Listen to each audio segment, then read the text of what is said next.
Jeez, that was loud.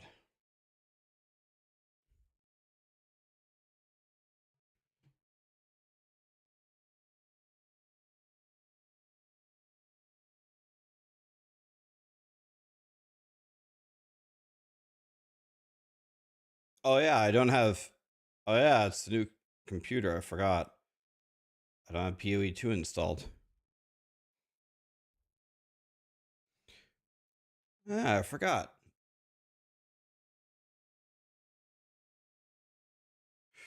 What's up, guys? What's up?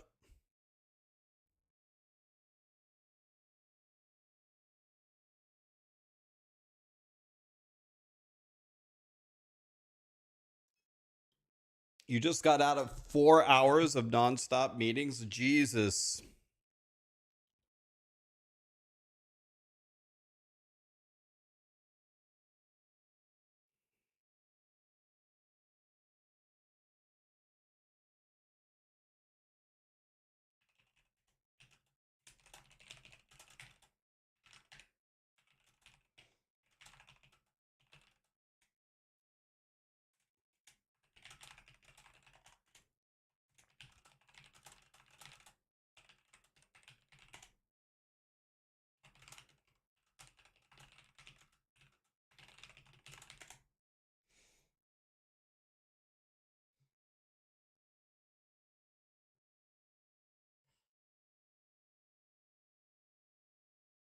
Guys, can we start off with, would you guys like some news?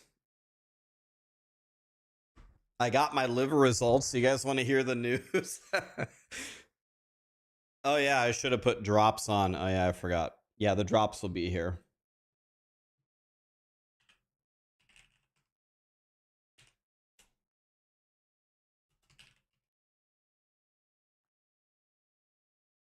All right.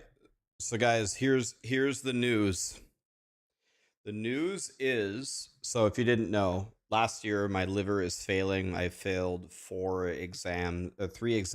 blood tests and an ultrasound. So they told me lose a bunch of weight and we have to try to fix your liver. So I lost, the official loss is 14.8 pounds. I lost 14.8 pounds since January 1st. So it's decent, not bad. And I got the results, and my liver got worse actually. And now they also think there's something wrong with my heart. So I'm I'm pretty fucked actually. I just got back from the hospital actually. So we're going down, boys. But that's okay. We have a POE2 announcement. It'll be fine. Going down, boys. So I just got done having a bunch of x-rays on my heart actually from the hospital.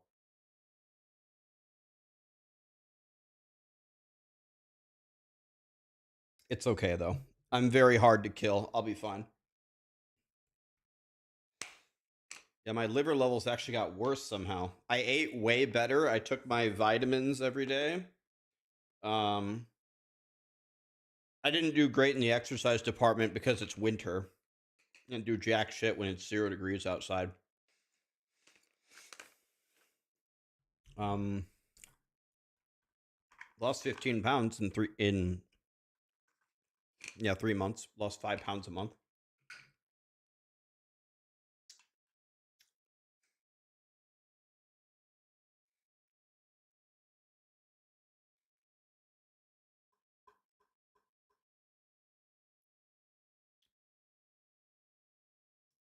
So, yep. I'll be fine though. I can't be killed.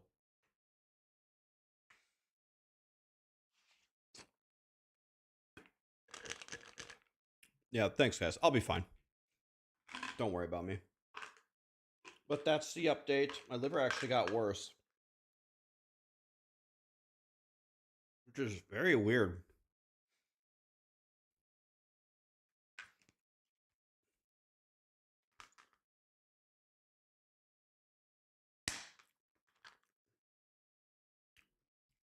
You wanna know? You wanna know something interesting though? I'll tell you something interesting. No, I didn't uninstall it. I got a new computer.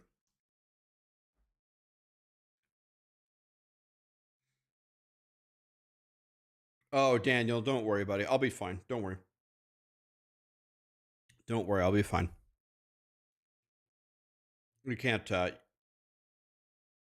You can't take me down.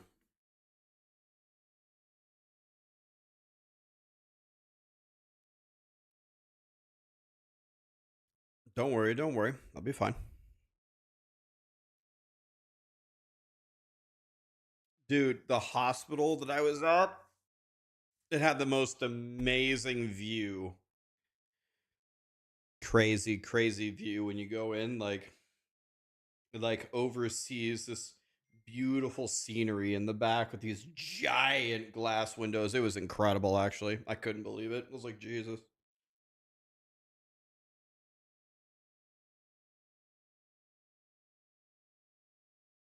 You have to take 3 medicines a day for the rest of your life.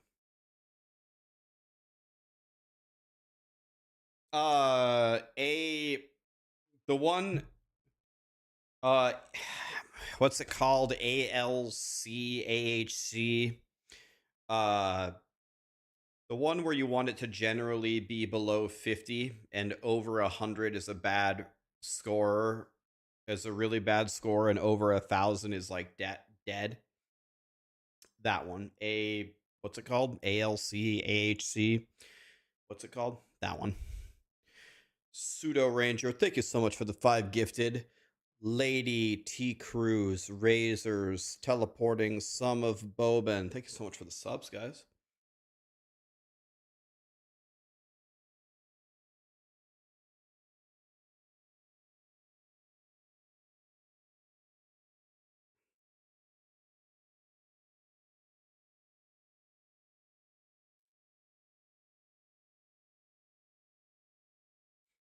You're so overweight, your doctor got you a free 6-month gym membership. Chess, you're on the boat. You want to play chess on the boat? I'll play you, Hog. Yeah. Hog wants to play me in chess on the boat?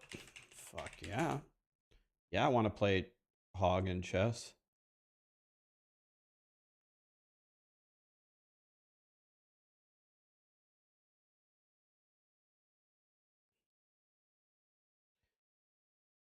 Okay, let's make it interesting. I'm going to give myself like I'm going to make it real. I'm going to put like no time on it.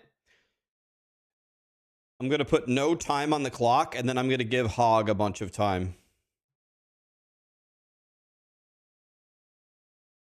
Dude, can I ask something? Why does Discord why does Discord change their UI every 5 days? Why? Hog, I sent you the link in Discord.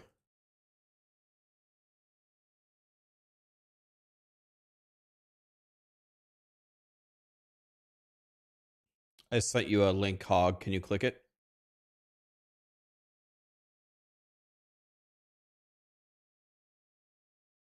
You don't have Discord? DM you on Twitch. Yes, sir.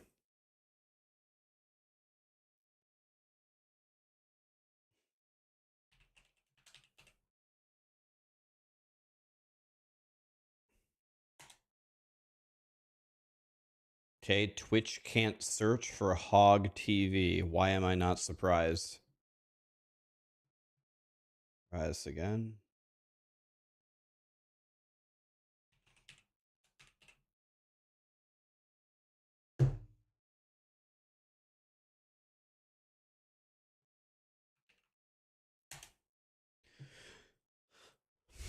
Okay, me versus Hog in chess. I put 60 seconds for the entire game, but I'm going to give him more time. So I have to move instantly.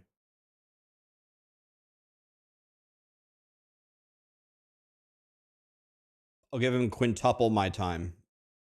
All right. I have to move instantly.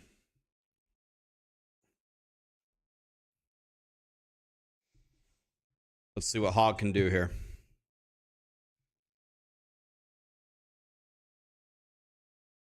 When is the announcement? I think it's in an hour and a half, right? By the way, guys, I have 5 POE2 keys to give away.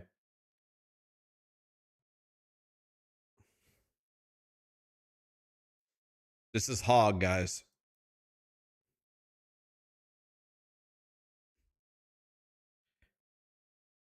He's developing, he's castling, he's attacking the center. This guy's a god. Nice moves, dude.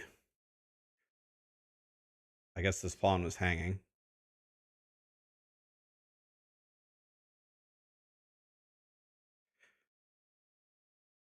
Free piece? I guess not really if he goes here. I should have taken back here. That way I could have went here, but I can defend now, I think. Defend like this or something. Actually, here, this kicks the knight. I guess I just sack and take a pawn. Hog's just... Let's do a rematch. That was a bad start. Bad start, Hog.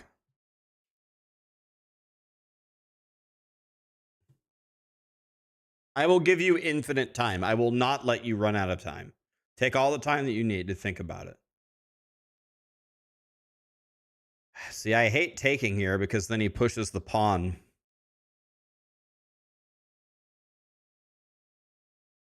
I just don't know the theory here. I don't know.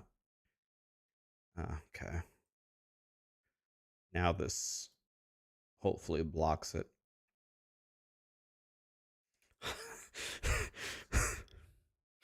Hog. Hog. Hog. God. Hog. What is this? Hog. Look at the pieces, Hog. One more. Nice and easy, nice and easy. It's hot out here. Okay. Yeah, it's hot. Okay.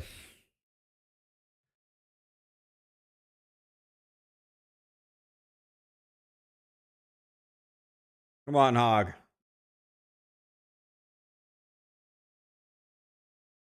I don't like that move as much anymore because now he's blocking his pawn. I thought he did it better the first game. Because now how are you going to get active? It was way better last time when he put his bishop here.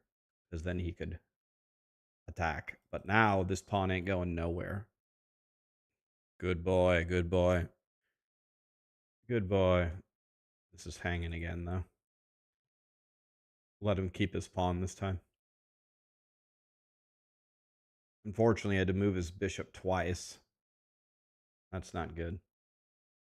But it's okay. Good. Attacks a piece and protects his bishop. But now he's in trouble. Be careful, Hog. Be careful. Be careful.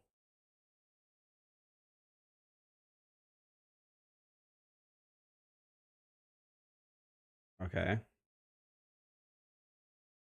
So if I go... Oh, I don't have any time. I have to move instantly. I forgot. Okay. He has to take the knight. You have to take the knight. There's no other move. Uh-huh. Okay. This is good. This is a game. I'm very, very crammed here. Need to find a way to get out. Maybe here, takes, attack this, like this. Maybe. See if he lets me do that. If I could reroute the knight somehow, if the rook ever moves, then my queen is staring at this pawn. This bishop is dead right now, but I'll get it out. Why not just play POE2? I'm installing it, guys. I haven't got a new computer and I forgot to install it.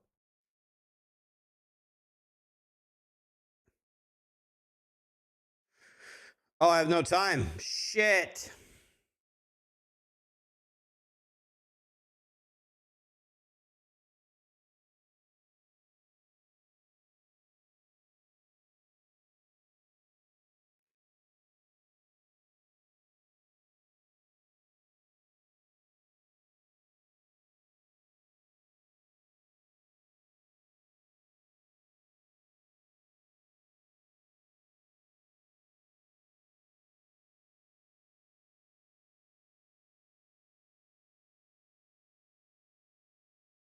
Good move, man.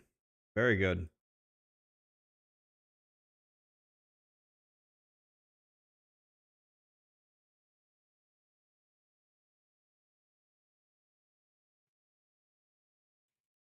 This is a game. This is a game.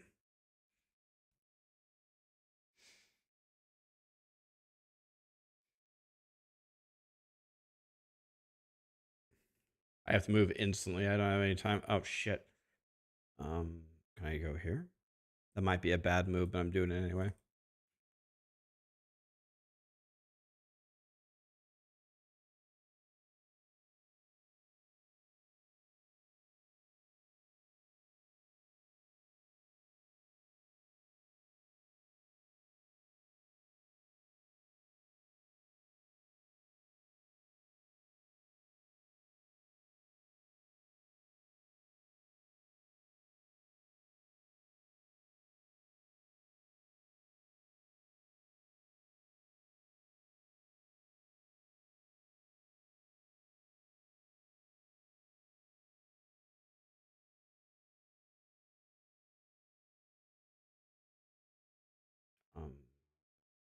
Here.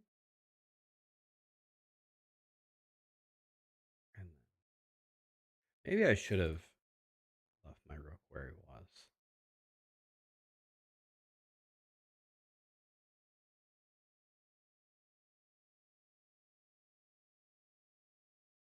He's got a pretty devastating attack building up here. This is checkmate in 1, though. He has to defend it.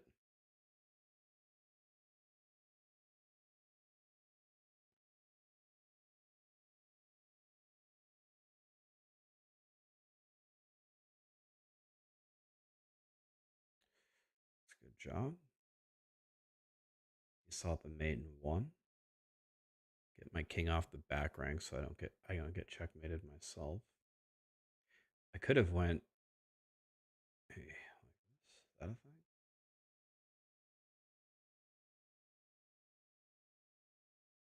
This is a godly move if you can see it.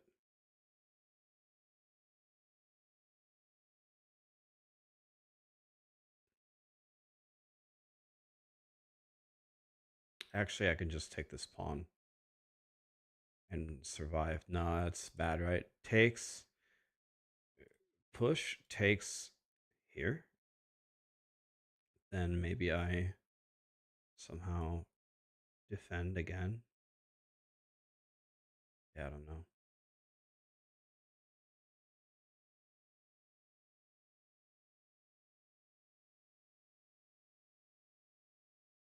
I'm slowly unwinding here.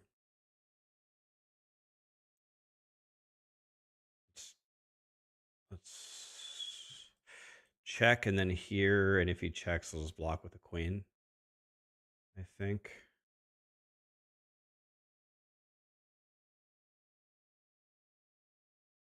Or I could walk up. Oh, that's not gonna get it done. That's the end of the game, unfortunately. That's not gonna get it done here. It was good. That was a good game though.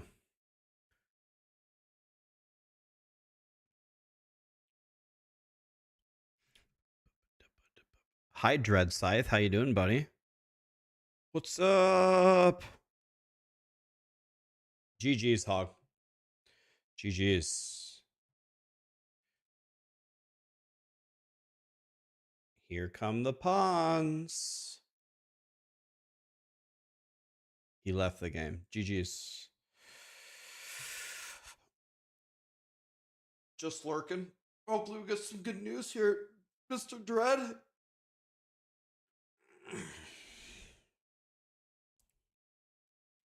You know, Rugni told me he was just playing a little bit of POE2 while he was waiting for WoW, and then he played for 87 hours.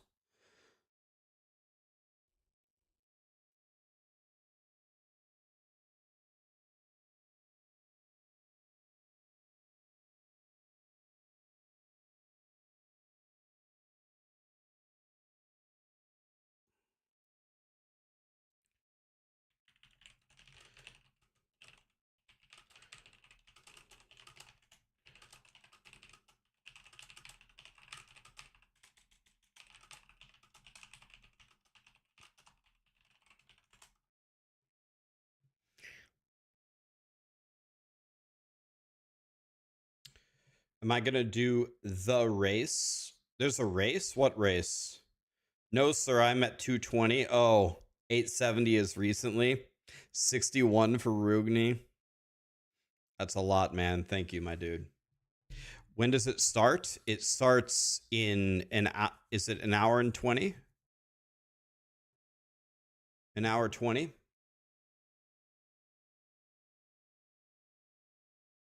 I don't have a bingo sheet. You guys want to make one? You can do that. By the way, guys, I have 5 copies of POE2 to give away.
Honestly, this works.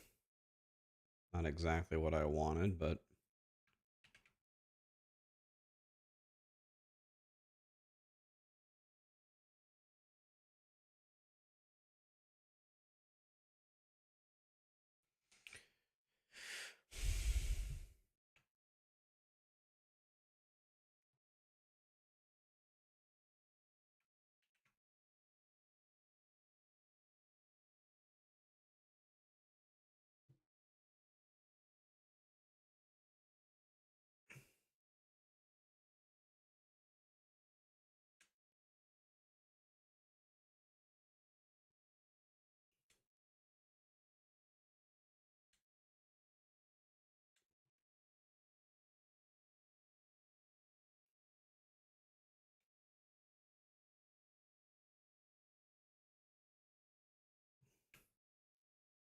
okay, what do we want in the middle, boys? Bingo sheet, here we go.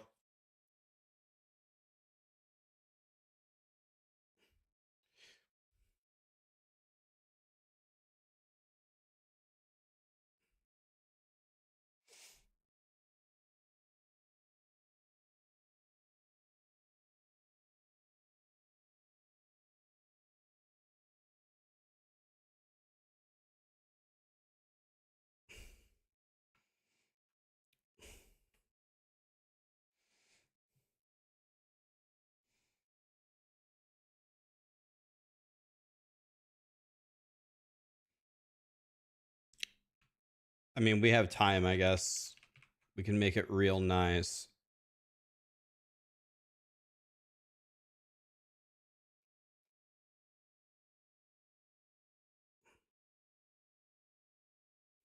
Wow.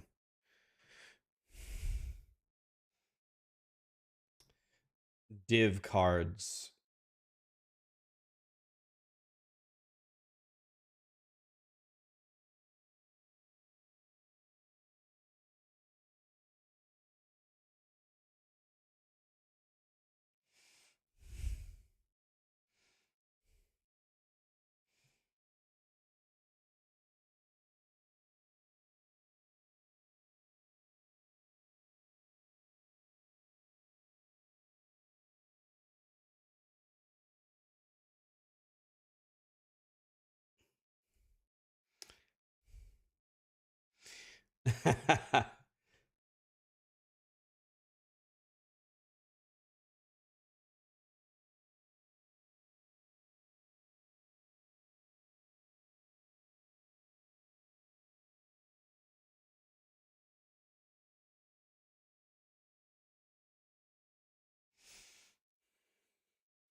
Secret Schnapper Crouton, she calls me dog. Thank you so much for the subs. If I didn't say this already, Pseudo, thank you so much for the 5 gifted, man.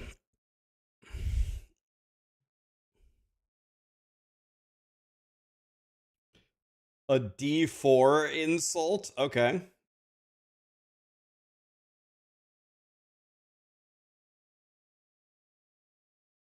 I don't think we're going to get this, but I'll put it on the bingo sheet.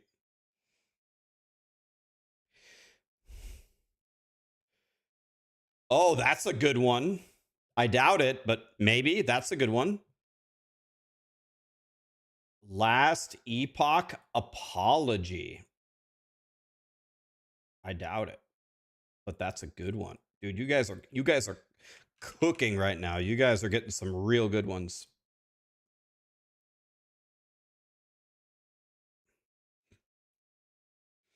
Yo, Rax, use the text typing tool. Come on, bro. Just as I said you guys were cooking, this guy wants me to use the text tool instead of the paintbrush. You must be new here, Bandos.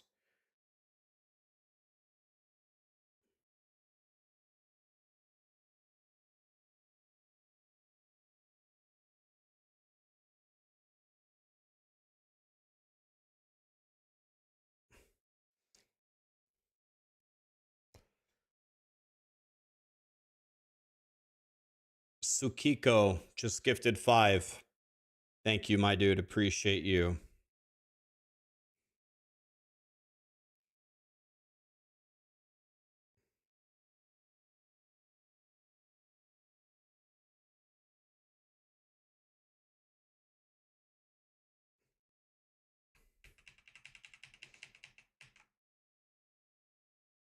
Jesus.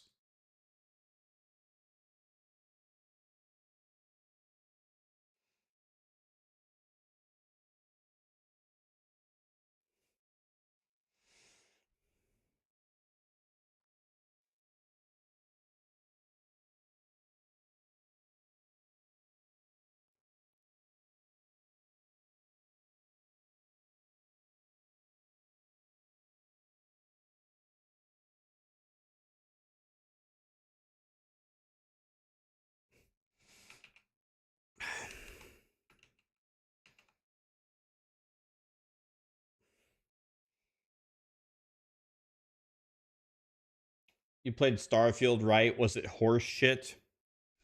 So people in as a collective hate Starfield.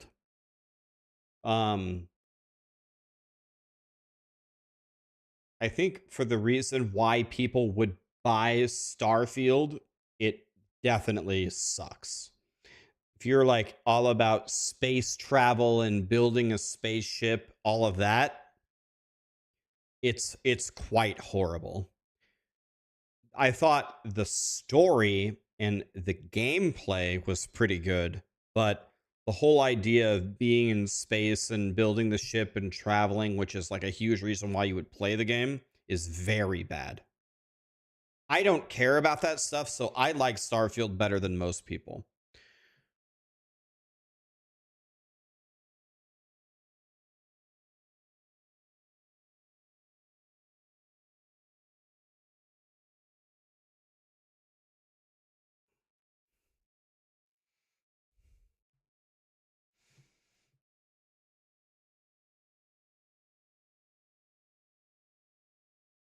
The problem with putting like ascendancies is it's just too generic. What about, we know the Huntress is coming. Like, we don't want to list something that we know is coming. We got to actually play bingo. You got to actually make a prediction. Like a prediction would be they also give us Druid. We can't just say Huntress. Like this one's kind of bad, but I just gave it to you for free. So actually, instead, let's change this. Let's make this Huntress. I'm just going to give it to you for free. And then what we need to do is you have to actually make a prediction.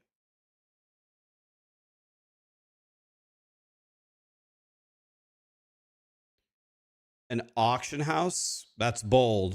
We ain't never going to get that.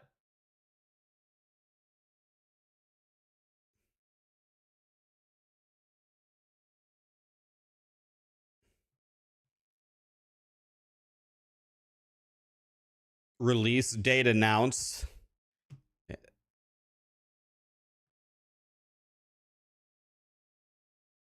Yeah, we have new act right here. Okay, so what weapon type do you want to guess that we're going to get that we don't already have? Make a prediction. Swords or daggers? Crafting bench, that's a good one. Let's just say crafting bench.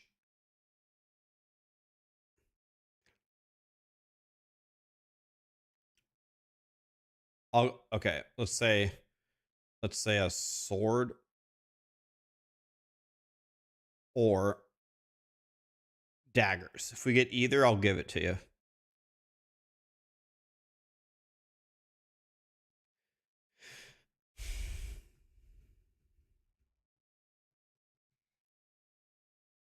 Butt plug. Again, Samuel, we know they're going to talk about butt plugs. You have to make a prediction that we don't already know about.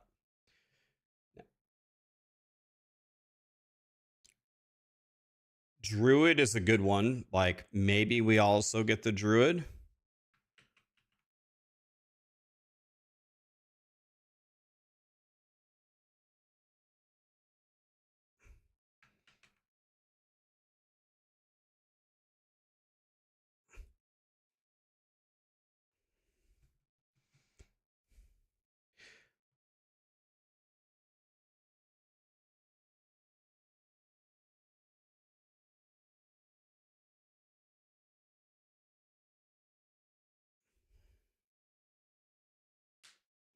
Anti-cheat. Do you think they're gonna talk about anti-cheating in the early access? They probably want people to log in and cheat if they're gonna cheat in the early access so they can learn how to ban them. They actually ban Elon. Endgame. What about the endgame? We already know they're changing towers. You got to make a prediction. Energy shield nerf.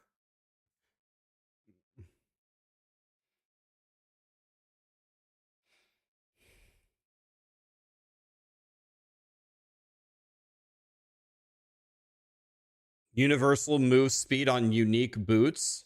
They already said that they don't want to do that. We have the hand of wisdom and action nerf in the bottom left. We have it.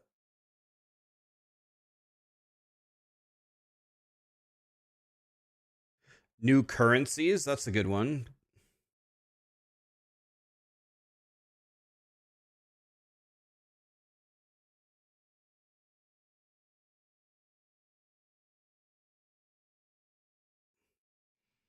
We have microtransactions for the supporter packs. Pizza.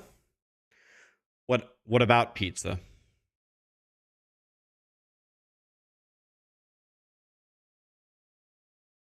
You want to do a new boss in the end game? Okay. This would not count the act boss. So it'd have to be a new end game boss.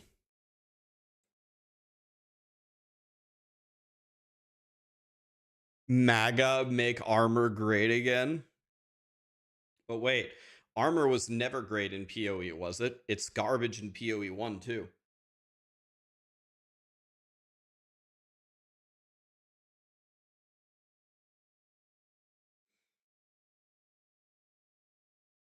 Six portals on maps. Oh, okay. You think so?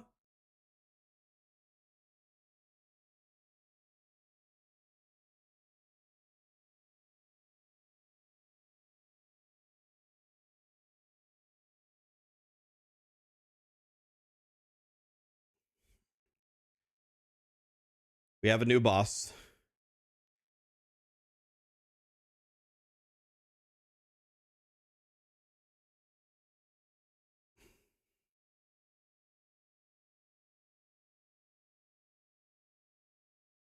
You predict they're going to flip the tiering system? It's something that I think they should do.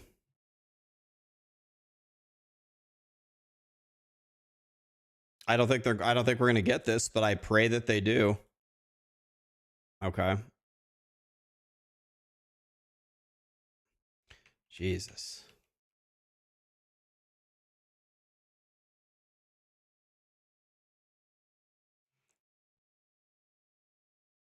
You think they're gonna add PvP? Jesus. People are saying rework. Let's say if they significantly rework a class. If they significantly rework a class, and then people are saying a new endgame mechanic.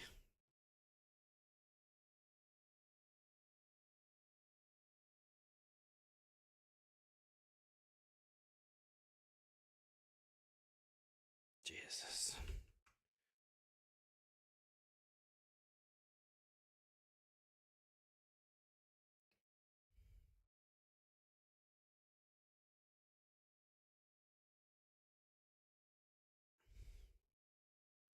We have the better trials here. Transmog system. They don't have it. They don't have it right now.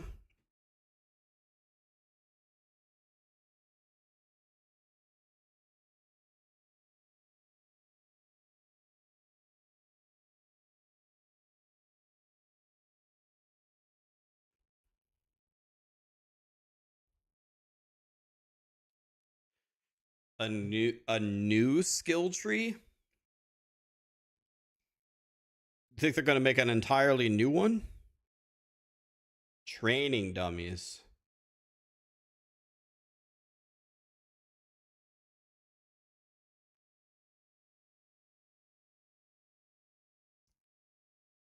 A UI rework.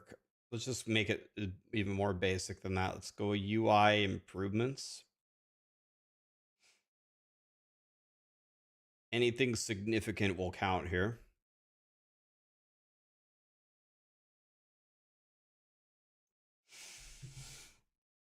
And then they're going to update charms. Okay. Jesus.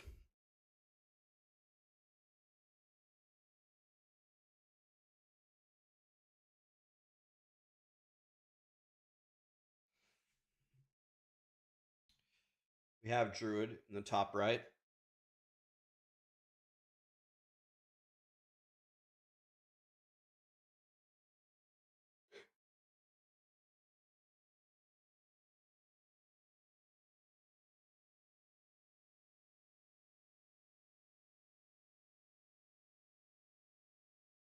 I'm going to go through and I'm going to make a prediction of which ones I think we're actually going to hear.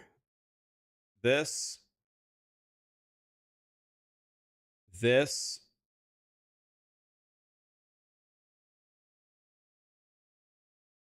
this,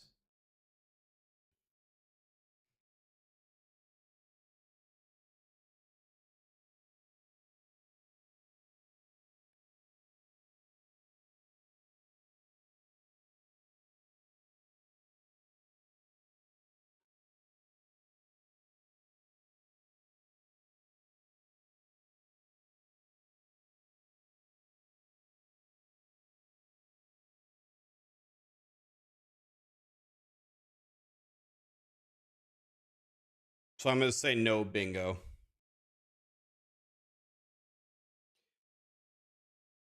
I'm going to say we're going to almost get a bingo on the bottom. And if it's not in the announcement, I think it'll be in the patch notes. Do we know how long this presentation is supposed to be?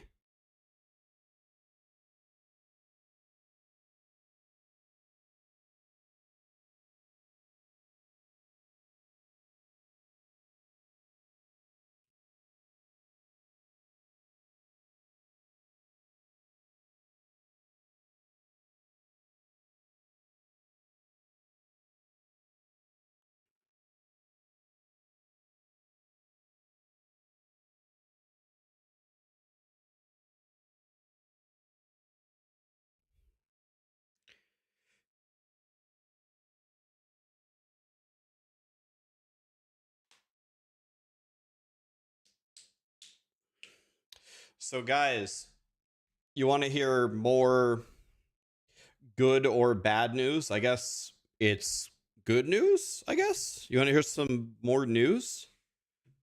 Anybody like news? I guess it's good news.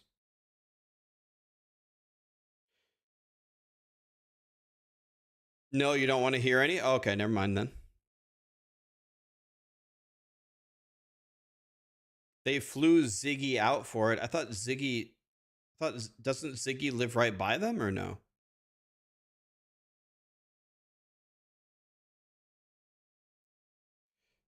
Why are there green check marks that they've already revealed these? They haven't revealed anything. I put the green check marks about my guesses as to what we might get. I have no idea what we're actually getting. So, okay. Again, I really wish I could have paint. Actually, I can have paint. Let's see here. Zoom out here. Let's go down here. Can I fill this in black? Oh, nice. All right, here we go.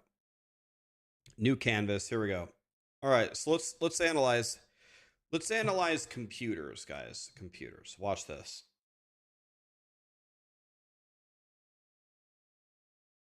All right, so I got my first Starforge PC. I'm trying to actually keep it straight in my mind here.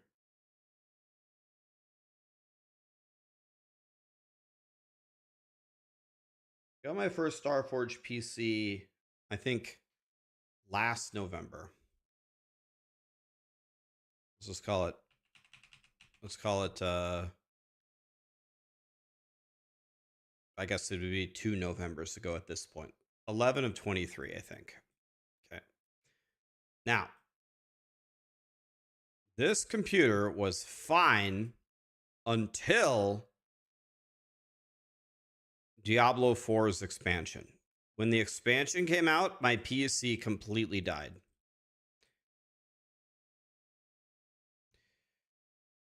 Blizzard asked, since my PC exploded, Blizzard asked me if they could have my PC for science. I tried to troubleshoot it with them at the end of my streams all day long to fix it. Couldn't fix it. So that I shipped them my PC and I got my second Starforge PC.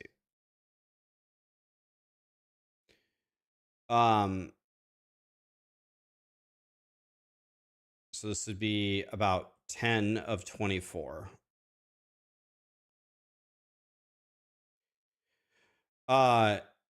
Then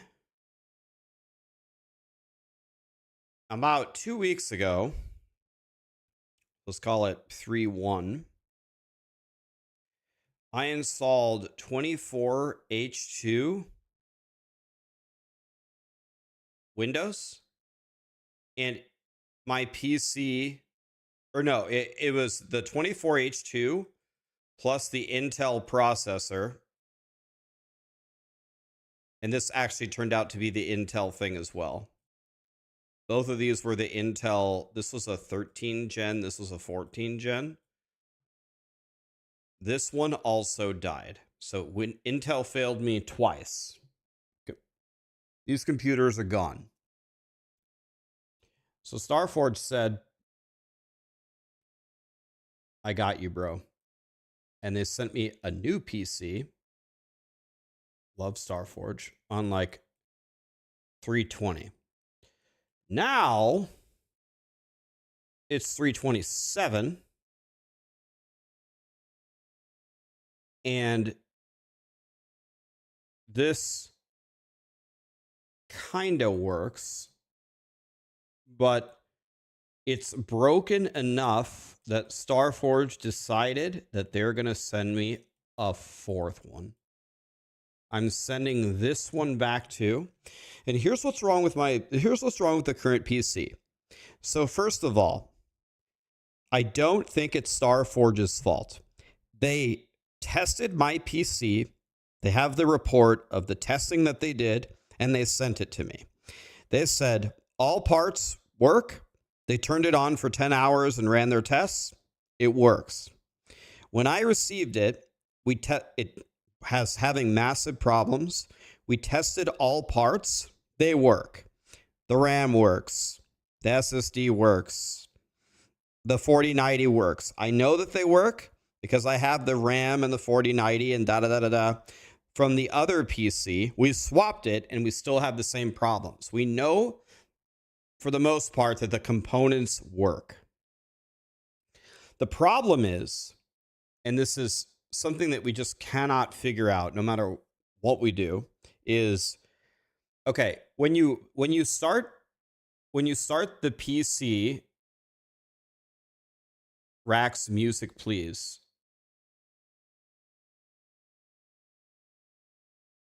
Rippy music. What's the problem? We can't hear you, the music. The music is at the same volume it's always at. That song was way too loud. I don't understand. What I'm looking at the audio interface, it's not even loud. I don't understand. Okay, well, I'll lower the volume. It's the same volume it's always at. Is that better?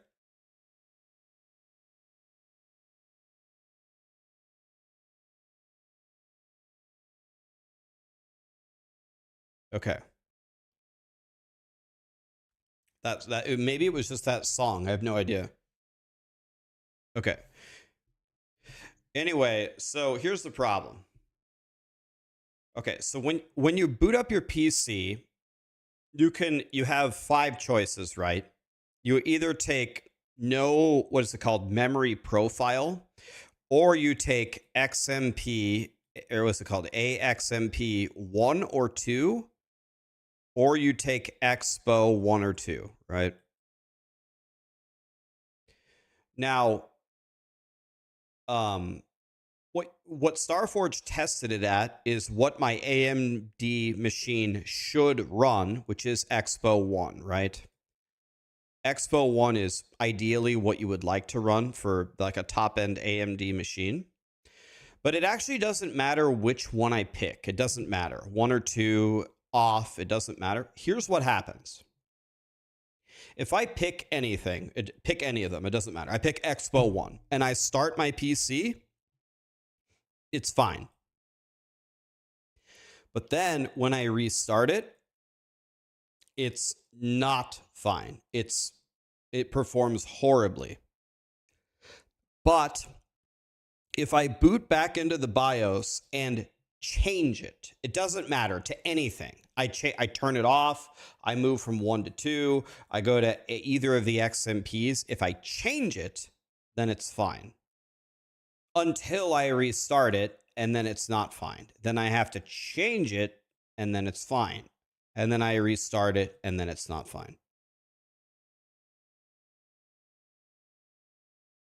So we've tried a bunch of things to try to diagnose why in the world this would be happening.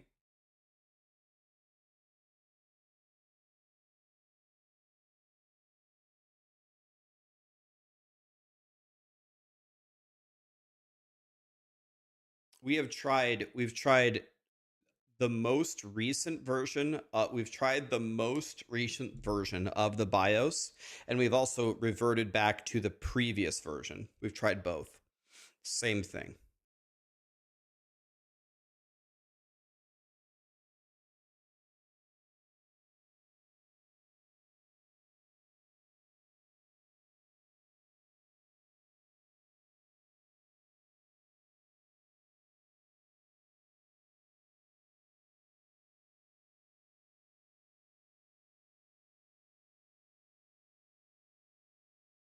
So I think Starforge is just interested in seeing the PC itself and seeing like what could like I think they want it back just to see what it would, what it could be. So they're just going to swap me out with a new one.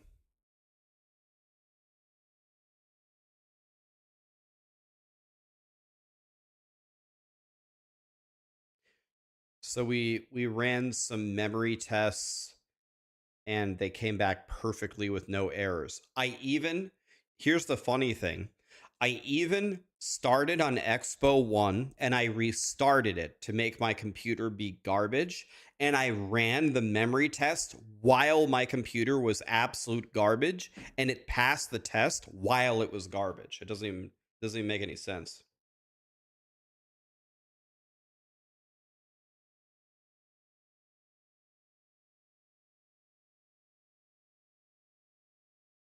We already uninstalled 24H2. We've updated, we did everything. So we reverted back to 23H2, which let me my PC actually function. Then we did what's it called? The DDU clean install of the GPU drivers. And then we reinstalled as a new PC. And then we fully updated all of the driver, like the basic system drivers, without updating to 24H2.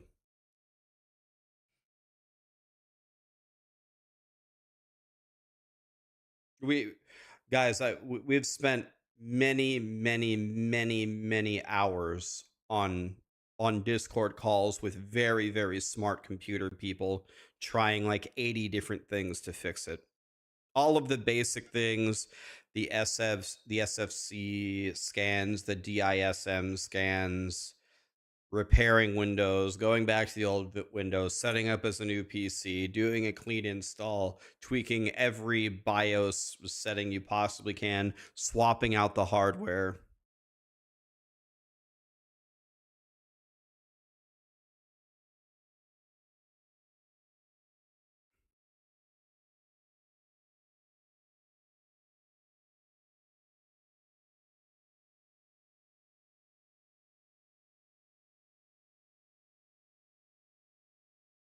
AMD has RAM issues on Windows 11. It because it's always switching AXMP and Expo, it makes me think something is wrong with the RAM, but we can't figure out what it is. So I don't know. Could it be like the slot on the motherboard that you plug it into? I have no idea. We don't know.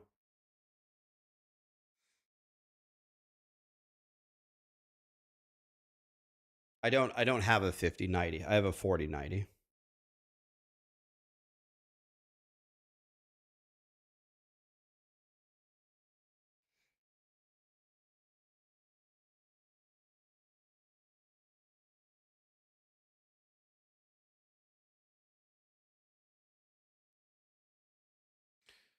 Go back to Intel, bro. Just save yourself already.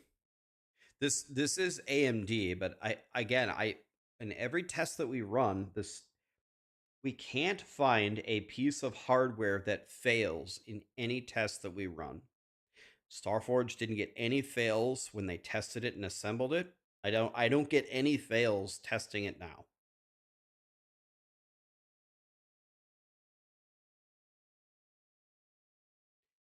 We ran mem test and we ran a different test. I can't remember what it's called. OTTC. We ran both. We ran mem test 86 and OTTC or whatever the hell it's called. OCCT, that one. We ran both of them. Perfect scores on both. No errors.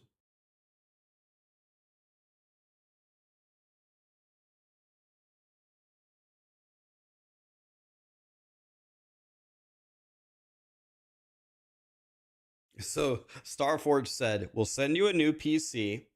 When you open it, just plug it in and don't update or change anything." I'm literally going to plug it into the wall and press power.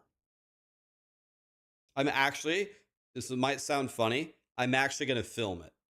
I'm going to film it, taking it out of the box, plugging it in, and pressing power. Because at this point, they think I'm like the John Wick of computers.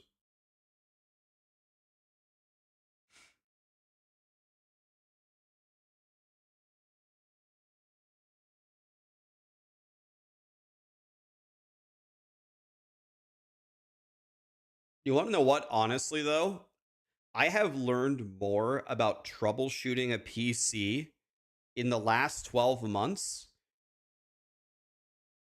than I learned in the previous 37 years of my life. Like for me,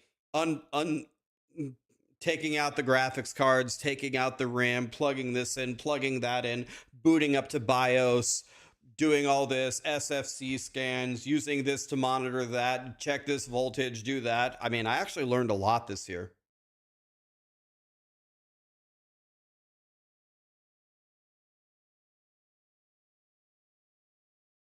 I learned a lot about PCs actually in the last year. What's the issue at play? We don't know. We have no idea. I'm very interested. When I send this back to Starforge, I'm very interested what they find out. It'd be very, very curious.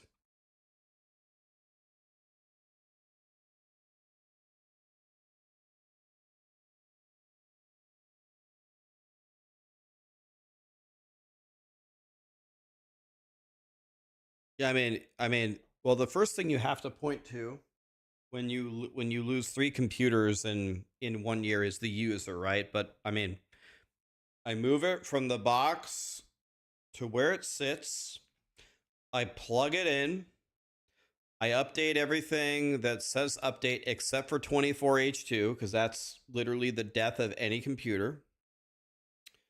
I make sure that the driver is up to date. It already was. And then I download Discord, OBS, Steam. Get ready to stream. Boom! Gone. It's over. Is my PC on the carpet? No.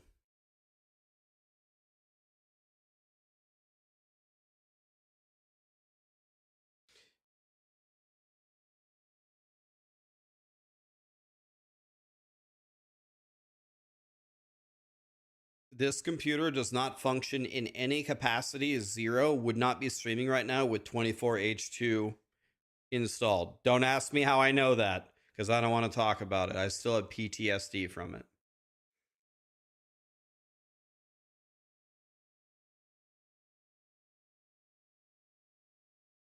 When's the announcement? 41 minutes, guys.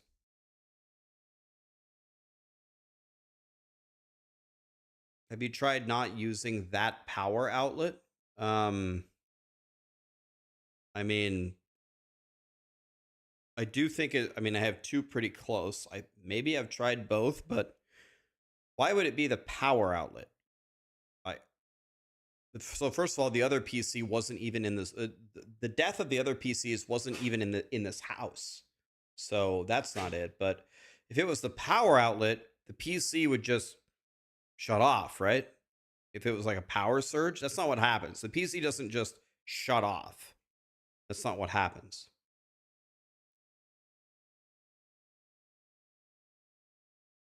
Play any chess lately? We played chess an hour ago. Go back in the stream I played against Hog.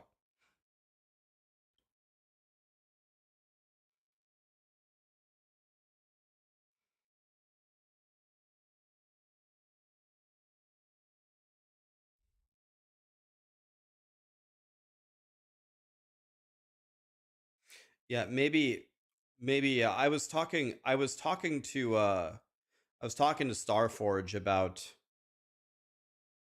getting what's it called, a UPS. So maybe I think I'm gonna buy one of those for the next PC just to eliminate all variables.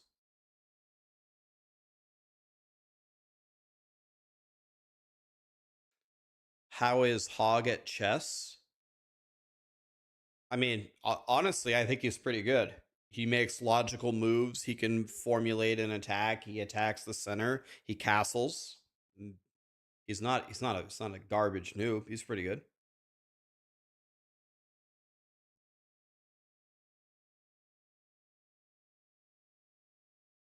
What's the best brand of a UPS? Is it someone said sine wave? What's the best brand? APC, APC.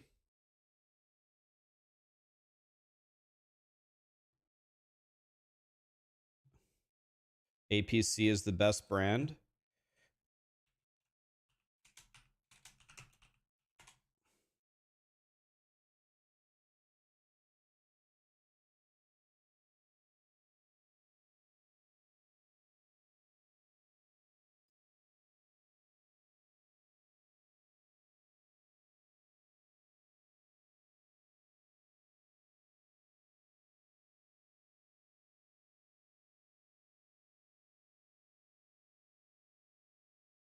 So I'm seeing.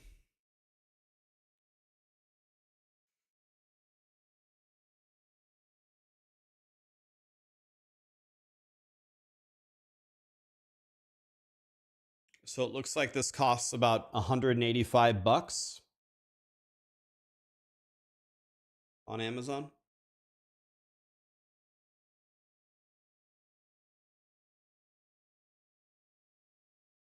Rax is live, Mom. We're here, boys. We're ready.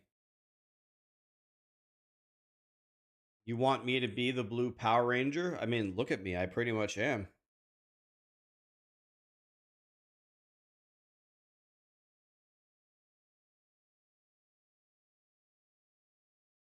If you go here, you can see the Huntress and the Amazon already. It says it's down for maintenance. I just got debated. I want to say I love your content and all you do for us. Just want you to stay healthy and drink some water. Remember to eat and sleep. Don't push yourself. You're an incredible person and a content creator. Don't let that get in the way of you being healthy. Thank you, LT. Look who joined us, guys. Hi, Danny. Guys, you want to hear some more bad news while we're at it? Guess what happened to Callie 2 days ago? She was just walking in the kitchen.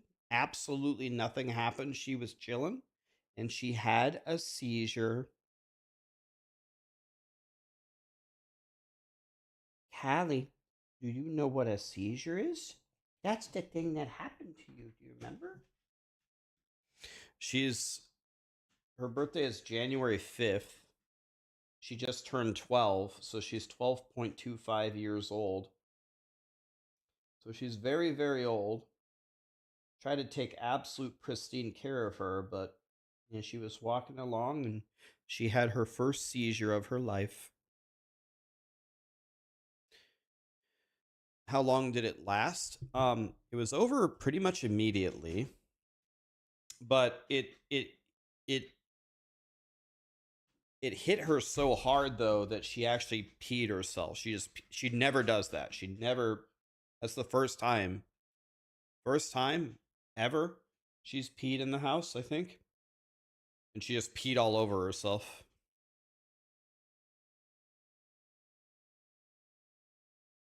So of course we cleaned her up and we told her it was okay.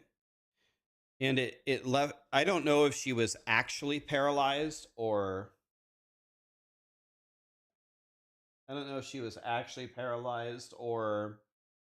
she was just scared, but she just laid on the floor and she wouldn't move.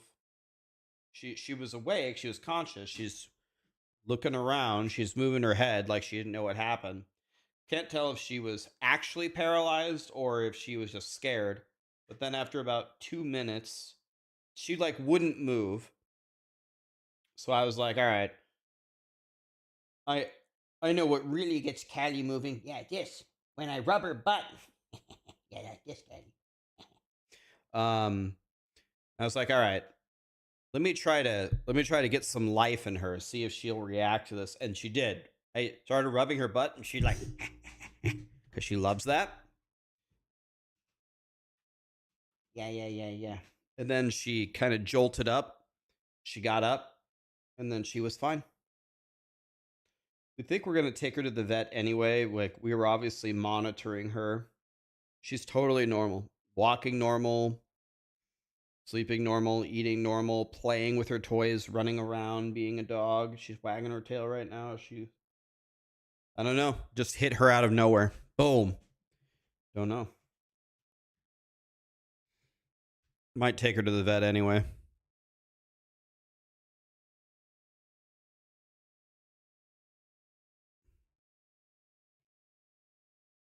The POE2 website is down, guys. You have an epileptic dog, and then after working with a neurologist, he doesn't have any seizures anymore. You might have to go do that, Callie. Callie, am I a jungle gym?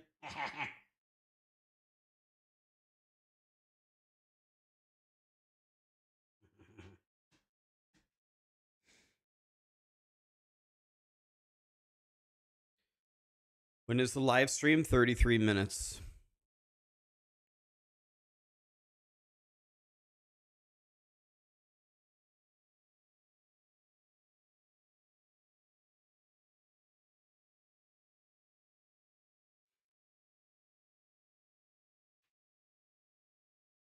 Guys, I have 5 POE2 keys to give away. Should we give away one right now?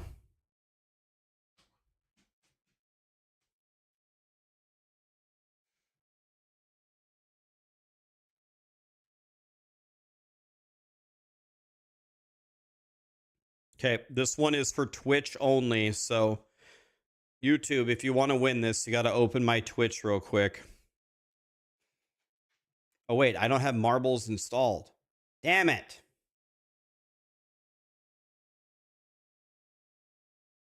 All right, we got to install marbles so we can actually give away the keys.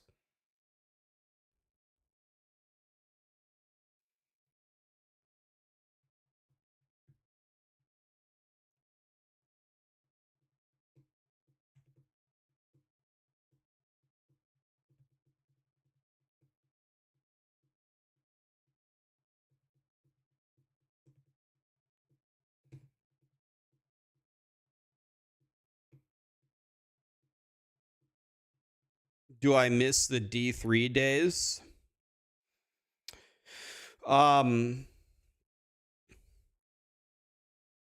Sometimes I miss. Sometimes I'll tell you one thing that I miss sometimes is having. The cool thing about the D3 streams was there were so few people watching me. There was like only a couple hundred. I could read every chat message, and my connection with also because I streamed every day and there was only like 300 people streaming or watching, I mean.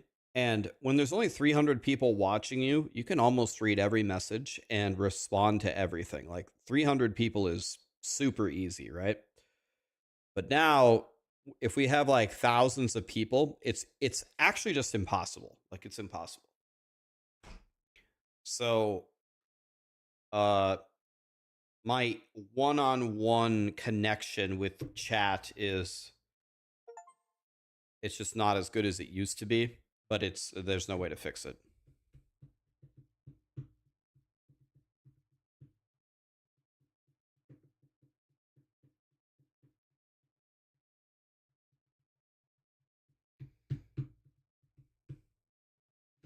So now I have to focus way more on just playing. So you guys have something to watch.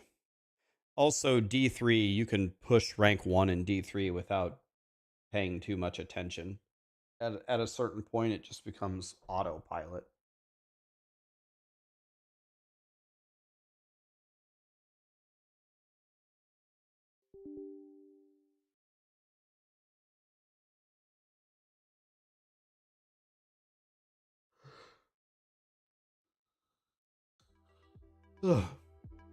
Okay, let's give away a POE2 key. I forgot. All right. Let me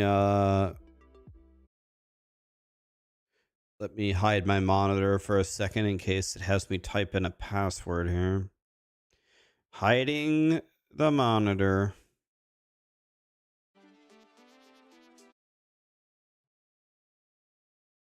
Okay. All right. We are back now.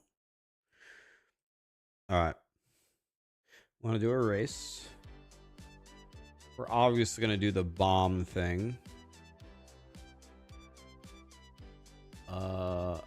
Which one's the bomb one? The bomb one is by far the most interesting one. Let's do the space one. Okay, I forgot. How do you join? Max Racers 1,000. It's a viewer race. I forgot. What's the command? Is it play? Is it join? I don't know what it is. Anybody remember? Type exclamation play. Exclamation play, boys. Let's get 1,000 people. This is a free POE2 key. I got 5 of them to give away. If you're on YouTube, go over to Twitch for a moment, type !play and try to win.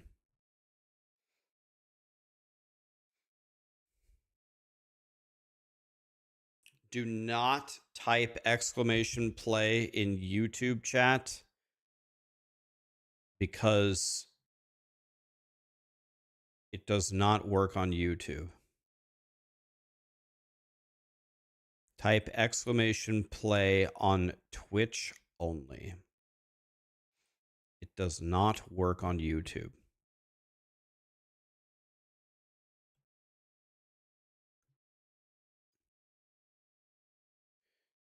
Okay, we got 400 in here.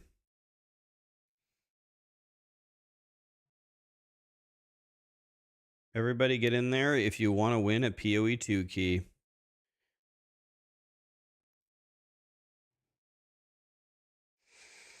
I guess we can pretty much do like almost all of them on marbles because there's not 1,000 people joining. So anybody from YouTube who is just dying to win a key can just quickly go over and type !play. Most people will be able to do that, but we will do it. We will do at least 1 or 2 of the drawings just on YouTube somehow. We'll save 1 or 2. We'll save 1 or 2 keys for YouTube explicitly, so they get a chance to if they just don't want to make a Twitch name. They might have it blocked at their work or something. Okay, we'll go at 500, I guess. Anybody else want to win a key? Wait, only subscribers can join? No. There's people that have joined that aren't subscribers, right? I didn't put it on subscribers only. Okay, here we go. How do I start it? Oh, down here. It showed your name. Okay, yeah. It should not be subscribers only. I didn't turn that on. You don't have to pay to win. All right, here we go. Here we go. The space one. Let's see who can win, boys. Here we go.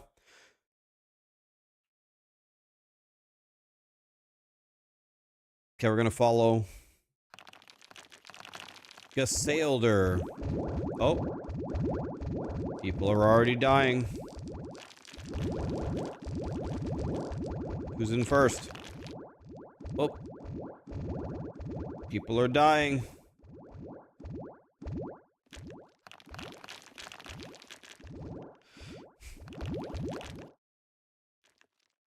Balls too big for sack is frying.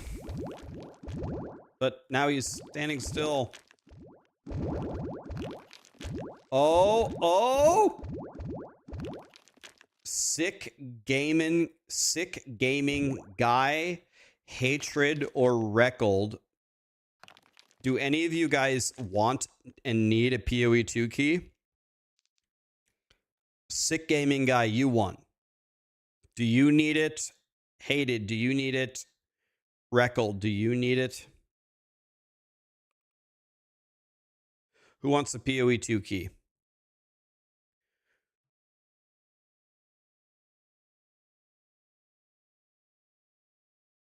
I don't think exclamation boost does anything. Help me, chat. Do you guys see any of them top? Okay, Reckld doesn't need it. Hated got second. Hated, do you need it? Sick gaming guy, did he say anything?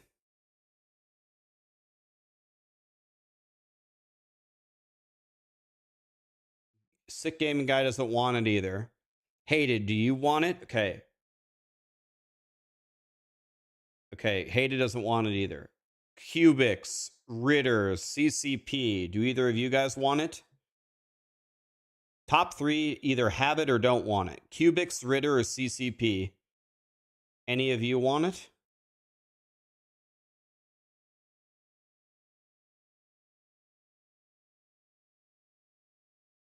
CCP doesn't need it. What about Cubics or Ritter? Cubics needs it. Okay, everyone congratulate Cubics.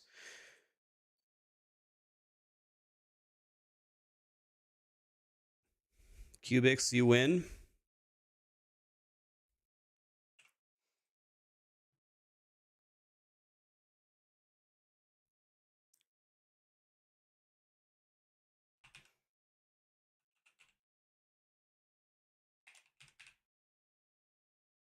Okay,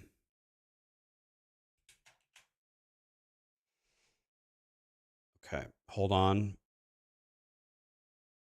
My Twitch messaging is just spinning. I'm trying to give you a key. Cubix Rube, can you send me a message on Twitch? Just say hi. My Twitch is not working. Cubix Rube, can you send me a message and I'll give you a key. I can't what if I click this? Does this work? Nope, that doesn't work either. Can you message me Cubix Rube and just say hi? Okay, let's do one more, guys. Let's do another one. I have another key to give away. Can you guys do me a favor? If you get like top 5 right after the race is over, can you just type if you want it or not?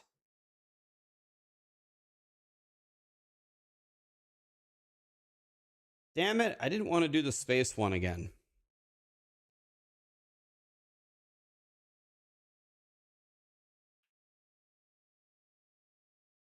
Cubix Rube, can you send me a message?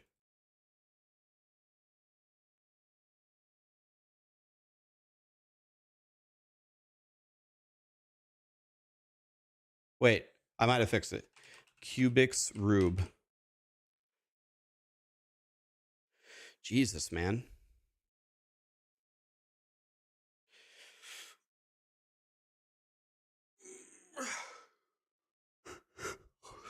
It's like not working at all. Everybody exclamation play on Twitch only if you want to win a POE2 key. It's free. Yeah, my Twitch whispers are not working at all. Cubix Rube, send me a DM on Twitch, please, if you can. Okay, let's give another 10 seconds to join up if you want to win a key.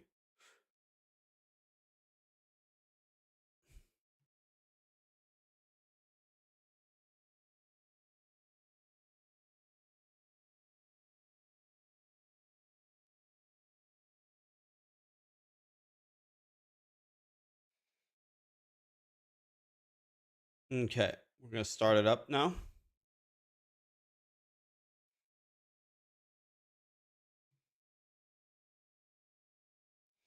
Remember, if you get like top 5, can you just type in chat when the race is over and tell me if you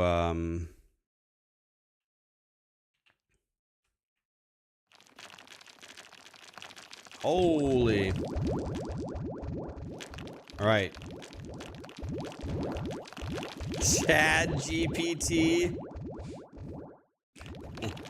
These names, man, they're so funny. Giga Chad GPT.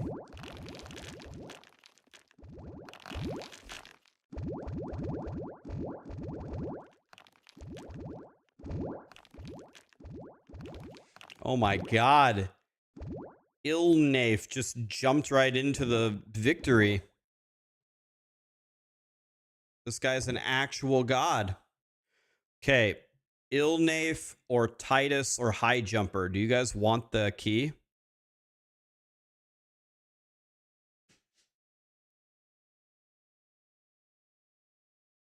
You got the record time too. Jesus.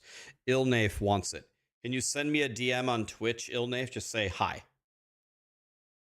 So I need to write this down somewhere.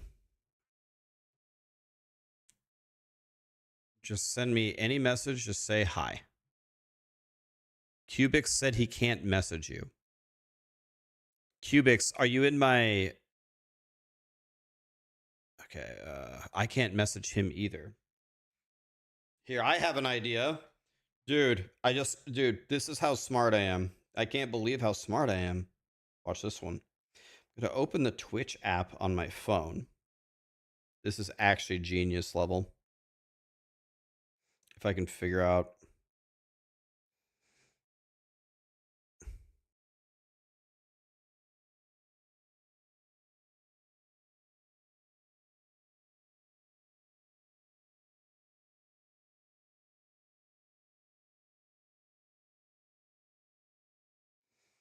How do I search for people?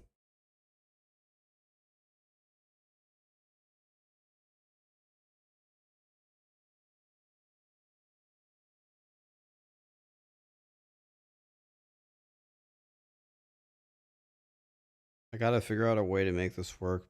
Oh, I have an idea. I have a different idea. Wait, what if I use a different browser? Sorry, one moment, please.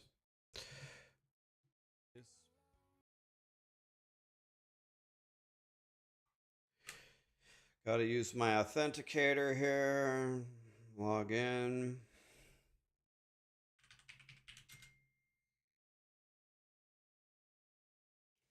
Okay, can I message him here?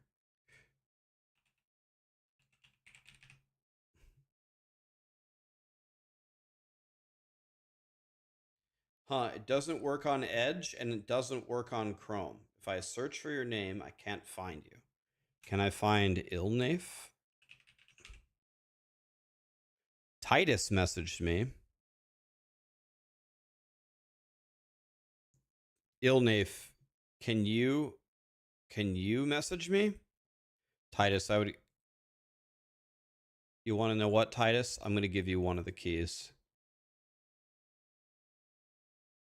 Titus says he needs it. He got second. He's going to get one. There you go, dude. Oops. Boom. There you go, Titus. Ilnafe or Cubics Rube. You can't message me either. Yeah, I can't message either of you. I can message Titus though. I don't know why. Yeah, but does that work? Cubics Rube. There's Ilnafe. Okay, I got one for Ilnafe. Now I need to give one to Cubics Rube. There, Cubics Rube can message me now. All right, now we're good. Now we're caught up. Nice. All right. So I have 2 keys left. What should we do? Should we do 2 more marbles runs, or we got to do something for YouTube, right? Or does YouTube not care? Does anybody on YouTube care? Are you guys able to just exclamation play on Twitch, or?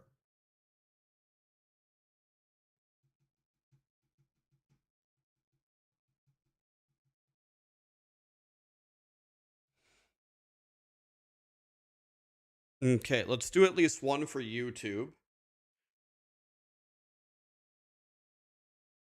Okay, a lot of people on YouTube don't care. We're going to save 1 key for YouTube only. So let's do a random track. Let's do one more race here, and then the 5th key is going to YouTube somehow. Okay, exclamation play on Twitch, guys. Get in here. Everybody on YouTube, if you want to win, just go over to Twitch for a second, type exclamation play, and then we will give the last key to YouTube only. We could do, the problem is we can do trivia.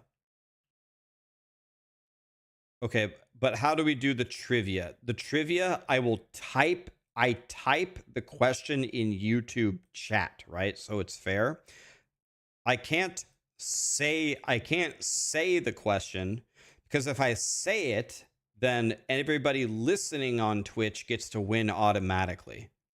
So I will type the trivia question in YouTube, and whoever types the answer first on my screen is going to win the key. That's another problem that we have. People see different people type the answer at different times.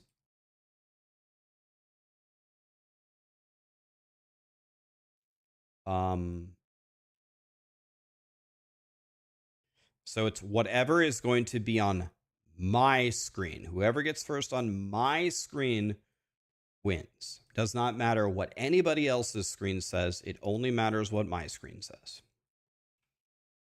I say that and then people are going to get mad anyway, but that's just the way that it goes. If the first person that answers it doesn't want it, we'll go to the second person and the third until we get somebody who wants it. When we do the YouTube thing, if you win on YouTube, I need you in the YouTube chat to type in like an email address or something so I can email you the key, because there's no DMing on YouTube. Okay, that's what we're going to do after this for the 5th key. All right, let's start this race. Yeah, if you don't have Twitch, we're going to give the YouTube people an opportunity to win a key after this race.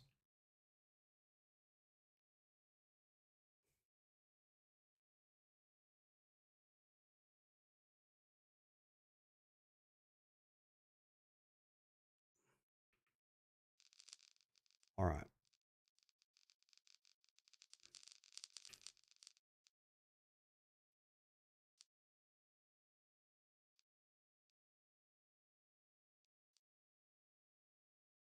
Holy Pepe's.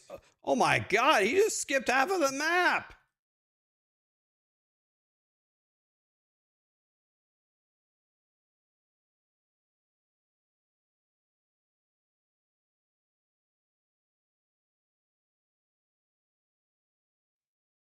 Oh, Pepe is, he's dead? Cheesy Sasha. Pepe died. Does anybody else miss Pepe? God, I do.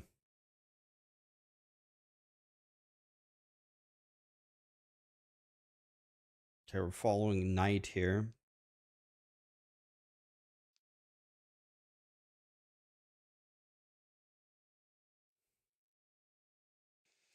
Mellow versus Knight. Who's going to win? Wow, he navigated that quite nicely. Oh, that wasn't so good, though. Oh, okay. He's doing it. But Mellow has momentum. Oh, man. Now this is a race. Mellow is dead.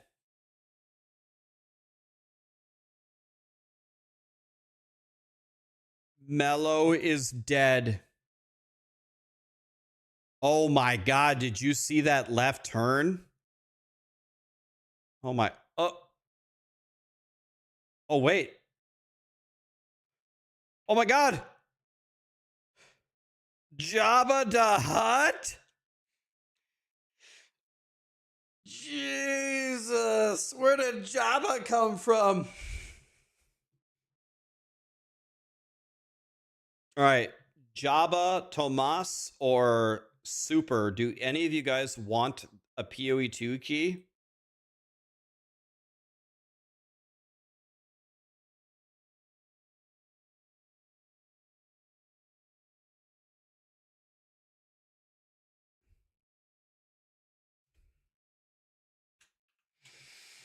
All right, Jabba, do you want this? I see Jabba. Yeah, you won. Do you need a POE2 key or no? And then what about if he doesn't want it, Tomas? Do you want it or Super Chaotic? Okay, Jabba the Hutt wants it. Okay, Jabba, can you message me? Okay. Now everyone go over to YouTube if you want to. Now everyone go to the YouTube real quick if you want to win over there.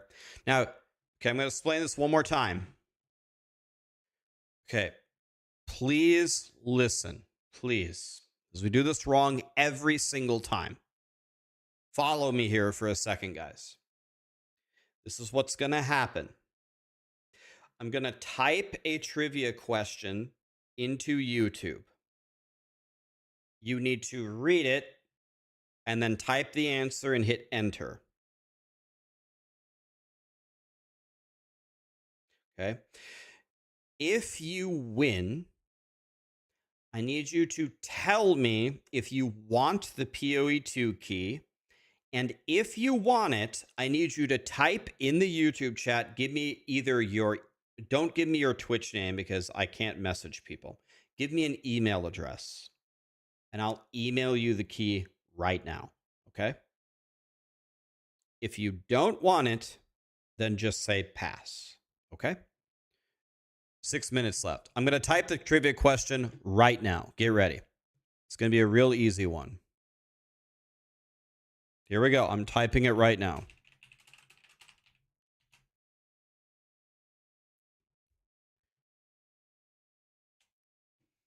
Okay, I typed it. Let's see who's first. Oh, well, I tried to see who was first, but it was way too fast. Advar, Ricky Cheese, Board. Advar, do you want... Advar, do you want the key? And if not Advar, Ricky Cheese, I'll count it. Recchio, I'll count it. Ricky, do you want it? And Board, do you want it? First question, does Advar want it? Everybody look for Advar. Okay, I'll figure this out on the other screen. Let's pull up the...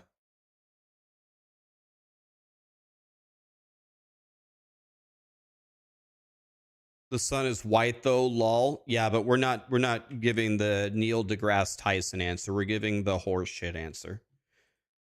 We're giving the kindergarten answer. Advar, yeah. I can message you on Discord. What's your Discord? Or Advar, do you have Twitch? If you have Twitch, on YouTube chat, type your Twitch name. It's just straight up Advar in Discord. Are you in my Discord or Advar _? Okay, so Advar wins. Congratulations. Okay, let's pull up the stream here, guys. Twitch.tv/Path of Exile. Okay, here we go. We're starting in 4 minutes, guys.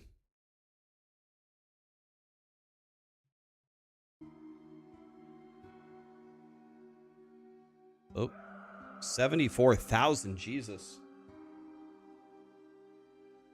I'm gonna turn it up. Maybe to there. When they start talking, just tell me up or down. All right, I'm gonna work this out with Advar somehow.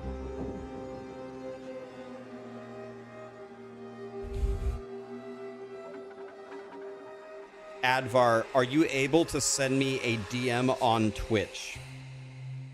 Can you send me a DM on Twitch? Can you just say hi? Is that a thing? Can you do that or no? Do you have Twitch?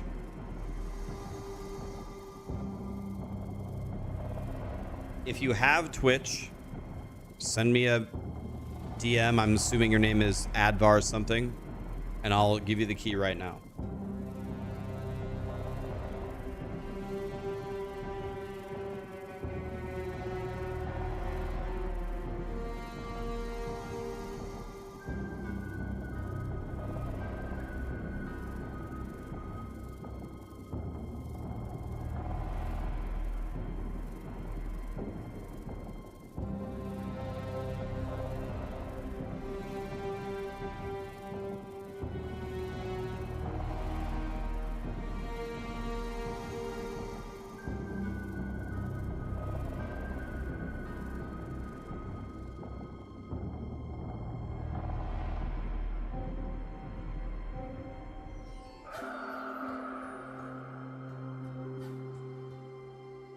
Okay, there's Advar. Nice.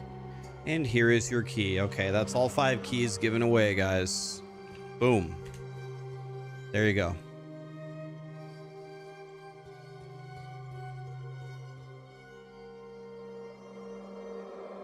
All right, here we go, guys. Wait, I need to open up a Word document to take notes.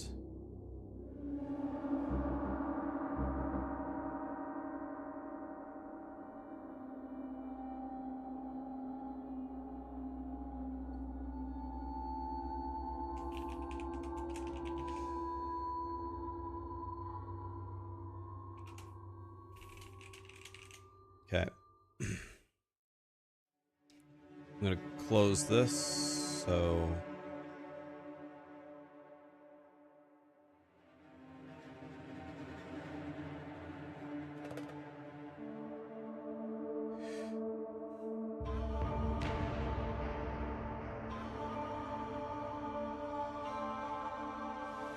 Jabba didn't get his key. Jabba, can you send me a DM, please? Send me a DM on Twitch. Just say hi. Yeah, you're right. I didn't give you your key. My bad. I got your key. You're gonna get it. Can you send me a DM? Just say hi. Okay, guys. When this starts in 30 seconds, if you wouldn't mind, give me an up, a down, or a good if the volume is fine. I can turn it up or down from here. Let them start talking and then tell me what it should do. So tell me when it starts here.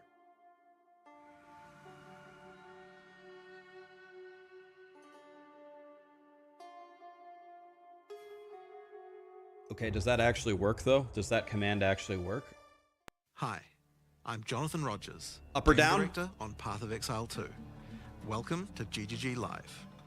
Well, it's been a little over 3 months since we launched Early Access, so it's about time for our first major content How's update. that? How's that? Today, we're going to show you an exclusive reveal of Path of Exile 2, Dawn of the Hunt, which launches on April 4th. Twitch drops are enabled on today's live stream, so make sure you follow the instructions below in order to claim your I'm going to leave it there. guillotine I'm going to leave finisher. it there. I turned it up a little bit more. On today's stream, we're going to take you on a deep dive into the new Dawn of the Hunt update. We'll cover a new class, 5 new ascendancy classes, and huge expansions on character systems like unique items and support gems. After that, it's on to the endgame improvements, including changes to systems, a bunch of new encounters, and lots of other content. We're going to finish up today with a live Q&A session where Ziggy D will ask Path of Exile 2's game directors, myself and Mark, your questions from Twitch chat. Now, we have a lot to cover today, so let's get started with a trailer for Path of Exile 2, Dawn of the Hunt. We as Mary are guided by the Spirit. It provides prey, shelter, even love. But for me, one day, all that were changed.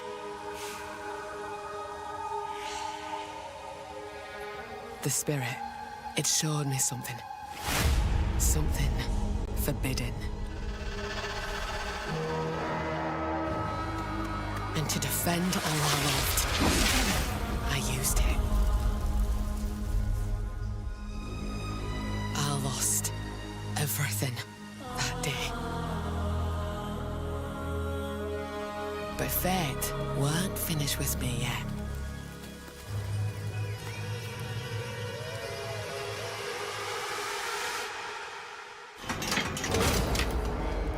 I'll right the wrongs I've done.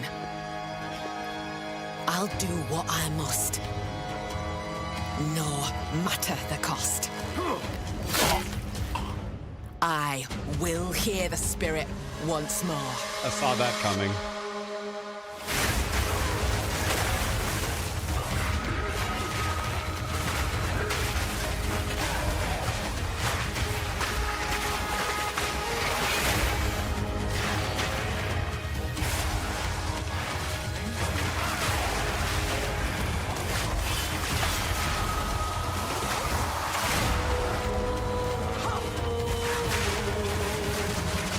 She has a mount?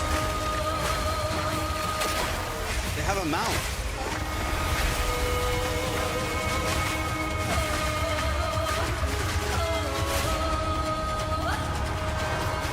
As Marion Wiz. Don't make me kill you. I shall pay. Rogue Exile. 100 new support gems, 100 new uniques.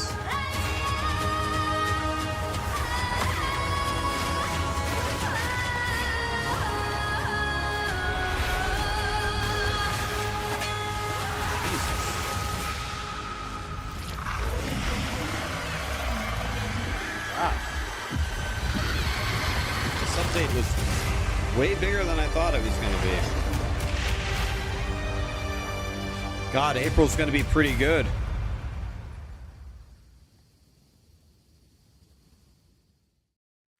Now, as you can see, in Dawn of the Hunt, we're introducing the first new class since early access to POE2, the Huntress. The Huntress is a spear-wielding Asmeri warrior. Born into a society with strict traditions, she was exiled from her homeland after using the power of a skill gem to defend her village. As a dexterous spear user, she specializes in both melee and ranged combat, dashing into and out of battle. Spears have extended range and a short dash, but unlike other melee weapons, you can also throw them. In order to make a hybrid ranged and melee character work, we had to do a lot of thinking about ways to make it fun to both enter and exit melee range. The first skill you will get as a Huntress is Whirling Slash. As well as striking in a circle around you, this skill creates a whirlwind that blinds your enemies. Leaving the whirlwind will make it explode. The more Whirling Slash is used, the bigger the whirlwind, and the bigger the explosion. Once you're out of there, you'll want to follow up with something ranged. Whip your spear around to shoot twisters towards your foes. These twisters bounce off walls and can hit enemies multiple times. You can also throw twisters inside a whirlwind to shoot out extra tornadoes that do way more damage. In her offhand, the Huntress will usually want to hold a buckler, which allows you to do a new skill, Parry. While holding down Parry, your character will counterattack any incoming attack from monsters near you, stunning them. In addition, the monsters will take extra attack damage from your follow-up strike. Some specific skills are designed to be used after a parry and have extra effects. Disengage is a skill that does a quick jump back, damaging enemies in front of you, and it can be used to interrupt other actions, like dodge roll. If you use it against a parried enemy though, it causes an explosion and gives you a frenzy charge. Just be careful. If you parry too much, you're going to get stunned and possibly killed. You can combine this combo with Whirling Slash. Slash, parry, disengage, and you'll get an explosion from the disengage and the Whirling Slash. The Huntress also has a variety of elemental spear throw attacks. You could use Lightning Spear to bounce lightning between your foes. Or you could throw explosive spears into the ground. These spears take a while to detonate, but when they do, they'll incinerate anyone caught in the blast. All spear throws on the Huntress can also be empowered by frenzy charges. For example, explosive spears will do an even larger explosion and leave fire on the ground. And these empowered versions can activate even more combos. Using Whirling Slash over ground fire will suck it into the whirlwind, adding fire to the explosion. Using twisters inside a fire whirlwind will shoot out fire tornadoes as well. And you can do similar combos with ice and lightning too. Now, a key aspect of hunting is exhausting your foes by causing blood loss. This skill is Rake, which dashes towards your target and unleashes a deadly slash, opening up wounds on your enemies.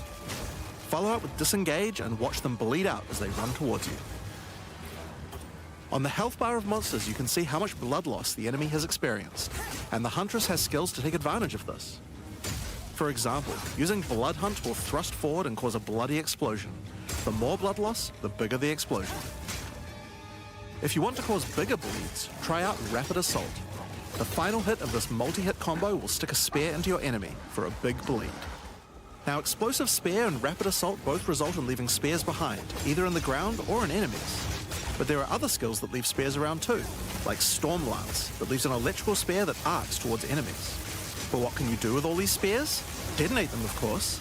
Thunderous Leap will allow you to jump onto and explode any spears either in the ground or in your enemies. Now, as well as hunting animals, the Huntress also has the ability to work with them. While fighting any beast, you have the ability to tame it and use it as a companion. You can only have one companion at a time, but it will keep the mods that were on it. Try to find a rare beast with good mods to take full advantage of your ability to tame them. That's pretty Now, sick, this is just the actually. beginning of the Huntress. We've really tried to make the hybrid ranged and melee gameplay work for this class by having a huge amount of synergy between ranged and melee options. There are 22 new skills available for the Huntress.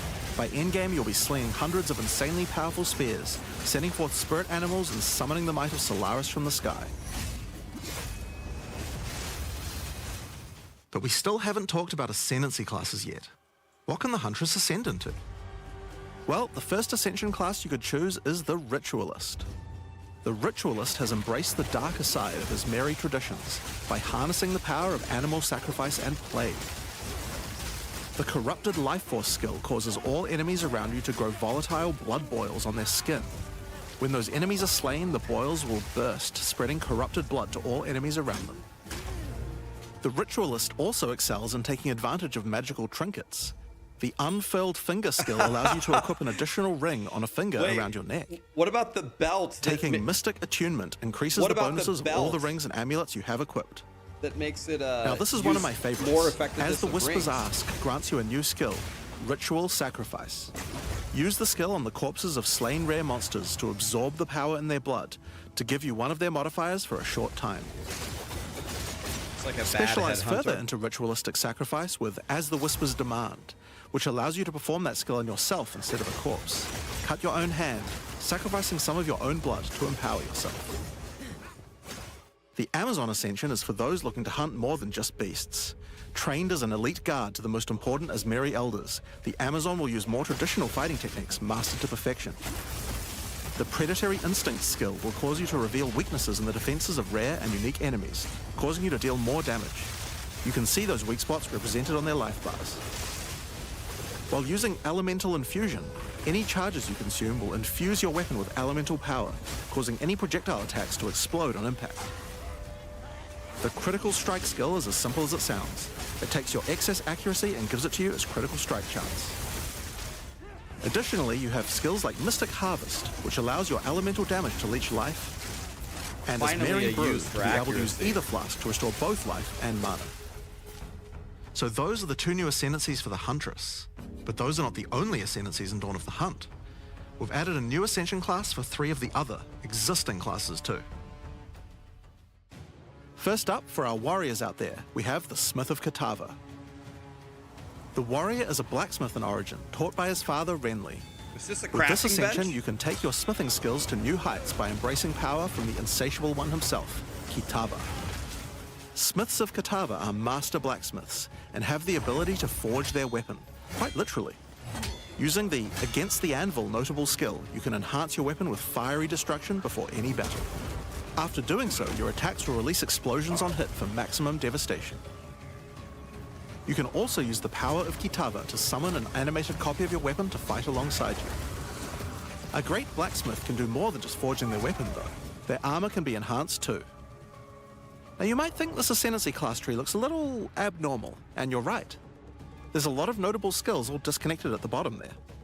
By taking this point here, which is free to assign, your character is unable to equip body armors with mods of any kind. So your body armor must be normal. Sounds like a downside, right? Except now in true blacksmith fashion, you get to craft your own body armor by taking those disconnected notables with your points.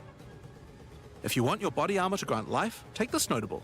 If you want resistances, take this one. There's so many choices. Think of it like you're crafting your own body armor, just in a more literal sense. Now, let's move on to those who prefer the reassuring feel of a crossbow in their hands, the Mercenary. Alongside the existing Ascension classes, the Gemling Legionnaire and the Witch Hunter, you can now play as the Tactician. The Tactician is a former Blackguard elite. Free from the duties of a Blackguard, he is able to use his training to decimate the monsters of Rayclast and earn a healthy income doing so. This training comes in the form of various skills like Suppressing Fire, which causes all projectiles to pin enemies. When combined with the Right Where We Want Them notable, your pin not only stops your enemies from moving, but stops them from performing actions too, similar to Freeze.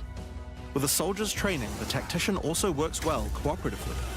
Using the Whoever Pays Best notable, you can place multiple banners at once.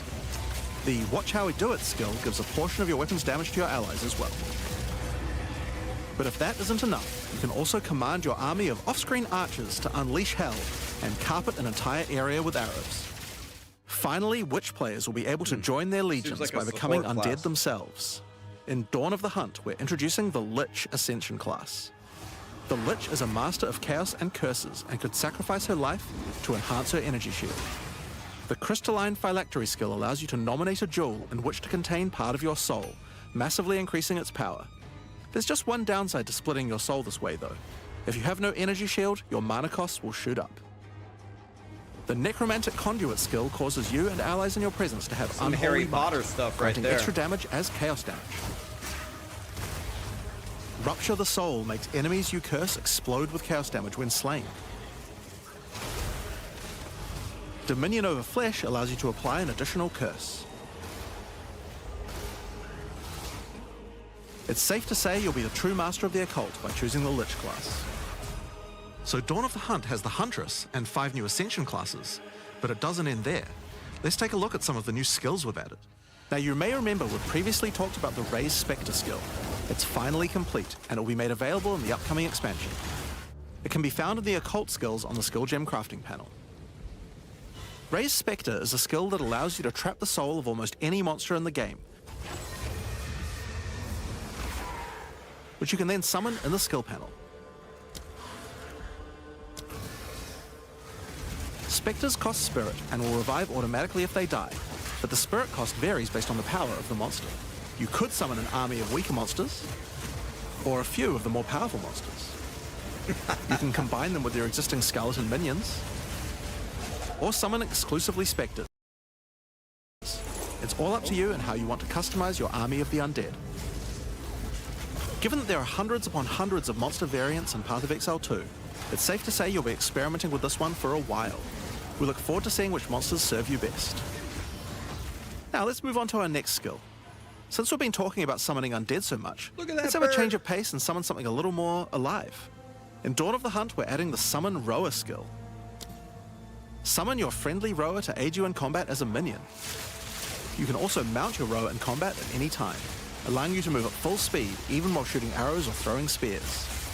Okay, now that Be wary looks fun. though, if you take too much damage while riding your mount, you can be knocked off and get overwhelmed.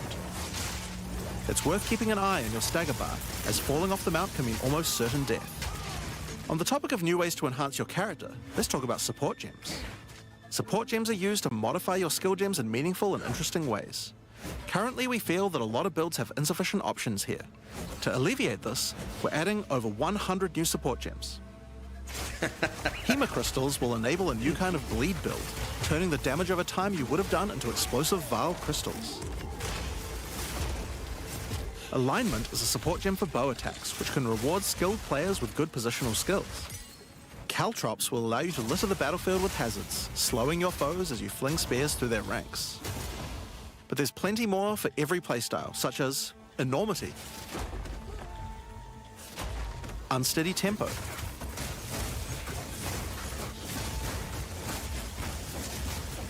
Profanity,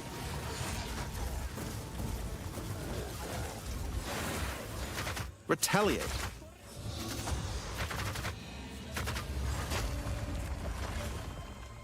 Syzygy. Yep, that's a real word. Syzygy, yeah, that's where the stars many more. align in a straight line, right? Now we've talked about a new class, It's what new ascendancy stars are in classes, alignment. new skills, and new support gems. But let's not forget about the core of a true action RPG, the items. To start with, let's talk about uniques. We're adding over 100 new unique items. This time, we've made sure to add uniques with a focus on mid and endgame tiers to make sure there are more exciting items to find for higher level characters. Let's look at some examples. Embrace your inner devil with Chernobog's Pillar. It grants you a large amount of fire damage based on your block chance. The Coming Calamity allows you to become a true master of the elements, granting you all 3 elemental herald skills without that costing any last spirit. patch. At the same time, it penalizes enemy resistances. Wastegate is a belt useful for builds using a single resource like Blood Magic or Archmage builds. With this belt, you can use 2 life flasks or 2 Wait a mana minute. flasks. It's up to you. Wait a minute. Now, we could go through these all day, but we'll leave most of them for you to discover. that Suffice to previous say, one though, we want there to be way more cool things to find. seemed godly. Over time, our goal is to add a unique to every single base item type at a minimum, so that you can chance any base in the game. Now, given that we have the Huntress, we have a set of unique spears from early game all the way through the endgame as well. One example is Scyther's Spear, which combines bleed and fire in a powerful way. It allows your ignites to be aggravated, dealing substantially more damage. We're also introducing a suite of unique bucklers with some interesting parry mechanics. Kalgyra's Arc, for example, allows you to parry projectiles from any distance. And we're also adding our first unique charms. Bayra's Anguish will not only protect you from Ignite, but will also emit a devastating fire nova whenever you do get ignited. In sum, there's just a ton of new uniques to find. We can't wait to see the weird and broken builds that come out of it. Now, we also want to talk about crafting options. In each Crafting? major update during early access, we'll be continuing to add and improve the options here. Oh my We have god. various new crafting tools that have been added as rewards to many of the different types of new content that we're adding. But for now, I just want to mention the changes to runes. Runes add commonly available mods, but since they only have one tier, flat damage mods tend to get outclassed by Endgame. So we've changed runes to have multiple tiers, allowing you to get higher tier mods than before. Our plan is to significantly expand the number of more specialized mods for crafting using socketables as we add new content over time. And the first new set of those comes from what we're talking about next. In Dawn of the Hunt, we're adding Asmerian Wisps, which can be found throughout both the campaign and the endgame. The Asmeri spirit has made itself present in Rayclast, and it appears to be trying to warn, or maybe prepare us for the coming darkness. You will first encounter a manifestation of it in the Grellwood in Act 1, where you'll meet Delwyn, an Asmeri hunter who is trying to find out what exactly is causing the spirit to behave this way. As you approach the wisp, it will flee, leading you past monsters. Any monsters it comes into contact with are infused by it, making them more powerful.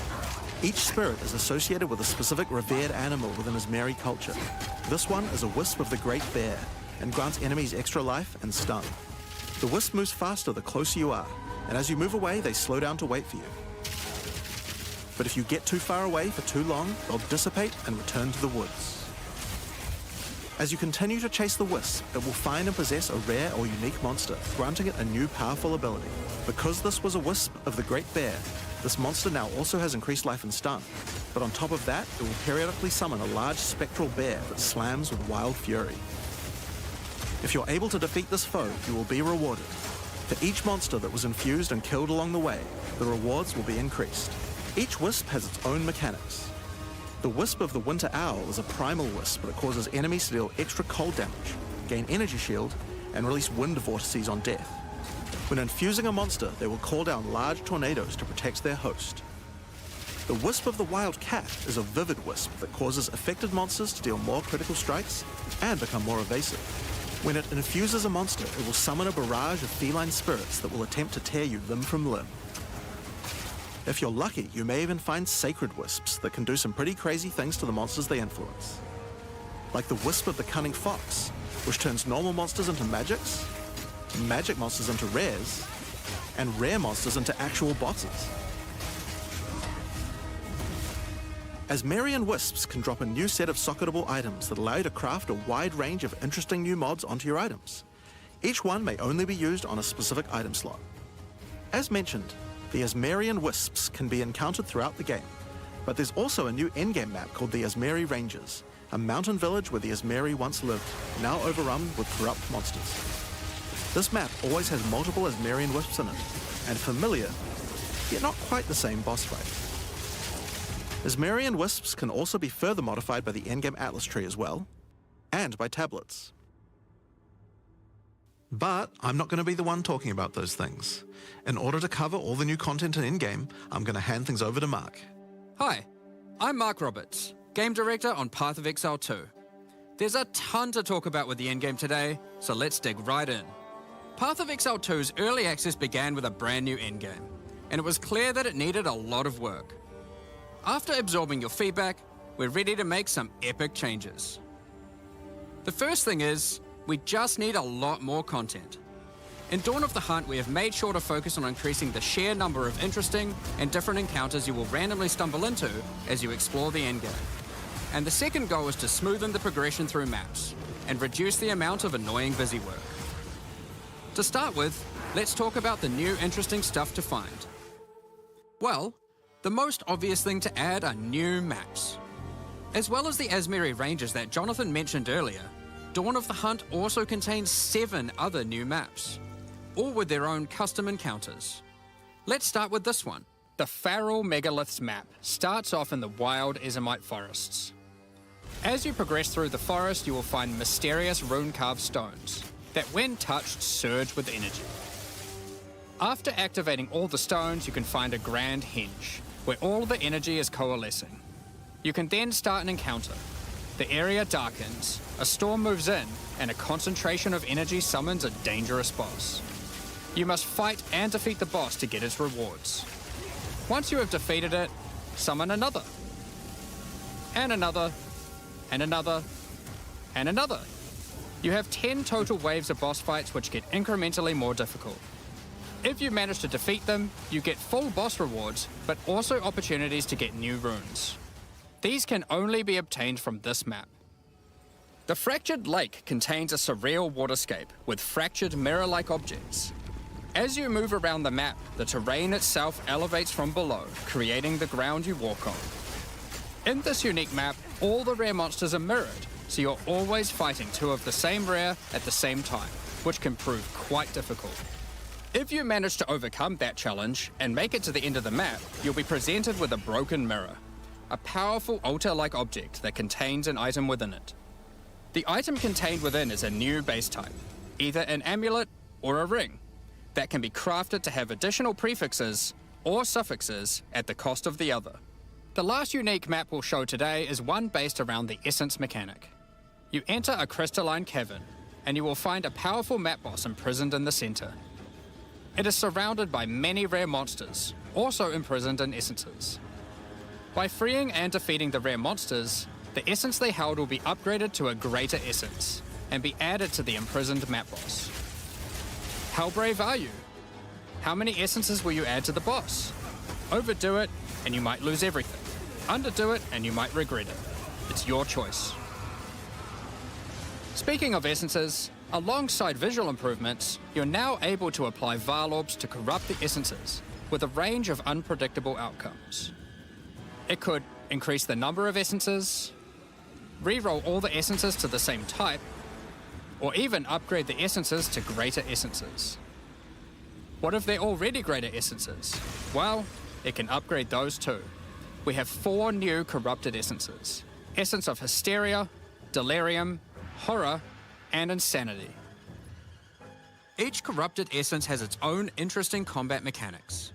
For example, the Essence of Insanity causes you to question even your own mind, as monsters split into shadowy clones, and you must locate the real one before a devastating icy explosion freezes everything around it. Each of these has their own crafting outcomes. The Essence of Insanity can be applied to a belt. It adds a mod that will ensure the next Vaal Orb used on the belt will guarantee adding 2 enchantments. It's worth noting all the essences in the unique map can also be corrupted too, if you're willing to risk it. It's worth noting we have also added 10 extra Atlas passive points you can earn by completing 5 different unique maps. Now, new maps are just the beginning. We had a goal where we wanted to make sure you were constantly finding exciting new content, and that it could be lurking around any corner. So, we have added a bunch of new things that you could stumble into in any map you run. On your travels, you will sometimes encounter rogue exiles. Others like you who have been exiled and are openly hostile. Some are malicious, some are mad, while others are simply fiends for loot. They will challenge you, a fight to the death. They use the same skills available to players, and even the same items. They aren't just dressed up in those items, they're actually using them. It's going to feel like a true player versus player situation. Of course, if you are able to slay these exiles, those items will all drop on the ground. So if you encounter an exile using a powerful or valuable unique item, which you can see displayed under their life bar, you want to be damn sure you kill them. Because if they kill you and your party, they'll portal out, taking their items with them. Every fight will feel completely different depending on the items they come equipped with. 6 These map exiles portals are remaining. much smarter than your regular monster. They have 6 map capabilities to portals dodge remaining? roll, avoid your abilities with smart Did you guys see pathfinding, that? smart targeting, and much more action-packed gameplay. Fortunately, they're like you and they're not super durable. Unless, of course, they're wearing uniques like Calm's Heart, in which case, expect a longer battle. There are 12 different rogue exiles you can find, each with their own skills and personalities. Some may insult you, while others may admire your honor in combat. Another encounter you might stumble onto in Dawn of the Hunt are one of 4 new unique strongboxes. Strongboxes are chests with modifiers. When you try to open them, they activate traps and spawn waves of monsters that you must defeat to access the loot. Let's take a look at 2 of the new unique boxes that are harder to find, and behave just a little bit differently. The Ogham's Legacy Strongbox has a corpse splayed out in front of the rune-carved stone.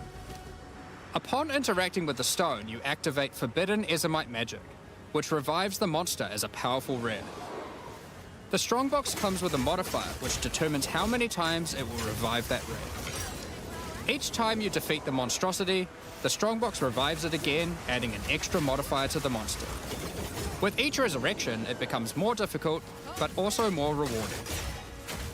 This Strongbox is infused with Thaumaturgy from ancient Vaal technology. Eshel's Torment has a powerful artifact inside, and is guarded by Chaos itself. 31 packs Defeating of the monsters monsters will grant you a unique item, with a specific corrupted outcome. You'll have to find the other two for yourself to see what they do. Now, let's talk about the introduction to the endgame. Upon starting the endgame, Doriani tasks you with cleansing corruption to help restore the land. However, in practice, the quest objective just sent you on a grind to clear 15 maps. We wanted to make the quest to unlock your Atlas passives much more interesting. Now, Doriani is tasking you with a more specific objective. On the Atlas, you will find areas of corruption caused by the beast. In the center of each one, you will find a corrupted nexus, the source of the affliction. In the areas leading up to the nexus, you will notice that corruption spills out from slain enemies and amalgamates into powerful monsters. Corrupted maps existed on the Atlas before, but we've done significant work on improving these monsters.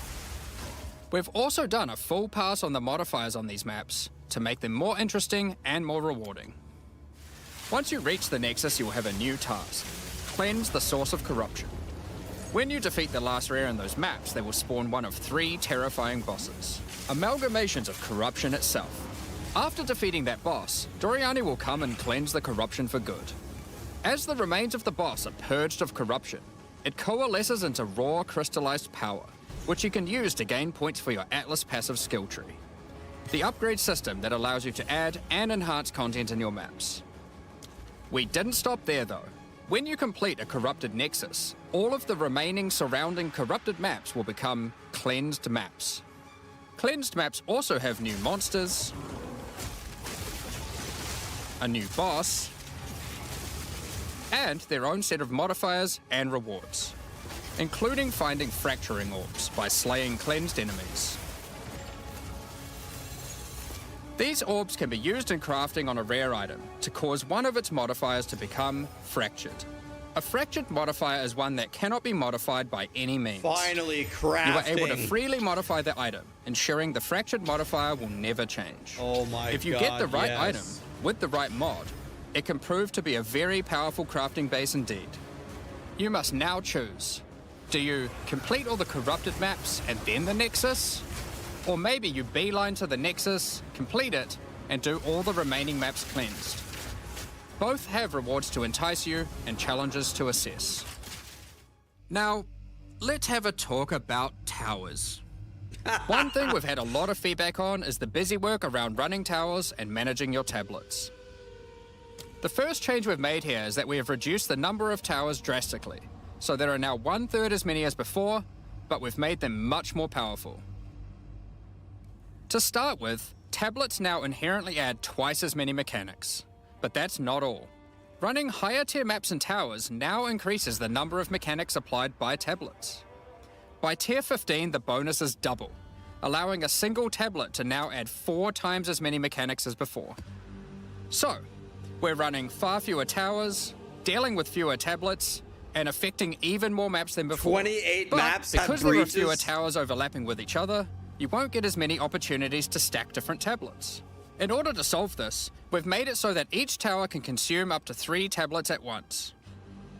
You always get 1 slot on completing the tower, but if you can complete a tower with more mods on the waystone, you can unlock a 2nd or 3rd slot. Overall, this allows for even more juicing from towers, while drastically reducing the amount of busy work you have to do. On top of that, towers are much more interesting maps because they can now spawn with all mechanics, including bosses. Each tower map has a new boss. Let's take a look at a couple here. The boss fight of the Alpine Ridge map has 2 powerful witches contesting for territory. One witch has an affinity for ice, the other fire. Who will win? Hopefully neither. The boss of the Sinking Spire map is a remnant of the Val that has been charged with lightning. It uses a full suite of lightning abilities. But be careful. Oh, no, if not any of them hit the Blackjaw. surrounding constructs, they will power up. Another thing that we've seen a lot of feedback about is sustaining waystones. As we looked into it, we realized that the people who couldn't sustain waystones were dying a lot. A lot more than we had expected. And that made us realize something. During the campaign, the expectation is that you can die multiple times in order to learn how to overcome challenges. You are able to learn how the monsters behave, adapt to their skills, and eventually overcome Here them. it comes. But as soon as you get to the endgame, you are effectively no longer allowed to die if you want to sustain waystones. By the time you are getting towards the end of endgame, we want you to have to be careful not to die. But it certainly shouldn't be that we have such a sudden shift as you run your first maps.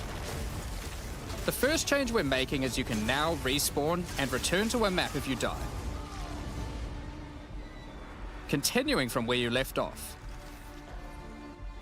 When you start the endgame, you get up to 6 total attempts per map. As you add more modifiers to a waystone, the number of respawns goes down. This means that as you get to the point that you're running every waystone as a rare, you will have to be more careful. In parties, everyone gets to respawn that number of times. But we still think it's important that you can kill a boss in one go. In order to allow that to happen, we've made a change so that once you start the boss fight, it changes over to the same respawning system we use for pinnacle bosses. This means that the map owner can choose to respawn everyone at the same time. Another complaint we've seen a lot of is players not wanting to do the pinnacle content because of the experience penalty from dying. A change we've made here is that all pinnacle content now no longer grants experience, but also no longer removes experience on death either. Dawn of the Hunt also brings the first batch of Twilight Order reliquary keys from the early access supporter packs. These keys contain items selected by our supporters. They can contain any unique item found in Path of Exile 2. If the selected item is a pinnacle boss drop, then only special keys dropped by this content will be able to provide these items. For example, Hand of Wisdom in action can only come from a key dropped by Zesht. We're also making a change that allows pinnacle boss uniques to drop at any difficulty. Rarer uniques will be rarer at lower difficulties, but still possible to find. This applies to the drop chances for the reliquary keys from this content as well. We spoke about towers and tablets earlier, but we have also added a suite of unique tablets. Each of these adds crazy interactions to the maps influenced by it. For example, this unique tablet allows you to run any map in a tower's radius without requiring connections, which can be quite useful for jumping gaps and traveling around your atlas. You can just jump way ahead. And this tablet causes all runic monsters spawned during expedition encounters to be duplicated, and weakens all expedition monsters that emerge from the ground. The Atlas tree has also been expanded, and you can find many of the new mechanics there, and improvements to existing ones too. Elon's tablet.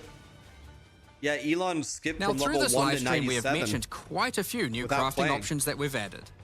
New runes, corrupted essences, fractured mods, and jewelry crafting bases. But we did have just one more crafting system to talk about. Recombination. Expedition was the only in-game mechanic that was lacking a crafting system, so that needed to change.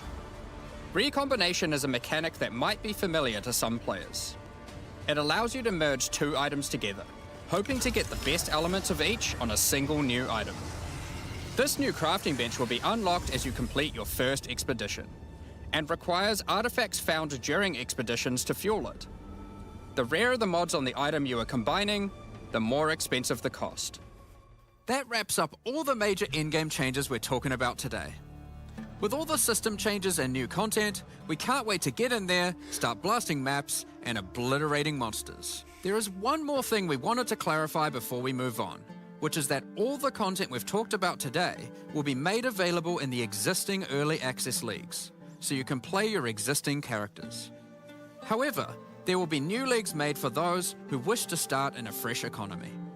It is recommended to start over and get the full new experience in the Dawn of the Hunt leagues. For all our existing early access players, we're really looking forward to joining you playing in this new update. For those who don't already have access and are interested in playing Path of Exile 2 Dawn of the Hunt, you are able to at any time purchase an early access supporter pack at www.pathofexile2.com. Additionally, the Paladin and Penance supporter packs are now available to purchase in Path of Exile 2 and contain 6 microtransactions each and the full pack's face value in points. All the microtransactions contained within these packs are purely cosmetic and do not affect your character's power or progression in any way. Thank you so much for your ongoing support. We're just about to start the Q&A with Ziggy D. With release at the end of next week, our community team will be posting crucial information you'll need for the release. Keep an eye on the news. On release weekend, we expect to launch the new mystery box and many new microtransactions, including Path of Exile 2's first alternate skill effects. Thanks for joining us today and checking out our latest developments. We're looking forward to playing the Huntress, trying new builds, and exploring the new endgame next week. We'll begin the Q&A shortly, so please get your questions ready.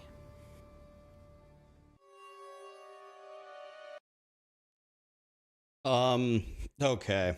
So, grinding gear games has come back to restore order. Grinding gear games just restored order. Oh, we're already going here. Exiles, and welcome to the Q&A portion of today. Is this very quiet? Very exciting reveal with lots and lots in it. It's too quiet, right? Expectations, particularly in crafting. But on that note, we're joined here by That's Jonathan as loud as I can and make it. Mark to talk about all that we've seen today. I can't and more make in it any Exile louder. 2. And you had It's at an 100. update about the recombination. Yes, first, that's right. though. That's right. Yeah, so we actually last night had a bit of a design session and realized that we weren't actually fully happy with the way the recombination worked. So we actually made quite a big change to it, which wasn't reflected in that video, obviously. Give me a second. It's basically that we sort of wanted to give a bit more control to the player over how recombination works. And we also kind of weren't really happy about the fact that recombinators is something that like kind of matters a lot for really, really ultra endgame players. But it wasn't something that was really mattering a lot for like. It's quiet on the main stream, guys. It's just how loud it is. So we've actually changed it now. This is so max. the way it works is that you pick which mods you want on the each item from each item, and then it gives you a percentage chance of success based on the number you picked. So if you pick just like one from one and one from the other, then the chance is much higher. But if you pick like if you pick 6 mods, it'll become practically impossible. So effectively, you know, like the more you're wanting to design the item, the less of a chance of actually having success. So that means that if you just want to get like a mod, if you want to get an item with like, okay, these 2 mods that I found off the ground, that's you know, relatively easy. If you want to get an item which has, you know, all of them, then very hard. So we think that's a much better design because it means you can kind of use the recombinators actually become something that you can use even from a relatively from the first point you get them, but there's still this kind of end game, like, you know, like for perfect stuff, you might still be able to do it with more. It is kind of balanced though, so that like if you pick literally all 6, then it's going to be like incredibly low to the point of like don't even try that. But you know, like 4 mods might be a good thing to sort of be striving for, that kind of thing, and then exalt the other 2, that kind of stuff. So yeah, that's kind of the new design of that. So hopefully that'll be in by the time 02 comes out. We're gonna we've kind of got a plan for doing that. But yeah, like I think it's a much better design than what we had before for recombinators. If it's not there for 020, it'll be as very soon as soon. it can afterwards. Very soon, But yeah, you know, spur of the moment, night before the live stream design sessions. But increased player agency and visibility into the success result is just a win. And honestly, took way too long. Can I turn it down now? You know, get to the point of us actually going, this is Seems like they just turned- straight they- up better they to turned have it up. observability into that and the freedom of choice. So. Sure. Down Yeah, now? that's the thing. Recombination definitely felt like something that was It's both good. really It's high end in good. terms of the crafting that it was. I'll leave it. intended I'll leave for, it. But also just even understanding it. This seems much more intuitive because Yes. I'll just leave pick it. what you I'll want. leave it. You want, Yeah, right? exactly. So So it does sound like it's a little bit of a nerf for the very high end of crafting, though. Like, It might end up being, but I'm not like it sort of depends on how the numbers come out. Like because we only just designed this, we need to still work out like exactly how the numbers end up looking. But I mean, look, we have to make sure. Obviously, whenever we're designing any crafting system, we have to be really sure that we're not like screwing over finding stuff on the ground. So you know, you have to sort of have that balance, and that's so that kind of informs everything we do with crafting usually. One difference here, though, of course, is if the success chance fails, both item's just both deleted, items yeah. are destroyed as opposed to always keeping one. Yeah. So okay. So it's Whether basically or percent not chance that's for success, and if it fails, item's gone. So Roughly, what do you think you try to pitch at just choosing 2 mods at? Like, It depends on what mods you're selecting, but I'm kind of thinking kind of like 35%-ish kind of thing for like 2 normal mods, that kind of thing. both Like to for them go both, over? yeah, for them both. For if you pick 2, Yeah. and then but we'll it see. kind of depends. Again, It kind of depends. We'll see how we have to do higher some tier mathing. mods are rare, and Yeah, exactly. So it sort of it depends on the also situation. the other thing is it's going to now have a fixed cost, so it's not going to Yep. you know. And the idea is dollar like, based on yeah, and the idea is like doing a single expedition should be enough to do a recombination. So, you're going to be doing them like relatively often as you're doing expeditions. so is the part of Expedition where you get to craft with the NPCs still a thing then? Now that you're adding this? Yeah, I mean, you've still got that whole mechanic, and like, so it's competing for the artifacts. Yeah. Between recombination versus buying things from that other way. So is there some buffs intended for that then to make it more competitive? Not with- yet. It definitely needs some love in the future, but not at this time. Yeah. Yeah. It seems like the systems can kind of go hand in hand, where one is giving you items that you can then potentially recombinate. That is also true. You can use the ingredients of one in the other, or the outcome of one as an ingredient in another. Cool. We'll talk more about crafting a little bit later on for sure, because there was a lot announced there, which I'm quite excited about. Definitely exceeded my predictions for what you'd be adding in terms of crafting. But firstly, though, just a quick clarification on the league. So there's not going to be a wipe for the new players joining us. Right. If you were playing on a character, you can still keep playing on a character. But a lot of long-term Path of Exile players know the importance of playing on a fresh start. And that's also really important for you guys as well, For right? sure, yeah. I mean, basically, if we don't have like any character that's come from before, you're just not gonna like, because the balance is so different and because so many things have changed. There's like no point in even listening to feedback for someone who's playing in the old league. Like, it really has to be that you're doing the fresh start, and we're sort of seeing how things go in the new economy. So like, we were really sort of, it was kind of an interesting decision about whether or not we should make it so that all the content is exclusive, or rather like what amount of content would be exclusive to the league versus not. And the issue that we had is that so I mean, like, a league means something in Path of Exile. In order for something to rise to the level of a league, it needs like a certain amount of features. And the original thing we were thinking about doing that way would be the Asmeri Wisps, but there wasn't quite like the kind of like meta mechanics and stuff with that. So like, we didn't quite rise to the level of feeling like it deserved to be a challenge league. And at the same time, we've also got a lot of new players playing Path of Exile 2, never played Path of Exile before. So we were a little bit like, we kind of were deciding like, okay, should we should we make them exclusive or not? We sort of decided, you know what, for this one we're not going to. And then what we'll probably try and do is for the next league that we do, we'll actually make it a proper challenge league with like its own exclusive mechanic and so on. But yeah, it's a little bit funny because like in early access is a bit of a different situation, and so. Yeah, we'll sort of see how this goes anyway. But certainly I would encourage everyone just like start again on a new character. I think, you'll have a much better time because, obviously if there's structural changes to the passive tree. It's like if you log in with your character, you're going to have like, your tree's going to get reset. You have to do stuff. There's things like that are going to happen that mean that, and also just balance changes, right? Like huge numbers of them. So you're going to have a better time playing from the start. That's it. And speaking of the Huntress then, so we saw initial Huntress quite some time ago now and had some hands-on time with it and things, but I certainly, having played that before and played it now recently, the Huntress has changed quite a lot. Yeah. So what was the, how hard was it to get it ready for release? What was kind of the key there? I mean, it's funny because class design is one of those things where every time you add something, it can make you reevaluate everything else, which is why it's so hard to predict like how long a class will take. So like, it changed a lot since the last time we had we were showing Huntress. And honestly, like, it's like, while there are some skills that you'll still see, like, it just plays completely different. And I mean, whenever we're looking in like how we're going to design something like this, it really comes down to like, what is it's special about the character class? Like, how can we double down on that to make sure it feels different?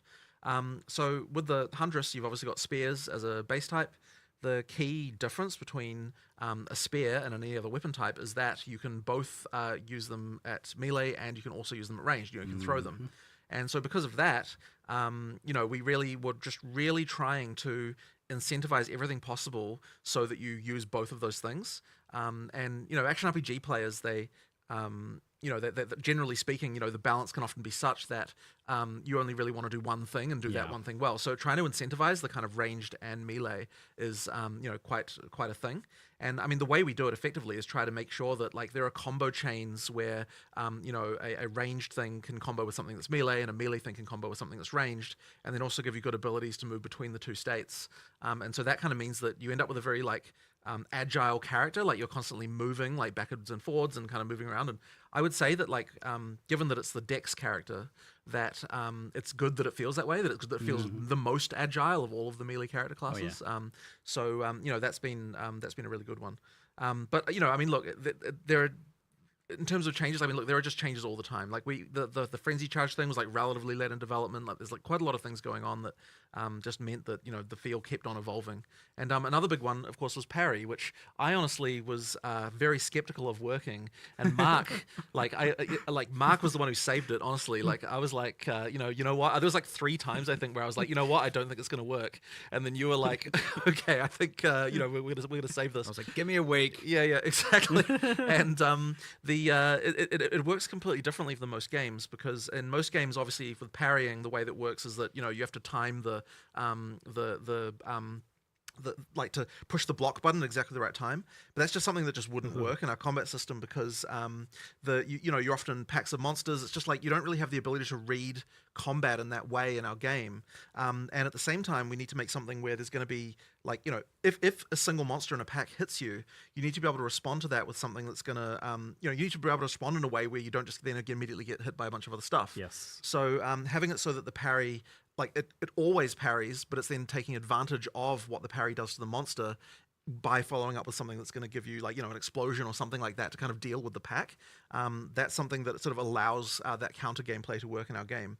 So you've kind of got 2 primary parry follow-ups. You've got the frenzy charge one, which dashes back, which means that you don't have to worry about the monsters hitting you. And then you've also got the one that there's another one which I don't believe we showed there, which called Fangs of Frost, which does a counter where you attack with ice, which freezes the pack. So it's another way to so in both cases, you've kind of got something that's kind of dealing with the fact that you've got all these monsters around you. And that was kind of the biggest challenge, I think, that we had with that mechanic. I'll also make note of, there was a support gem I found that you can attach to any attack that allows you to follow up parry to generate a frenzy charge too. So it doesn't even have to be the backflip. Yeah. In that case, there's other, create your own parry. Yep, and then of course there's always Sniper's Mark. And there's there's a skill that does give you a guaranteed crit, so that's a potential option as well. Like you've got a few different ways to generate them. Because parry guarantees a light stun. Yeah.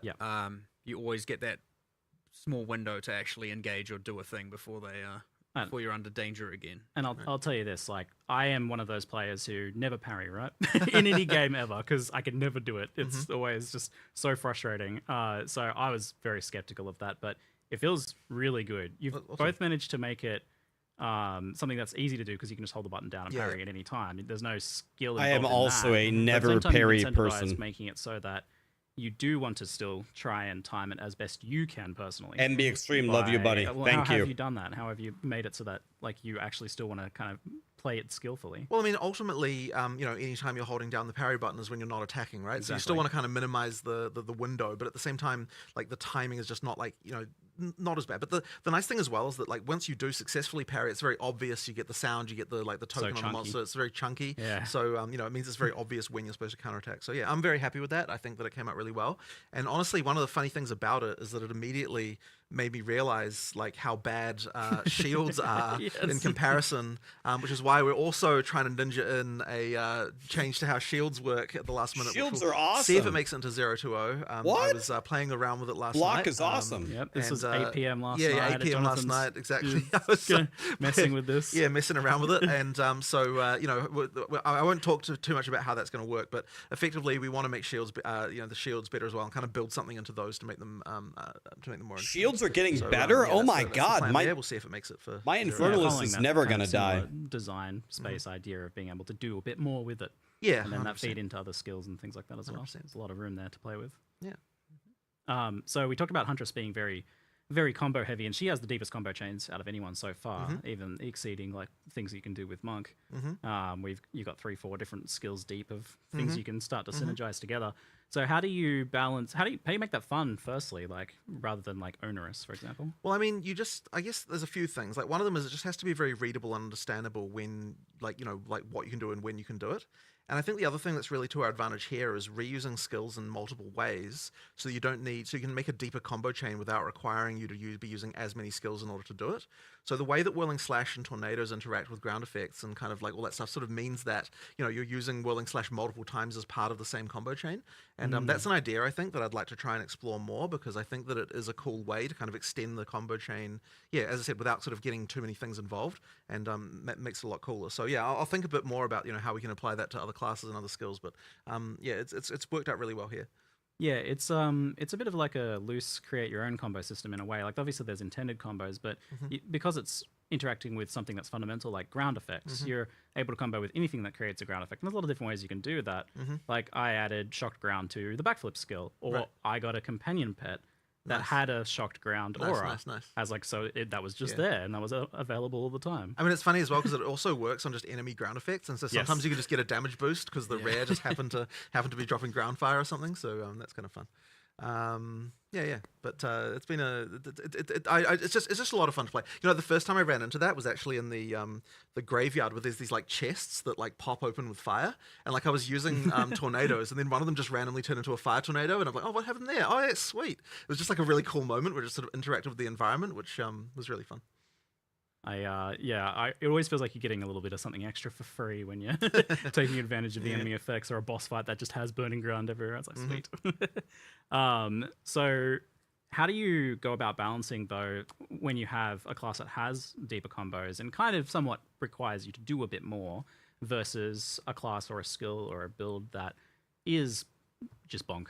I mean, you have to ultimately make the combos matter, right? And I think actually that's one of those things that we're trying to really focus on with the balance changes we're doing in Dawn of the Hunt more generally, is making sure that even, like, I think it's the case where some of the combo gameplay kind of degenerates a little bit by endgame in a way that, like, I want to make sure it still feels rewarded.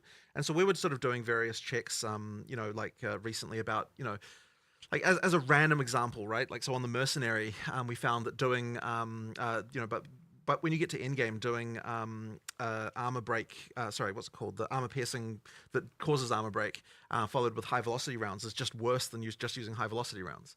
And that's like really bad, right? Like we have to make sure that we're improving that stuff. So it's like sometimes you just get these things where like the balance by endgame kind of degenerates in a way that that doesn't support the combo anymore. And so we have to make sure that when we're looking at buffing things, that we're like making sure that when we're doing it, it's to support the fact that using more things is actually a good thing. We're really trying to make sure that we're bringing some of that, improving some of that stuff as well as we're making the balance changes.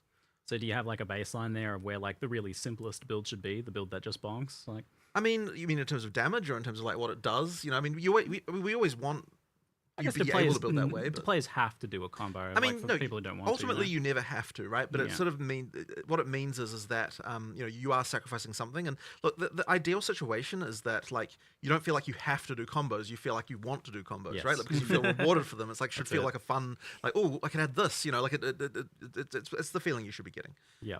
I think the Huntress is doing that very well. It must have been like extremely hard, because I don't think I've ever seen this like ranged melee combo done well before. Right.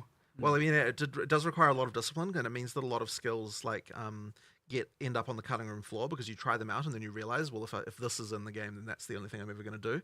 So you got to be really careful about that stuff. Certainly, playing the Huntress now makes me go back and look at the other classes and be like, we need to up that the level there, and we missed the mark a little bit now because this is better. And who's to say the next class won't even be better and make us question even this? But but that's the way it is with class design. That's what he says when we like literally when you make a new class, you question everything. He's not understating the level of questioning everything. Yeah, do you see like going back to the monk at some point and looking for more like opportunities to link skills together with? I mean, we haven't got to the full skill set for any class yet already, and we need to add more pieces for a lot. I think there's at least 4 skills that were designed and then aren't in the monk currently. Range are the same. There was extra poison skills. It was intended to be more chaos dots. There's all kinds of stuff. We have to obviously at some point fill all of that in. Hard to say when, but we're going to try and incrementally get it, like much like how Ray Spectre and I mean the mount works with the Huntress, but we were like, let's give something for the Ranger this time. Let's give something for the Summoners out there this time, and so we're just going to keep filling in those gaps over time. And it feels like you're getting better at class and skill design as you go too. So I imagine the last class you're going to release is going to be like amazing. You'll look back at the first ones and be like, ooh. Possibly. Well, that is the worry, but whatever. That But just look, with that just means we've got another round of going through everything and improving stuff again, right? So and that will never end. That's it. So with the parry came the kind of looking at the player getting stunned, in particular player heavy stun. So it's always hard to tell players like, hey, we're going to do something to you and it's going to be a bad thing. You're not going to like this. Well, the funny thing, let's talk about why. there's a few things like that actually, because so I mean, for a start, like we needed the downside of parry to be you know, like that, yeah, you get stunned out of it. But then when we're looking at how long, like we're like, okay, right now, even, and it's true with shield block as well, by the way. It's like if you get stunned out of that, the amount of time that you get stunned out for is actually not even enough time for most bosses to do a follow-up attack on you. And it's like, well, where's the downside if it doesn't even have enough time? So we did have to extend that out a little bit, and it makes you a little bit more careful. Extending just to crowd warn people, controls. right, there's a few other things like we lowered what's it called, the I can't remember the name of that thing now. The thing that makes you more easy to be elemental statuses apply to you.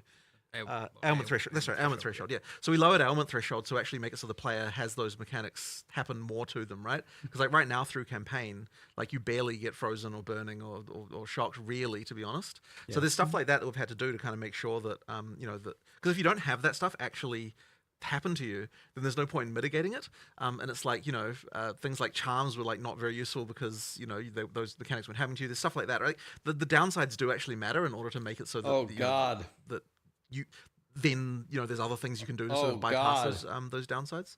So yeah, that's kind of one of those things that more crowd control is there. I did always find it a little bit strange that like I was able to count the number of times I was frozen in the campaign on one finger. For sure.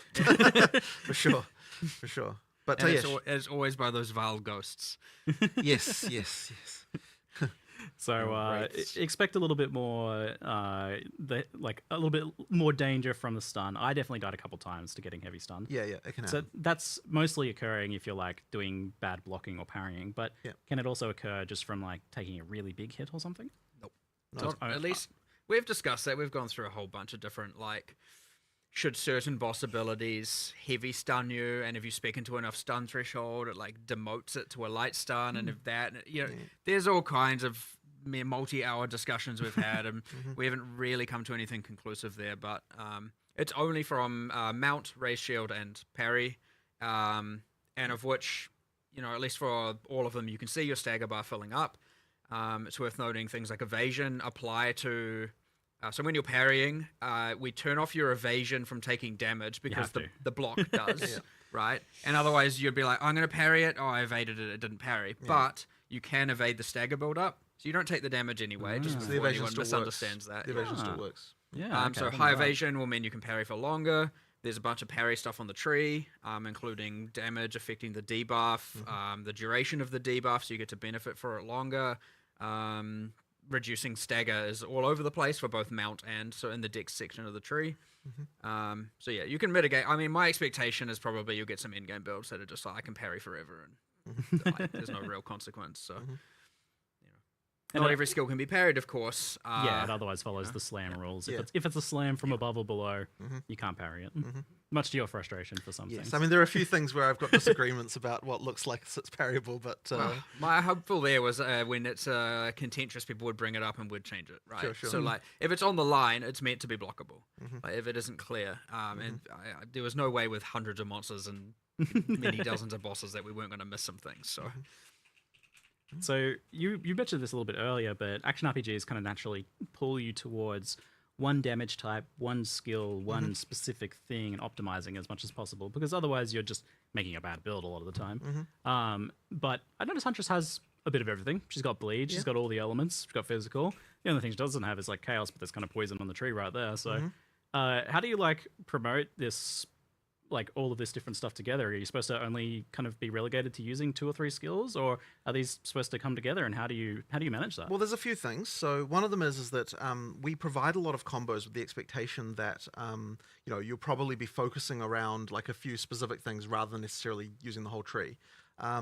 So like there's that. The other thing as well is just making sure that in the passive tree there's sort of options that go across both. So the Huntress's passive tree has quite a lot of things like extra melee damage if you've done a ranged attack recently, and then it's got things like bonuses against blinded enemies because while you're in a whirling slash there's so it's sort of stuff like that where we're trying to carefully think like, well, how can we come up with something that's interesting and buffs everything that you might want to be doing, that kind of synergizes with the stuff that the Huntress can do. But it is honestly hard because like many categories of things only matter for one thing, part of a combo. So it's just like trying to come up with categories that can somehow span all of them in different ways. And ideally we can achieve that, but yeah, it is pretty hard. Generally, yeah, you're going to become more niche or more selective because, again, even mixing elemental and bleed is just probably often going to result. You in probably something wouldn't do suboptimal. both elemental and bleed. You'd probably choose one or the other. But that's why we kind of try to make sure that, like, so you've got sort of linkages between them, though, right? Because it's like, for example, the thunderous leap detonates the spears that you do from the bleed thing. So it's like kind of like the idea there is to like it changes how that skill then has a use in the combo with the other one. So even if that skill itself isn't doing a lot of damage, it's triggering something that's taking advantage of all the damage bonuses you got for the for your bleed stuff. So that's kind of like the idea is just to link all that stuff in a bit so that you can use the non like directly synergistic things in a kind of more synergistic way. Yeah, that's if you didn't see that from the earlier trailer, it's you spear them with a bunch of spears and then jump on them and explodes them for bleed. Amazing. So, but yeah, that's using an elemental skill like in another way as a detonator. But and even more, you've got weapon swaps as well. Yeah, of course. I mean, there's all those systems we already added about all that kind of stuff. Yeah. So I mean, like, what will be interesting is whether or not we miss something cross-class, right? That's always a concern. Is someone will come up with some way to abuse something, between something that's going on in the spear skills with some other class that we failed to consider.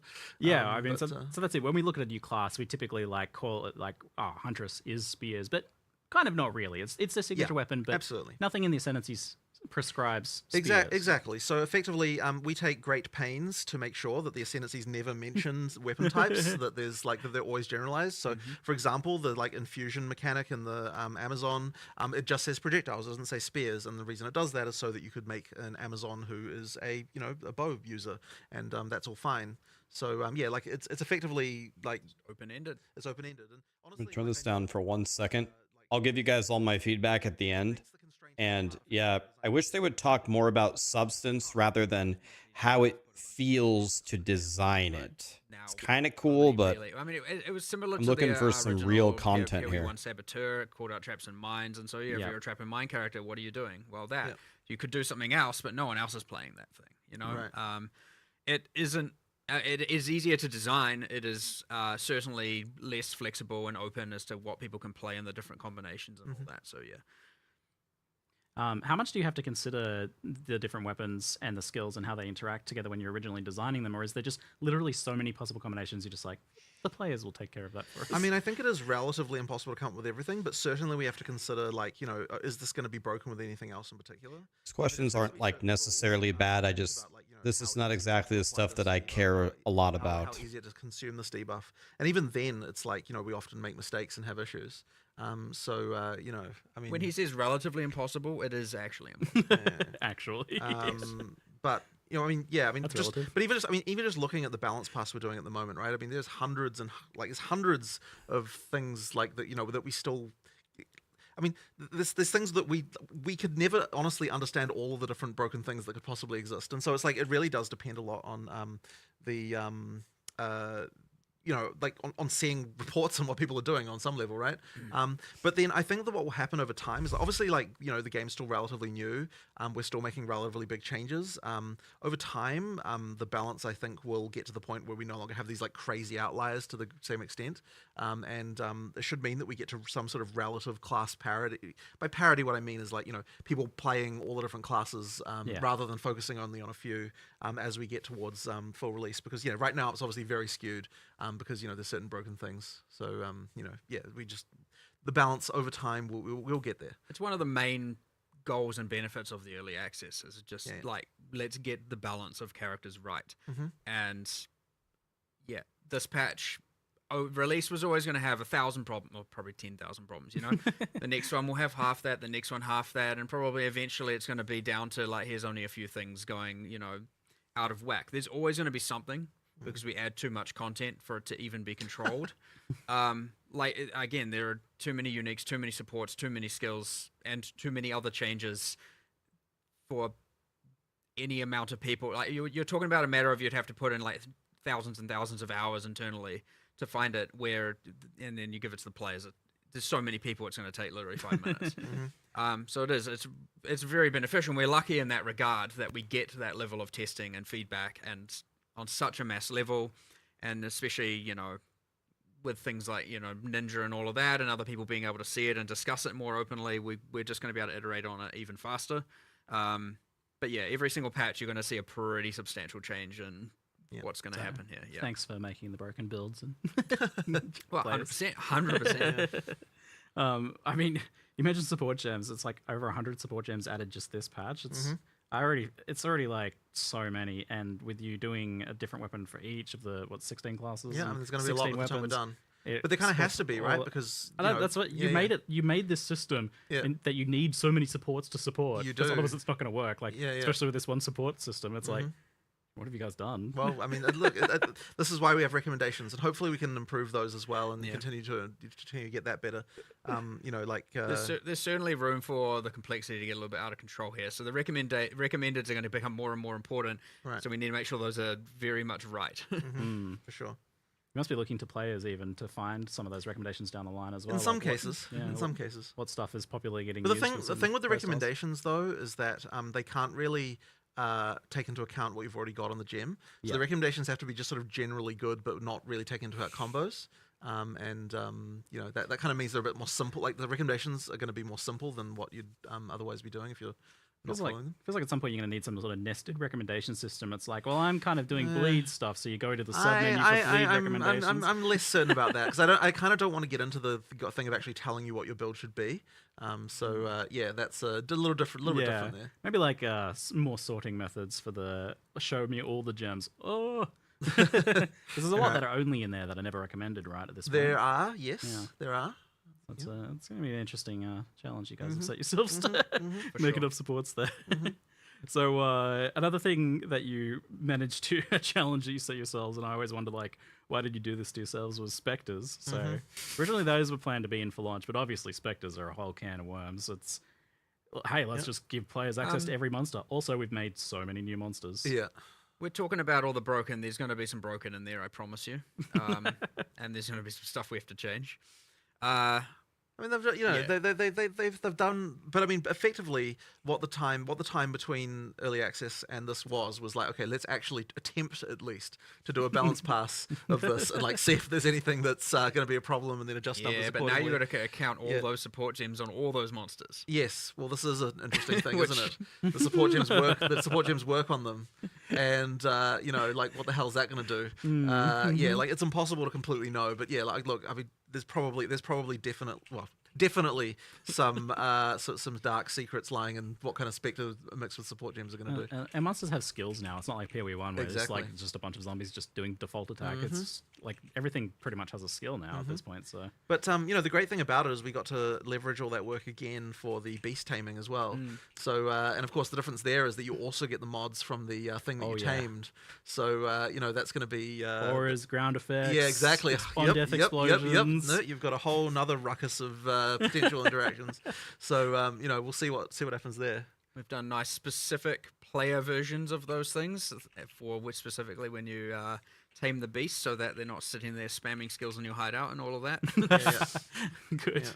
Yes. So, but also, like, there actually are player versions of the mods that Res can get, like, so that we can balance them if we need to. Yeah. Because some of that stuff would be ridiculous if you had it yourself. So, you know, basically, we still have it sort of work. It mostly works the same way, but there will just be numbers tweaked to the player versions, and the same works as well for the what do you call it? The ritual sacrifice. Headhunter, Headhunter and stuff like that. So player versions of the monster mods for that. Yeah, this new attention to these things is going to benefit like the pre-existing stuff like Headhunter and that as well. Yeah, that's insane. There's a new.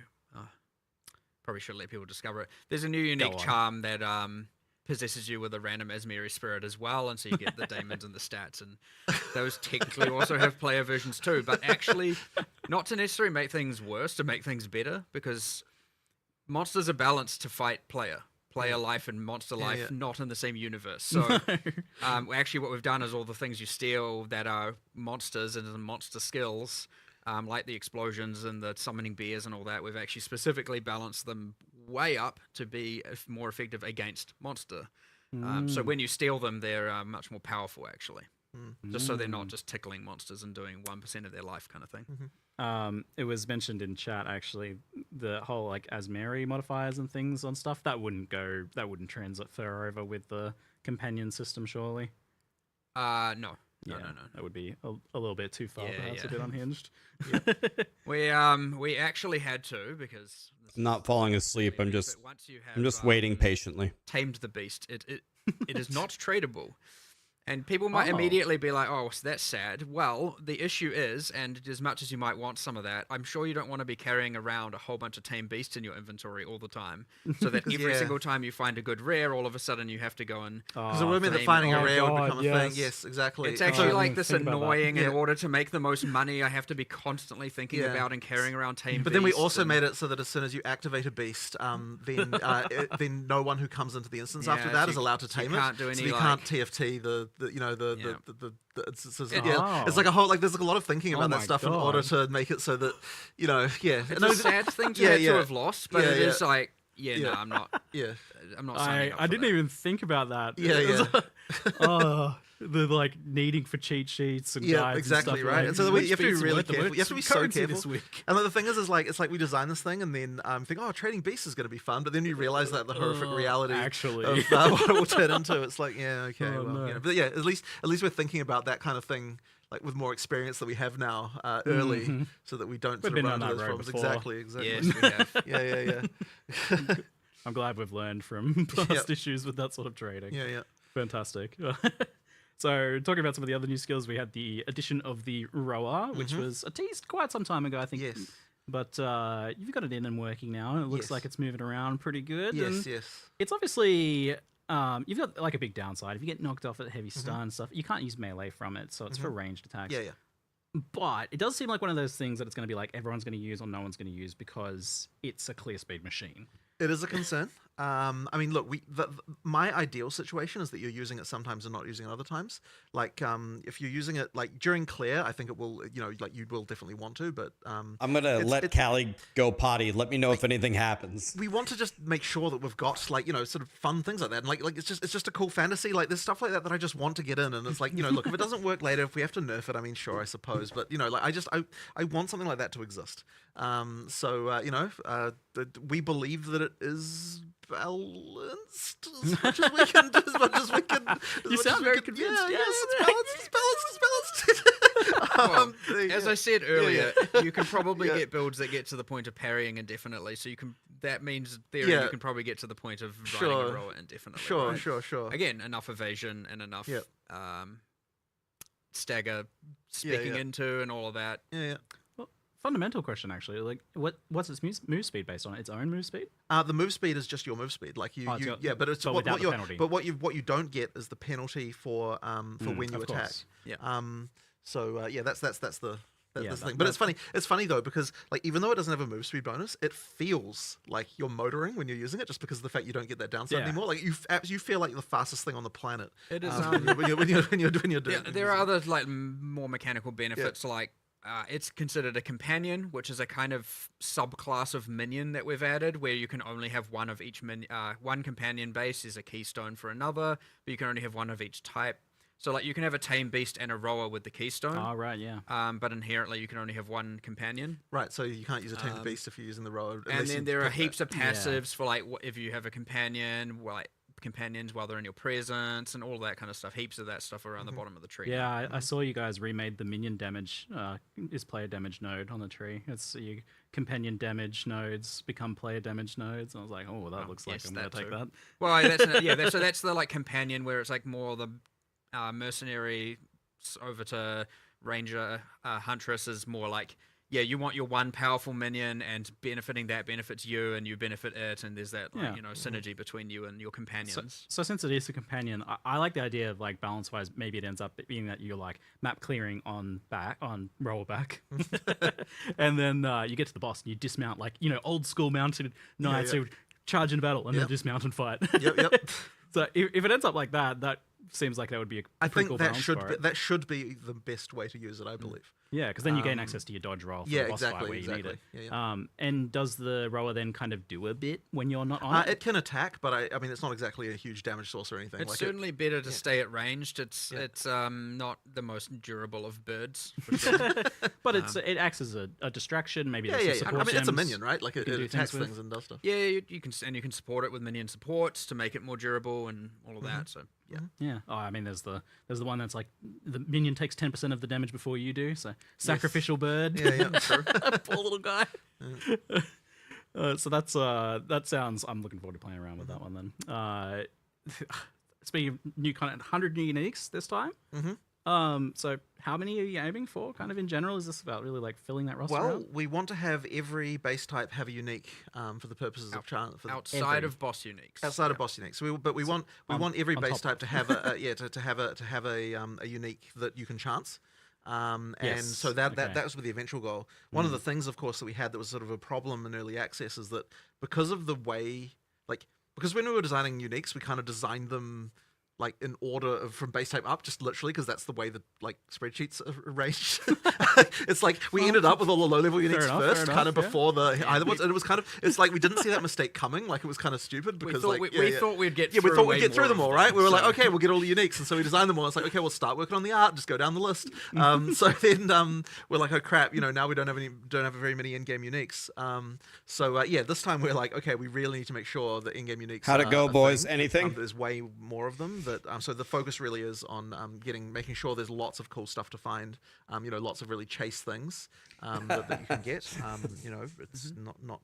You discovered the sort order changing in the spreadsheet. Yeah, it does help. Effectively, like you should. This should be a lot better, and like there's lots of cool stuff there. And we're just gonna keep going with that. By the way, like, of course. Yeah. 100 now, 100 later, 100 next. Just keep going until kind of honestly, we never really stop making uniques. Like especially anyone familiar with Path of Exile 1's history, is every single expansion since the dawn of time has had new uniques added to it. So there's a lot there, and there's going to be a lot here eventually as well. So then let's talk about the idea of like players seeing a unique and be like, 1x, that's not very good. What do you guys want uniques to be in Path of Exile 2? Like, how powerful should they be? What should they be aiming to do? And how should they affect the rares in that slot? I mean, it's always a tension because we want rares to still matter. Like, we don't want just your character to be just only full of uniques. So it really is like the role can evolve. So at the start of the game, they're really supposed to be more about that. So the earlier game uniques are supposed to do two things. One of them is when you find them, they should be powerful for a little while. Yeah. But then also they have a some kind of combo thing that you might be able to do with them at endgame. But we don't always know exactly what that might be. That's such a nice we've got sort of room. ideas, obviously, but it's like we don't necessarily design them to say, okay, this unique definitely has like an in-game build that's going to be actually strong to do with it. And that's because you're kind of putting in things where, later on, some other mechanic might come along or something might happen, and then people find an interesting interaction, and that's when the unique kind of comes into its own. And I mean, that's the same as like Magic card design philosophy, that kind of stuff. You just put in like kind of weird stuff and sort of, maybe you find something. But obviously it can mean that like, when people see a new unique, they might they dismiss it. But then one day they might also be paying vast amounts for it if it becomes a meta build. So, but I feel like a game has to have that stuff in it in order to feel like there's lots of interesting ways to experiment, because like, it's like the feeling of being the first person to discover some new interaction is an amazing thing, and then when people see something that like feels smart, and it's like, if we don't have uniques that just take chances and do weird shit, we'll never have that kind of stuff happen. When we're designing a unique, we don't think about what's the value going to be. Yeah, we're not even coming out of it going like, this is going to be really expensive, or this is going to be really cheap. Well, in some cases, well, you knew what you were doing with that Herald unique.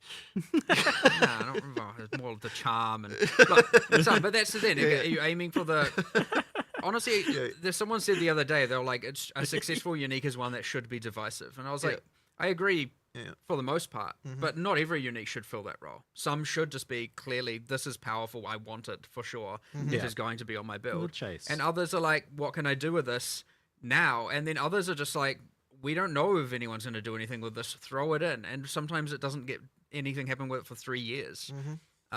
But we don't know that necessarily. It's like, let's just take an experiment and throw it in there and let the players figure that out. Yeah, I feel like you're with a lot of these uniques, you're designing a question. You're just like, I'm going to put something that's a little weird. Maybe someone will figure that out. Well, I think as Frishi called it, it's a puzzle piece, right? Yeah. It's just a piece in the puzzle. You put it there, and maybe someone will complete the puzzle or half of it. Maybe not. And then others where it's just like, yeah, this is powerful. Like, I mean, there are definitely some chase uniques in this. In this Yeah, situation. 100%. Oh, definitely. Rax, I'm a sub. Please give me ads. On chase uniques, then we've obviously had some like pretty crazy ones so far. Where do they want to be in terms of like how hard they are to get for players? Because at that point, you do need to consider like how expensive they end up being. It's really tricky. So whenever we're looking, so if there's a unique that's broken, I guess there's two responses, right? One of them is make it rare enough that you only get the brokenness after the point when you're at the point where you're supposed to get that, right? Yeah. Which is to say, like, you know, post pinnacle boss type, You win. like a late level of character Yes. development, right? And then the other response would be nerf the actual unique, and it honestly is a case by case. Like, you know, so I think that like Temporalis, for example, actually got nerfed in both ways. The actual unique was nerfed a little bit, I believe, although I don't believe it's maybe as much as what players might expect. Real But quick, then also- what I would be asking is, Okay, whatever. what are the Also, balance you know, changes? we have made that one rarer It's in still, terms of being- it's still pretty crazy. Oh, Are it's the still heralds crazy, still in the game? But the thing is like you want to chase Crafting. right? So therefore you don't want to just go nerfing everything. And Talking about Endgame. endgame. Therefore That's what I hope that we one ask rarer, about. I think was the right answer there, because it was way too common. Just due to the We had also the issues with like, I mean, there were three real issues. One is darkness at one point bypassed honor loss. So all of a sudden a no-hit run, it wasn't a no-hit run. Yeah. You had guard bypass honor loss. So once again, a no-hit run is not a no-hit run. And then there was just like, well, how can anything hit you if you can kill literally everything on your screen in one frame, right? So those three problems. And so as the balance issue of not everything surviving for more than one frame due to a subset of builds, and those other two things go away, it becomes a lot rarer in itself. Yeah. I mean, it is much harder to require like very specific and ideally high skill gameplay. And then there's just like, well, it also was just too common, the relic that yielded it. I mean, the expectation was that, because this is a hard challenge, most of the time when people try, they will fail. But the reality is once you get the ability to do it, you just trade for that thing and get it every time. Yeah. So that's kind of meant that the Printing. rarity kind of didn't work like we thought. And, now that should be better in both ways. Again, for the POE1 players comparison, like it was far more common than Original Sin. Which was the same role in POE1's version of the Sanctum, just to give us some sort of comparison. It's just much easier to actually reliably do it. And it shouldn't have been that much more common. Right. Yeah, gotcha. So crafting really surprised me. You guys announced. I thought we'd Crafting! like one little thing. Maybe you'd do something with essences or something. But we've got essences coming out a lot more. It looks like you've got because you're violent. You can So into greater graders essences, now. greater essences are going to be much easier to get. One thing we didn't mention in the video is that like omens are way more common because I believe you made the change. There's an omen in every 2.5 times more common, I think. Yeah, than every thing. So like you've got stuff like that. Like we certainly knew that we needed to do more with what crafting stuff, and so we're kind of like, well, let's just make sure we're at least adding 3 or 4 things, like new things to. And, Every ritual will now have at least one omen in the window. Amazing. So you can know upon finishing a ritual, you're like, what is the omen I'm going to get, and hope it's a good one. And Love it. maybe most often it's not, but But yeah, the greater essences, obviously, the Varlord thing makes it much more common. There's more sources of them with the map and everything like that. So that'll be happening more. And then, of course, there's the improvements to things like the runes. We've got higher level mods that you can get from them. There's like a ton more runes. There's like, we just wanted to expand the set and having the kind of like, the niche mods that you can get and craft onto things, like it just needed more options. And it's sort of interesting because like some people say, oh, you don't have crafting in POE2 because we don't have a crafting bench. But it's like we actually have a huge number of crafting options, and the crafting being good kind of comes down to like how many of these kind of weird systems are there and how they can interact. But we just have to be really careful because you don't want to get to the point where ground items no longer matter. Like and I think POE1 kind of basically did get to that point for various reasons, where like people aren't caring about what's on the ground nearly as much. So we still want to make sure with every change we're making that they still use the ground stuff, that you're still excited for things on the ground, and so that's like a really careful balancing act, because they do directly contravene each other. Like the better stuff you can craft, the less important the ground stuff is. So it's a really sort of subtle balancing act. But yeah, I think that the stuff we've added here will definitely push things in a way where you feel like there's more smart things that you can do to kind of improve your stuff. Yeah, well, I think done right, and what you're doing is making sure that the ground items do matter with each of these crafting systems. So you had that fundamental change where you can't just turn an item back into a white item. Exactly, and that's very important. One of the biggest ones, I think, and that kind of then unlocks the ability to do more. And so the great thing about the socketables as a crafting system is that they don't compromise the ground at all, because they don't, they're on top of the stuff that you can get on the ground. So that's very good. But when it comes to the kind of the base mods, we do want to retain, that an item has. We do want to retain, for the most part, the kind of thing of that part of the item generation is random. It's just that, it's just that on top of that, you get the more deterministic things that you can add in addition to. And then when you do it that way, it works really well. So socketables work really well as a crafting system for that reason.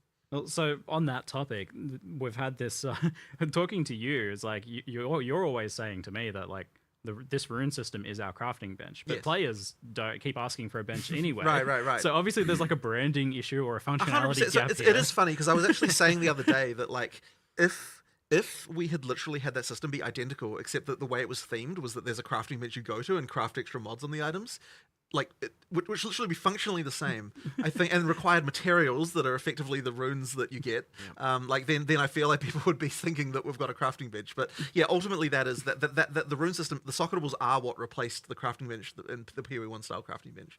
And I guess it must have also been with that initial kind of output of them was just not as many options as 100% as well. So that is the issue, and that's because they were relatively late in development. So now we're just sort of expanding that, and we'll continue to add more socketables probably with every release, right? We'll add more categories of them. This might be a good time to turn them down.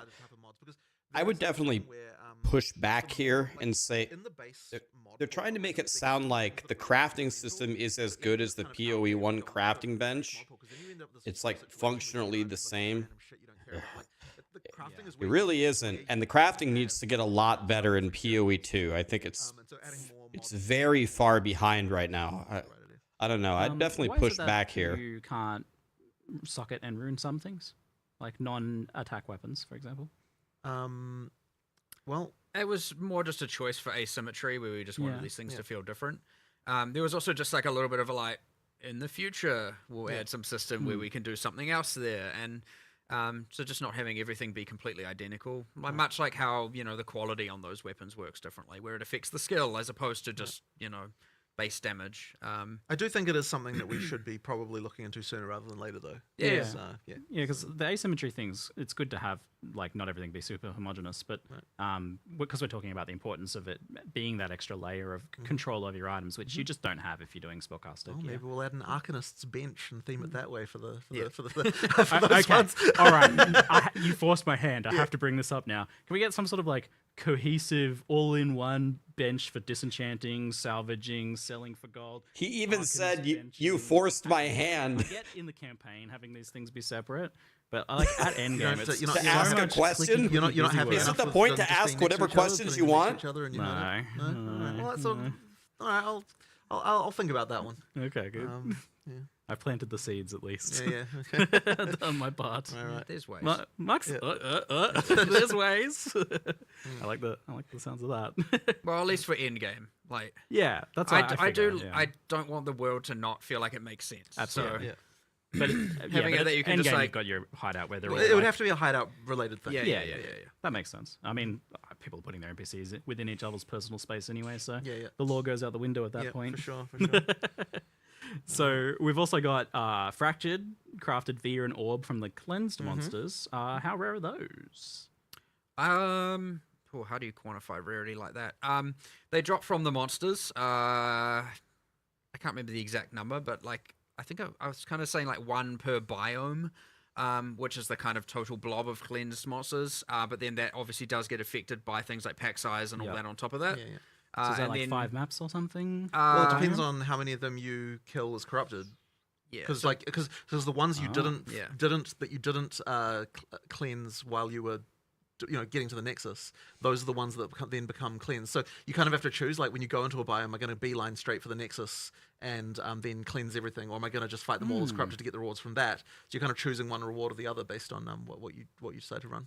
Okay, so you can kind of leave the Nexus for last if you want to. Yes, if you want to use it to try and get more fractured orbs. Well, you it's the other way around. way So around, do, yeah. do Nexus first, then it cleanses all the maps, Oh. and then now you can get the most chance at fractured orbs, or you can fight them corrupted before going to the Nexus if you want to get the rewards that the corrupted maps have. And we have for example, the corrupted bosses have their own uniques now. Yeah, so you're gonna want There's a bunch of new modifiers and Yeah. how they, so there's like Yeah, yeah. random corrupted strongbox kind of things and all of that Clever. stuff. So Yeah. you kind of really are like, I'm gonna have a look at the mods. I like Are this. I'm there- gonna do this, then this, then this, then the Nexus, and then I'm gonna do the rest cleansed. Does the cleansed boss have its own uniques as well? Not yet. Not yet. Okay. It does have. It guarantees a fractured orb though as well. Oh, okay. Oh, So you can get the boss. So and you'll display if you hover over the map and it says like contains, I can't remember his name. Then you run it and kill it, you will get a fractured orb. So at least you will know that will drop one. Yeah. Right. So with the fractured orbs being a way of fracturing, that's obviously super powerful for crafting. Are there any fractured items dropping pre-fractured? I quite liked that. I think we went with no in the end. Yeah, we not were going to do currently. it, but then we decided not to. But we might do it later. Yeah, so an extra add-on. Is there a particular reason for it or thought process for that? There just kind of wasn't anything that really fit that exactly. I think. At some point, you'll want some new thing to Yeah, go in probably, that, like this. probably. This feels Personally, right I there. would rather just drop more orbs, honestly, and let people choose how they want to use them. I like it from the perspective of dropped items matter. Like when you're Yeah, seeing but a rare, they kind and of then you're already like, do. "Ooh." They kind of do here anyway because they do, like because you because use you it- need that yeah. as the thing of the fracture. makes So it's sense. kind of not necessary. I think. Yeah. There's other little subtle things, like for example, the cleansed monsters within cleansed maps can't drop equipment as a little thing. So they have much higher. Obviously, they're dropping things more like waystones, tablets, currency. They don't get to drop any of the armor or anything. So they're more like currency sources. As like an interesting Yeah, subtle if thing. you want more currency, then play cleansed maps. You know, So we're gonna have a lot more essences, a lot more omens, potentially ability to get fractured, recombination with the new, more accessible at low and mid tier design recombination. 4.0. Yeah. This is yes, recombination's certainly undergone some changes. This is a huge leap forwards compared to 0.1's crafting. For sure. So was it just about that you had to establish that really like humble baseline for crafting so that you could then go crazy with it like this? Honestly, I mean, look, on some level, it can just be like you need an economy. You need to see how things evolve. We just don't want to do too The much. crafting certainly got expanded, but would you call this a huge leap forward for crafting? Like if we'd have had all that at the start, Yeah. I think that we wouldn't have been like we'll put it this way: it is hard to take the stuff away, so that's why we have to be a little bit careful as we do this. Yeah, I guess you needed to kind of assess the fundamental things like the no scours, the no Yeah, bolts 100%, and stuff like 100%. that as well, because then you can have a better idea of how to build off that, which I'm super excited for. Crafting. But of course, and if actual you know crafting. us, like more, there'll be more. There's always going to be more. Oh yeah. so. Oh, you gotta have a new craft for every league, right? That's how it is these days. Oh, yes. I expect a crafting system for every league. Thank Yep, you. something like that. That's somewhat actually our intention. So yeah. I love it. Love it. Perfect.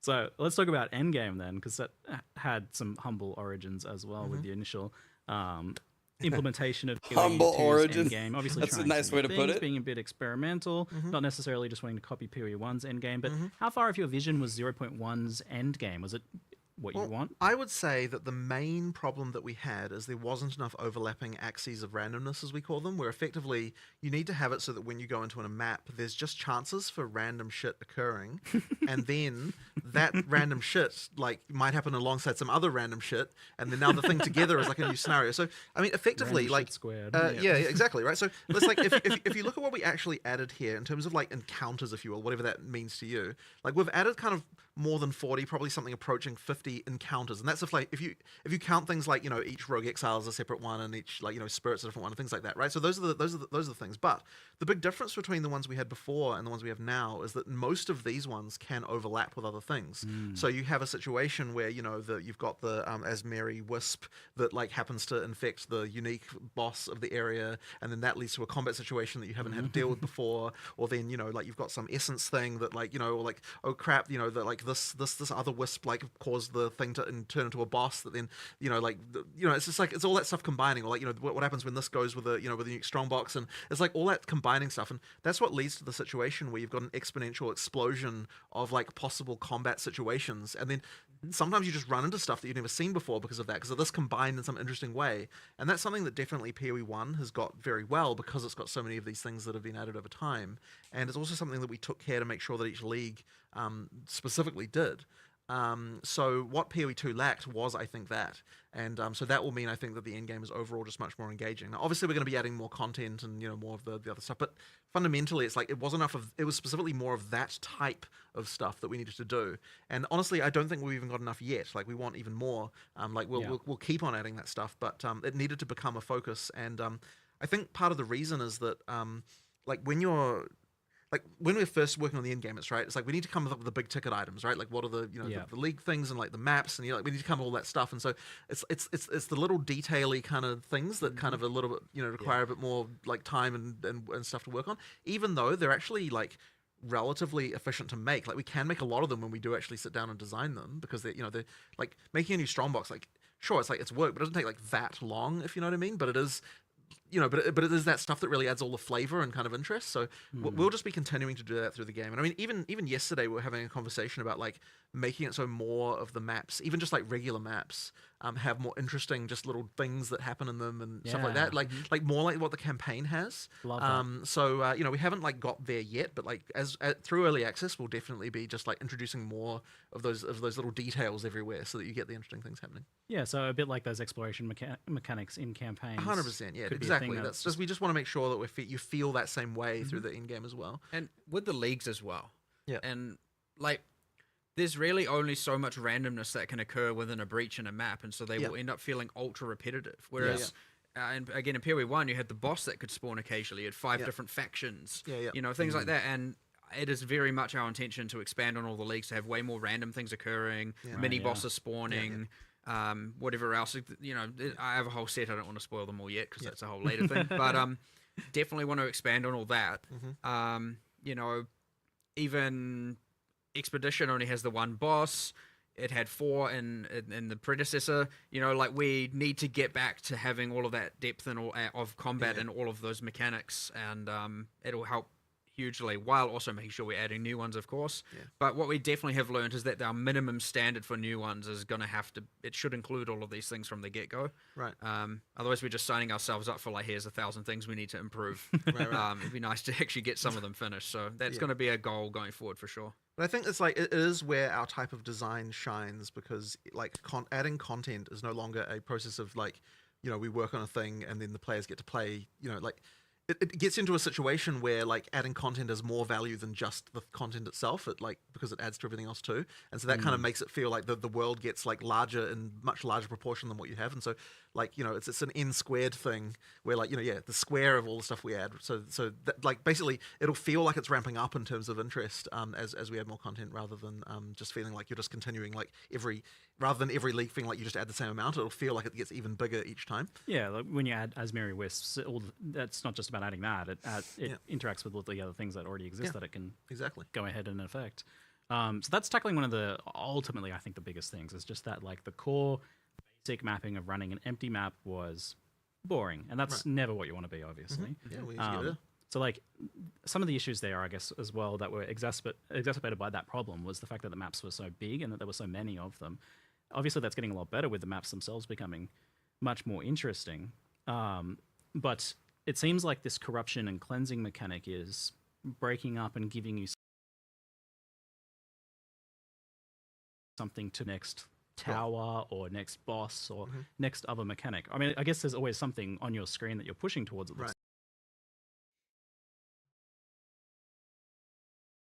Always something on your screen that you're pushing towards, it looks like. Well, we want to try and, like, honestly, I don't even think we're even quite there yet. Like, we really want to make it so that you feel like there's lots of quests, as it were, in endgame. Like, not necessarily directly in the form of, like, here is a quest objective, but, like, that you sort of have this feeling of, like, there's, like, different stuff that you're, like, that you feel like, there's a thing, like, exactly, right? You need to, ideally, like, every time you do one of those, it's like there's another one just on the horizon that you're thinking about. So, if we can achieve that, then we'll have succeeded. But, yeah, it'll need to keep adding stuff, right? Like, just more and more things. Because, obviously, you need to have enough just core there to be able to get to the point of it doesn't feel like just repeating the same thing over and over again as well. It seemed like this like explorable world map thing that you did for Endgame, it being like looking like a physical actual map, was really wanting us to explore, but that wasn't really much of that. So you kind of Well, I mean, ideally we can. It's just about content really at that point. You know, you just need to add more and more, and we'll keep on adding more. And this 100% get more. and 0-0 I think goes a long way to improving that for sure. So with the corruption mechanic now, you're going to see some corruption on the map, and you're going to want to go there because it's a system that you can interact with. Exactly. And it's your skill points. yes. Yes. So you're unlocking skill points from that, which means you're unlocking more of the Atlas tree earlier on. Your first Nexus, you have to run at a tier 1 map, and it will drop 2 skill points. It'll give you your first 2 skill points. Awesome. And then you're like, all right, where's my next Nexus? That's where I'm going for my next 2. And then your next one, and you have to do them 1 tier higher every time. So the second one you go to at tier 2 to get your skill points and so on and so forth. It's not just grind 10 maps. Yeah, that was terrible. good. I love it. So yeah, it is very much like, let's go and clear these corrupted Nexus. And then it's like, well, and there's the whole mechanic around it. But yeah, if you want to just like I want to get my points as fast as possible, just go Nexus to Nexus to Nexus and get as many as you can. If you're like, oh, I can't see any Nexus, maybe go to a tower to reveal more, and then, you know, what you're doing way less frequently, mind you, thank goodness. Yes. But yeah, it's a lot more objective driven as opposed to just, again, random grind and random exploration. There's at least, and you should be seeing a pretty decent chunk of unique maps. I was going to ask, I call them It's unique funny, maps. it's funny because I was pointing out to Matt the other day that the distinction between a unique map and a normal, like there is no distinction anymore. We shouldn't even look at that way. Like it should be that every map is like unique in some sense. There's not a unique You know, map there's not a system. unique map. We do have an icon for it because they are kind of in a different echelon. Yeah. But yes, technically, unique map is a name that's a holdover from POE1. Yeah, because you can use mods with them with waystones anyway, so there's- it doesn't. There's no actual reason for a unique to be any different than a normal map. You can craft It's it just, and it's, enhance it it. really and juice just it. it really just comes down to how rare they are relative to other things, right? So And how rare are they? How like I mean, maybe again, in so hard to terms of explain. player screen. yeah, I mean, look, as I said, I think How many that screens? How many? I had the numbers, I just don't remember them. Well, I mean, as I said, they should be common enough that you feel like there's always some kind of objective you're excited about on the screen, right? Honestly, more common than I was initially comfortable with, and then after trying it, I was like, okay, actually, this is like, this is reasonable. So Yeah, I feel like you initially probably want them to be common enough that you're like almost getting tired of those map layouts, so then you're incentivized to add more. The good thing is, by the way, by adding more here, we didn't just keep them the same commonality as the 2 that existed. Yeah. Like they are just more common. It's not like part of the reason it wasn't as common before is because there was only 2, and that would have just been repetitive and boring. One of the other restrictions is that like the Vault of Kamasa was restricted to the Val City biome, so to speak, and that was one of the Citadel biomes. That's like one of the rarest and latest, you know. So it's like we've not only made that more common within that biome, but a lot of the new ones, in fact, all of the new ones aren't restricted to those city biomes, and thus they are appearing more frequently. And some of them are like, oh, you want deserts because they give you the essence map, or you want the mountain because they can give you this and that, you know. So like, ideally, there's a little bit of just like you see the edge of a desert, and you're like, oh my god, please. Yes. Okay. So that's what I was going to say. This like idea of exploration is like I felt there needed to be something biomes where like you're actually pushing into a biome because there's that one node that like affected your drops slightly, but obviously that's not much. The one that was the Shattered Lakes, for example, as you can probably imagine, only spawns in the water biome. And so there's a little bit of like, you know, and so does Untainted Paradise, and so does one other. So there are actually 3 special maps that can spawn only in the water. So go to the water. And otherwise, how easy is it to find? You said there was an icon. Obviously, you kind of have an idea of what biomes. Is it like also something that's pretty visually there's art there, spottable on the map? So the one we looks looked at with the interesting. one we looked at with the megaliths, which had all the storm and lightning. Well, on the map, it has a bunch of storm and lightning. Cool. So, yes. That's awesome. Cute. That's great. So we mentioned the Atlas passive tree, and you're seemingly, I think, you're getting better progression of that. But definitely an issue I had with it personally was that it felt very top heavy, both for the core one and also especially for the league mechanics, where like the league mechanics, you don't get points until you kill the bosses, which to me feels like the end of it for most players. That kind of was the original pitch of that, and I wouldn't say that's really changing here, but there is more we want to do with that, and I think that it could be made better, but 0-0 isn't getting a change there to that side. But in terms of the actual core Atlas, it definitely is. You know, like you're getting that earlier. There's more. It's a bigger tree. There's more interesting stuff. There's subtle changes to getting them in the sense that, like, for example, the difficulty 0 pinnacle bosses are Yep. way lower life Well, that's actually now. good. That's actually a very good point. So yes, difficulty 0 is now like half the life that it had before, and so that's like a pretty But substantial difficulty change. 4 is currently the same Yeah. as what it was before. So it's same top end, but like easy, more accessible for more people at the bottom end. Right. And then also because of like, you know, due to the reliquary key working the way it does, all pinnacle bosses can drop all uniques at all difficulties, except they are like substantially less common at difficulty 0, but you feel way less bad for running them at that point now. Right. So again, it's just opening that up to a lot more people to farm, and it's not so much dependent on if your build can't do difficulty 4, you're not really a viable character kind of mindset. So much more easy onboarding for those. Which will pinnacle give you your bosses now. first sets of points certainly a lot easier now. That being said, not if you're playing the most broken build of all time, because you're probably nerfed into the ground, let's be real. So with your new build, we'll have to see how that balance goes. With their new broken build. Yeah, builds, well, sure. yeah, one of those New specters. builds, yeah. Anyway, the ultimate point being, yeah, you're certainly going to get those initial set of points easier than before. However, yeah, you are right that something isn't quite right there still, and I do need to kind of explore. We are going to do more with this like later. We've talked about this issue, but we didn't have time to do anything about it in 020 as much. But certainly by the end of early access, I think that system will probably look quite different. Part of it also, as we were talking about before, adding all those extra bits of content to the leagues, it'll help give more interest to the trees and more nodes we can add to actually invest into. Because if you think about a breach, there's only so much you can actually modify right now. Right, there's a level of radius, speed, density of monsters, and like sure, there's the standard stuff with monsters, but like you can only go so far when you don't have all of that depth of different factions and different bosses and different mini bosses and different, you know, itemizations or additional things with, you know, catalysts and whatnot. Like you are quite limited in how expansive a tree can be, and so it'd be nice to get those things in and also kind of look at the trees at the same time and reevaluate how that works, just so we can have them be more interesting while we're at it. Right. But yeah. And now with the pinnacle bosses, if you're like halfway through a level, you don't need to. Oh, maybe I'll do that when I get the rest of the level now. Yes, that was a good change. So yeah, as he was saying, as you were saying, you no longer gain experience or lose experience anymore from pinnacles, so you could just feel free to do them anytime. Yeah, I think that's just a straight up upgrade, and I think that, you know, it's not like you were playing pinnacle bosses for experience. No. So yeah, it does the downside is not an issue really. Yeah. It also is the nice thing of really just keeping, like, if we add more leagues, for example, and we end up with a Domain of Timeless Conflict problem, where it's just like rotations to max level, like ultra Yes, quick. we don't want that type of content to be the way you level. At least now we can say, like, maps are the way you level. Like, Yeah, that is what you're doing. And sure, you might get some sort of unique map rotation here, and, you know, maybe not. I don't know. It depends. But hopefully we can avoid that. But either way, like, it's just really you're playing in maps to level, and that's what you're doing. It's and there's something that's nice not about itemized that. content, right? At though. least, It's at, not something at least until we've added Delve.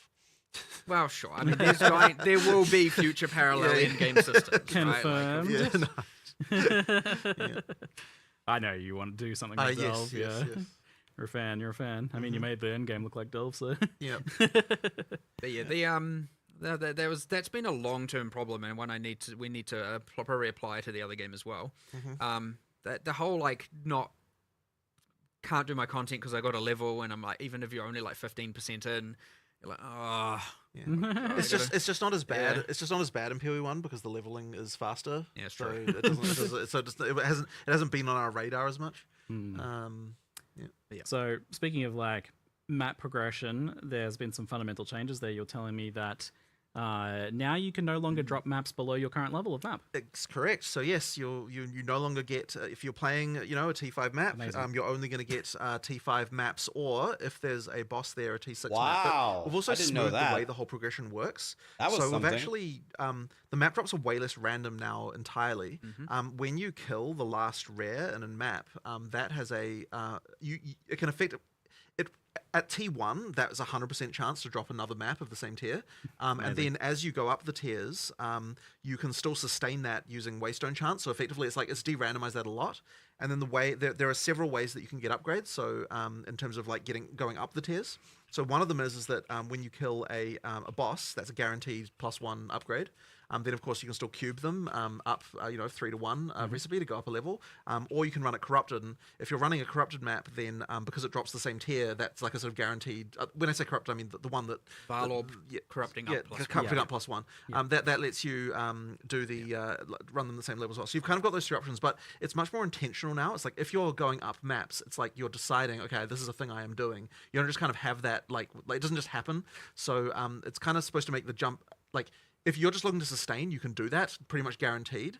And unless you're dying more than the number of times you've got portals, which is obviously the thing now. Now that you can go through portals again, the sustain is going to be a lot easier if you are dying. But then it's like once you've achieved that, it's like okay, you effectively can sustain forever. Like the cases where people just drop off the bottom and have issues should be like way less common. Ultimately, it's way less random, way more deterministic. And ultimately, you can, as long as you are able to do the not die all the time, you will sustain that tier forever. Right. Assuming you can roll enough, that high enough mod count, and there is a boss here. I'm going to go up a tier. Yeah. And you go for the boss, you kill the boss, you go up a tier. And if you and then you sustain that tier forever as long as you can do the difficulty. It's and just very clean. And if you're adding more mods, which you do need to be doing to continue to maintain 100% ability to go up tiers, then and if you're doing that early, you're getting more maps than what other people are getting, which means you can do the cubing as well. Like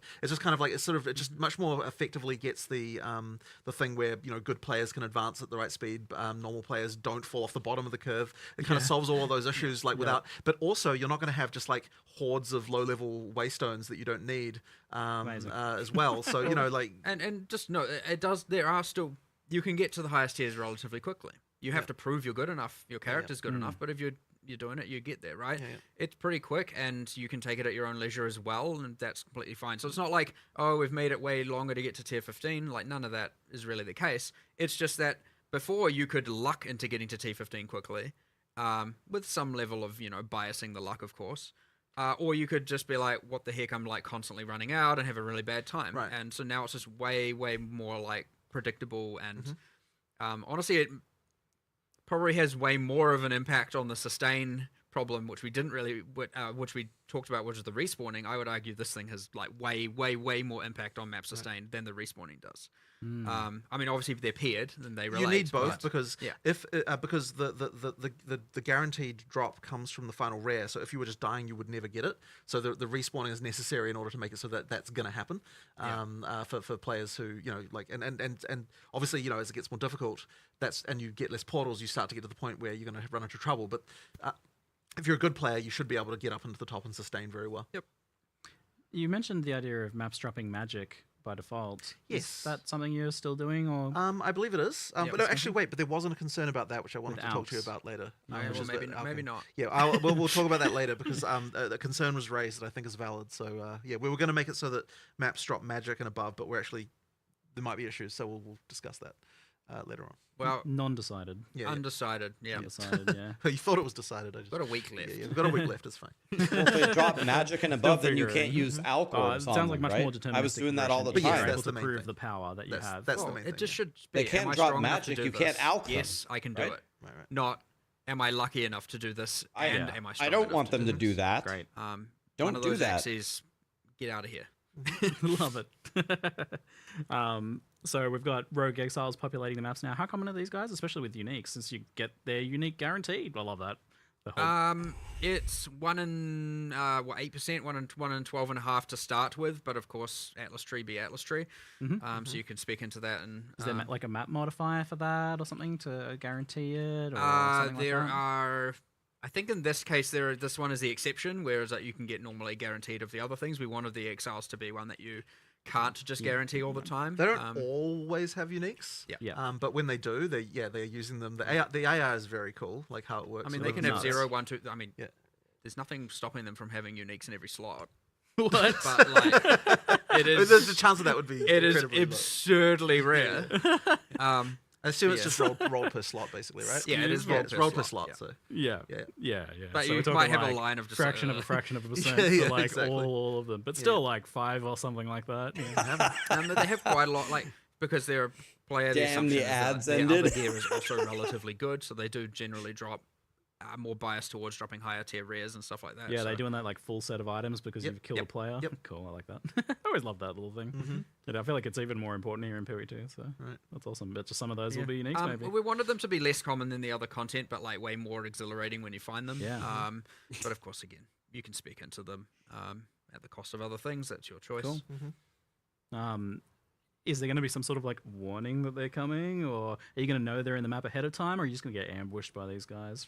Leaf zone from off You screen? won't know they're in the map ahead of time, much like anything random you run into. But they talk though, and they'll say something before They monologue before they murder you. They do. Don't know if I'd go to quite the level of Again, monologue. when I said some insult you, I'm not joking. Like some do literally insult you, and I believe one of the monks is a pacifist, and he's like, I don't want to do this. Don't force my hand. He'll do it anyway. But, I'm not. Yeah. I'm just. You're just like running away. Yeah, He's like, exactly. don't make me Don't do force my this. hand. Yeah, exactly. well, look, you can just run away.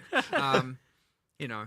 I really like the here's an occasional spike in difficulty, and again, it's important that they are relatively rare for that reason as well. But I do want it to be when you find one, you are very excited to kill it, and of course, even though they portal out, you still have your number of portals you have. So unless you're running like a full 6 modded Waystone, just get back in there and he's gone, or whatever, you've lost your uniques or non-uniques, whatever they had, but either way, just move on, you know. I mean, you guys were somewhat forgiving with this. You didn't make it so that they take your items. Yes, that would have been good. That's an event at some point. Don't give me that perhaps. idea. That's maybe a 1 week event or something in the future. Pretty easy to do. Just take one of your items. And then you got a nemesis system where you can find them and try and get it back in the future. And you had the Tame Rogue Exile gem. I don't know if tame's the right word. Higher exile. You run up and you can quickly be like, take 1 million gold. Just give him a little snack. Like, yeah, you want to follow me? I mean, to be fair, that would be a fun system. It actually would. That's actually not a bad Running idea. up and just being like, hey, I'm here, give me 100,000 gold and I'll be your ally. Is kind of, I know you've tinkered with the idea of a hireling system at points in the well, past, so now you've got your mercenary hireling system, right? Rogue Exiles. They recruit the one with good uniques. We'll see. We'll see. Going down a little bit of a rabbit hole here. Yeah. So we did have some league mechanics come over from Path of Exile 1 to Path of Exile 2. You're going to be looking to port more over. Are you going to be doing some unique ones that we haven't seen before? I mean, we're definitely going to be doing more unique ones that are, that are just completely different outside of what we've done in POE1. Absolutely. But I mean, I think that like sort of the hope in the long term is that each, like, as we kind of get, past the end of early access and as we're sort of, just going out, that each time we do something, we're both adding a completely new league mechanic, but also potentially bring something back as well, kind of like as another additional kind of like, here's another fun thing. So that's probably sort of what I imagine will happen. But it kind of really is case by case. Like some things we don't want to bring back, some things we do, like, and my opinion can change on a dime as well. Like if someone suggests like a new way to interpret something, then I might be like, oh, actually that is great.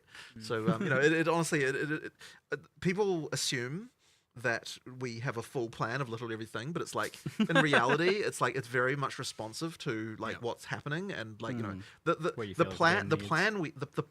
actual plan relates to the things that like are definitely happening, right? You're talking acts, you're talking classes, you're talking like all that stuff is like definitely like that's happening. It takes a long time to produce. It sort of happens in the background. You've got outsources, armies of people kind of working on that stuff, and then all the kind of like more incidentally stuff is very much like, oh, let's do something cool, let's just make this, why do we do this, and we don't have a I don't have a plan for the next 12 strong boxes. It's just just come up with an idea and like that's cool.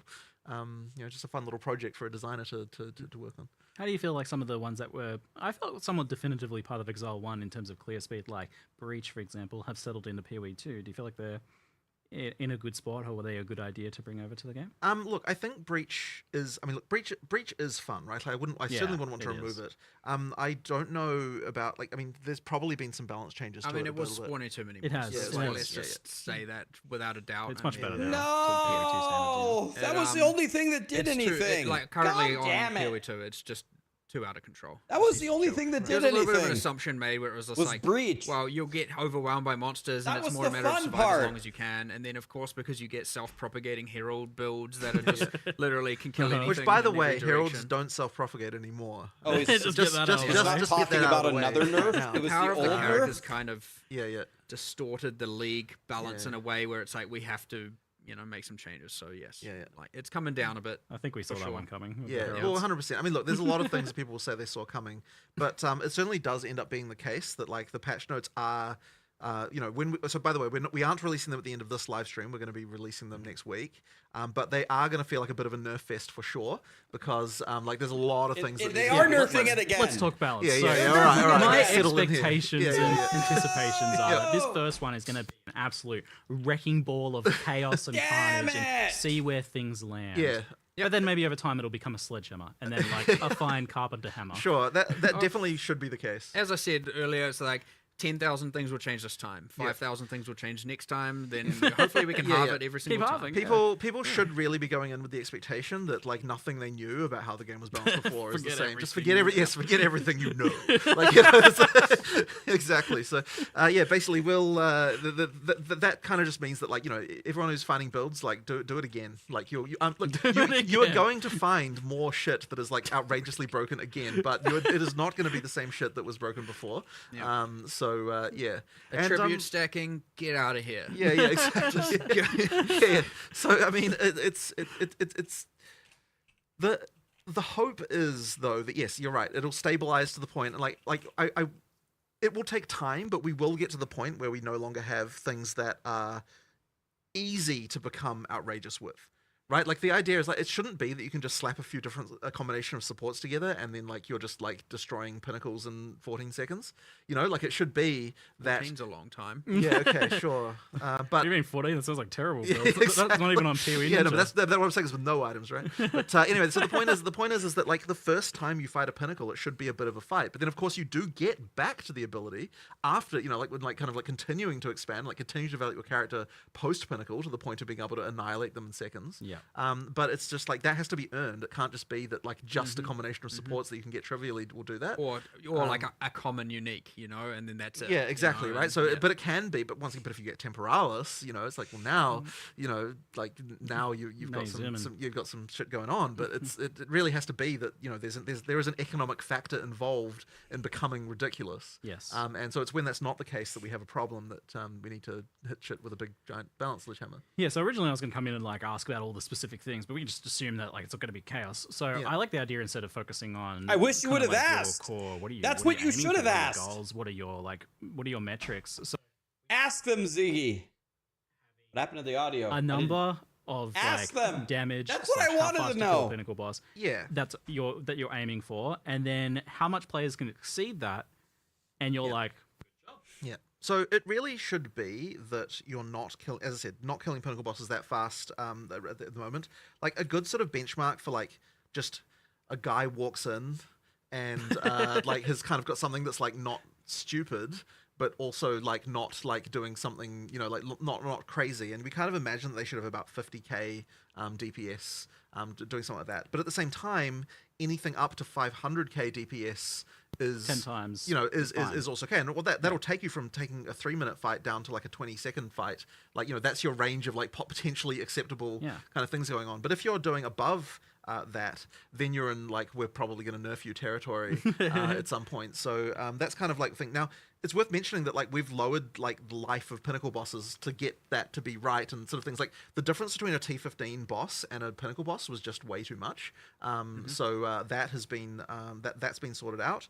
Like it's things like that we just need to sort of get things in the right place here.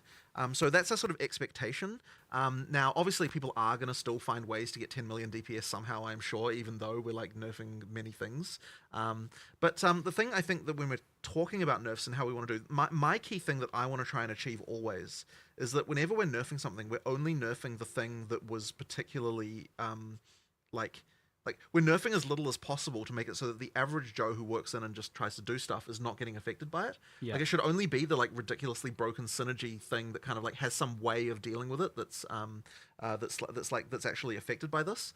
And I'm struggling to think of an example off the top of my head. Maybe you've got some of like a way that a targeted nerf that kind of like. I mean, like say lightning conduit, you're not going to reduce the base damage of it because someone's able to hit for 150 million with one hit from it. Like that comes from the compounding like top end levels of exposure, stacking, conductivity, and more so shock effect, right? So it's more about like take away from the shock effect scaling side of things there and increase the base damage even, you know, like do changes like that where it's like for an average person it's now better, and for someone who is absolutely abusing's not the right word because like they're doing the right thing technically by their standards, that are using all those extreme factors, you know, bring those down a little bit, keep those regulated, and like it'll increase the average user's experience while narrowing, you know, bringing this down and bringing this ideally up a little bit in a lot of cases. I like the idea that I felt it's somewhat reassuring to hear that there was actually kind of like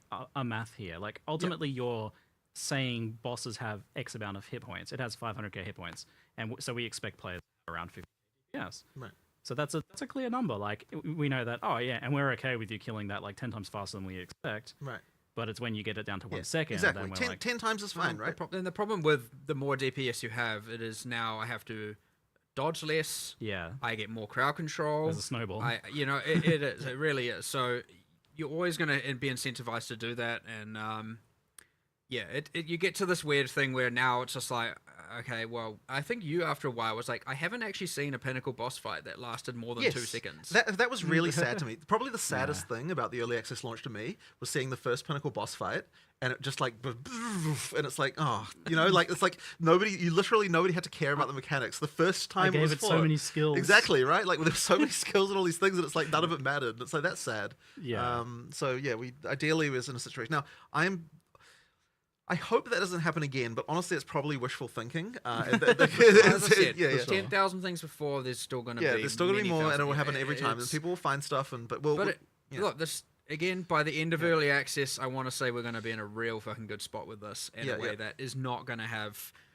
so much abusive stuff, and getting rid of that whole I feel like I have to play X. Like, Yes, it is that, very 100%. demoralizing to players when they Yeah. played their thing, Yes. and all of a sudden something comes out and they're like, oh. I And gotta so change over to this. the way you will know that we're successful is because you get more diversity in classes, because it means that there's no longer the thing that everyone has to play because it's easy to be successful. I mean, you definitely saw that where it's like the comments of any build guide. It's like, oh, another Archmage build. Or Exactly. oh, it's just Heralds again. Exactly. Yeah, It's like this isn't even a build. This is just Herald again. You go look at like what are all crossbow people playing, and crossbows is Herald. actually the least used weapon type, and so you specifically start there, and you're like, Yeah, ask questions okay, well, on the here's a bunch of people crossbow. using these Crossbows skills. suck. Hand of wisdom in action, hand of wisdom in action, hand of wisdom. Okay, well, never mind. The crossbows are relevant, right? Yeah. Even without stat stacking. Let me it's ask still the Yeah, and questions. it's like, I want to okay, ask why well, crossbows suck. You know, obviously take some away from there, and then it's like, okay, well, what are you left with? Well, you're still left with probably crossbows are bad. So what do you have to do? And it's like, you know, crossbows now, for example, just a quick change is like instead of using one-handed damage mods for added damage, they use two-handed and their base damage.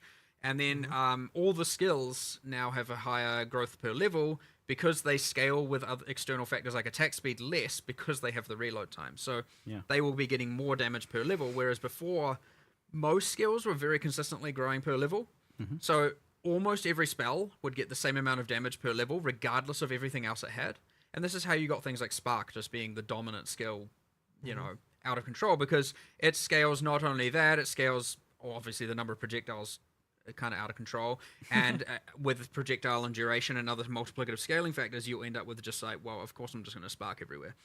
And so now it's like, well, spark has these other multiplicative things, so it should get less damage per level. And this was in PoE 1 and was the right answer, and we somehow didn't replicate Goodbye, that Spark. exact thing that we did. Yeah, everything So- just had the same damage growth. Yes, we end up with exactly the same. So now every single skill we're looking at it and going, you're going to scale more, you're going to scale less, you're going to scale more on the damage axis because they have other things that scale. And this just means that, like, when you're asking, well, what skills have changed? Well, the answer is literally all of them. Like, Yes. no skill will have the same damage as before. It's like a complete, a complete rebalance of the whole thing. Oh my god! Expectation-wise, Every it means skill that got any skill that changed. didn't have All a of lot them. things you could do for it. Jesus. We'll get more damage.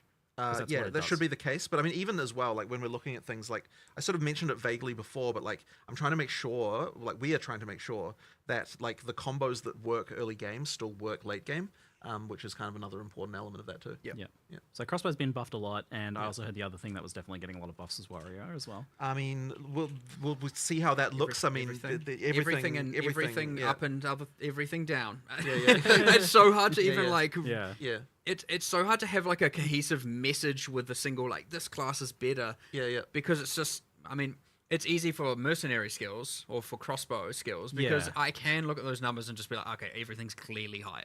Yeah. But then in others, it's like it's Well, it's that's too the thing easy with to Warrior. say. Like Warrior was like in many cases there was a lot of things that it was actually not bad. Yeah. Like it was good in many ways. But then it didn't have anything that was outrageously broken like how the other classes did. In yeah, the same and it way. didn't gel with all players in many ways as well. I mean, we've also done balance changes on literally every ascendancy class as well. Yep. You know, Chaos. Pathfinder has like 2 extra notables and some changes. You've got a new notable on Chronomancer. You've got a changes to like Chrono. I wanna was way ask too something much, so too much bad. utility stuff. Like, where's just my like good thing?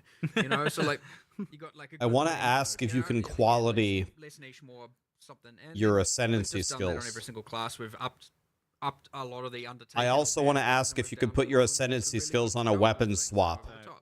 This is why we've gone back to the more conventional patch note cycle of a couple days beforehand, maybe. Yeah, I mean, look, absolutely. Look, if they were ready, you would have them. They're not ready because we're not finished, right? Like, and giving someone half the balance changes doesn't allow them to even make educated decisions on what they're doesn't going to help play. you. So it's or just them. completely pointless at that So point. Yeah, we'd yeah. rather give you everything all at once instead of just some like here's But even once you have the patch notes, like don't even be under the mistaken illusion that you'll be somehow able to determine what the best builds are from that. Like this, because it's such a big difference. It's so many hard to take changes, things yeah. into context because you can look at it Yeah. and say, oh, okay, so like this thing got buffed, but this thing got nerfed. And it's like, okay, but you're linking just 2 things. You're not linking Yeah. all of the other things. that Yeah, go into it. exactly. So Yeah. it's Yeah, very, We'll try though. We'll try. yeah, sure, give it a shot. Do your best. Look, when the game released, Yeah, you had to learn everything. You just might have to do it again, Mm-hmm. and again, every single patch every major patch after this, you're going to have Release to have too? less and less of that, and your familiarity will be able to come in and be useful.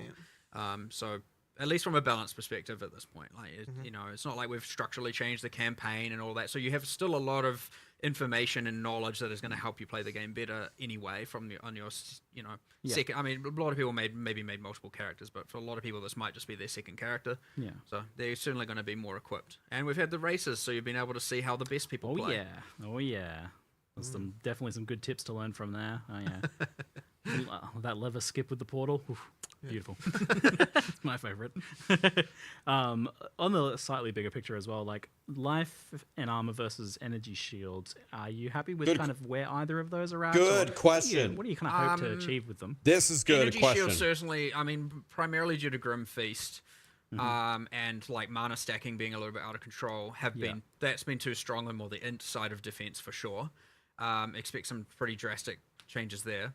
As for God. armor, well, it's one of those like accuracy kind of things, right? Where it's like or dexterity and like where it's like honestly our next point with that is honestly just to get in a room and just be like, all right, let's pretend it didn't exist and we were coming up with the game from scratch and we're like, okay, we have strength. What would we want the ideal defense to be? And honestly, it might even extend further than that. And really just see, firstly, to make sure we end up, if we don't end up at the same point, make sure we end up as better. Maybe we do end up at the same point and we do just go, okay, here are some other changes that we need to make around physical damage in particular or something like that. But it's one of those things where at this point we just need to like review it from literally back to basics and see where we end up, because it might be something completely different, but like it might also end up being relatively the same, and maybe it was the better answer. But either way, it's worth the discussion and worth the time, because it's, I wouldn't say we're happy with it, and I wouldn't say we're necessarily like all the way unhappy with it, but it's there's something not quite right going on for sure. You're still fundamentally questioning some of these things and willing to go back to the drawing board on them, which is quite interesting.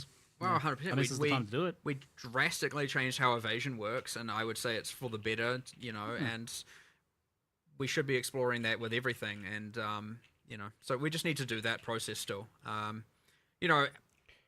That being said, as we make things more like the shield block better, as we buff the ascendancies or nerf them in on the other defensive arcs, things like armor will become better. But again, it's not quite right, but I don't have enough information to say where it will look, what it will look like in the future. So. Yeah. Okay. Cool.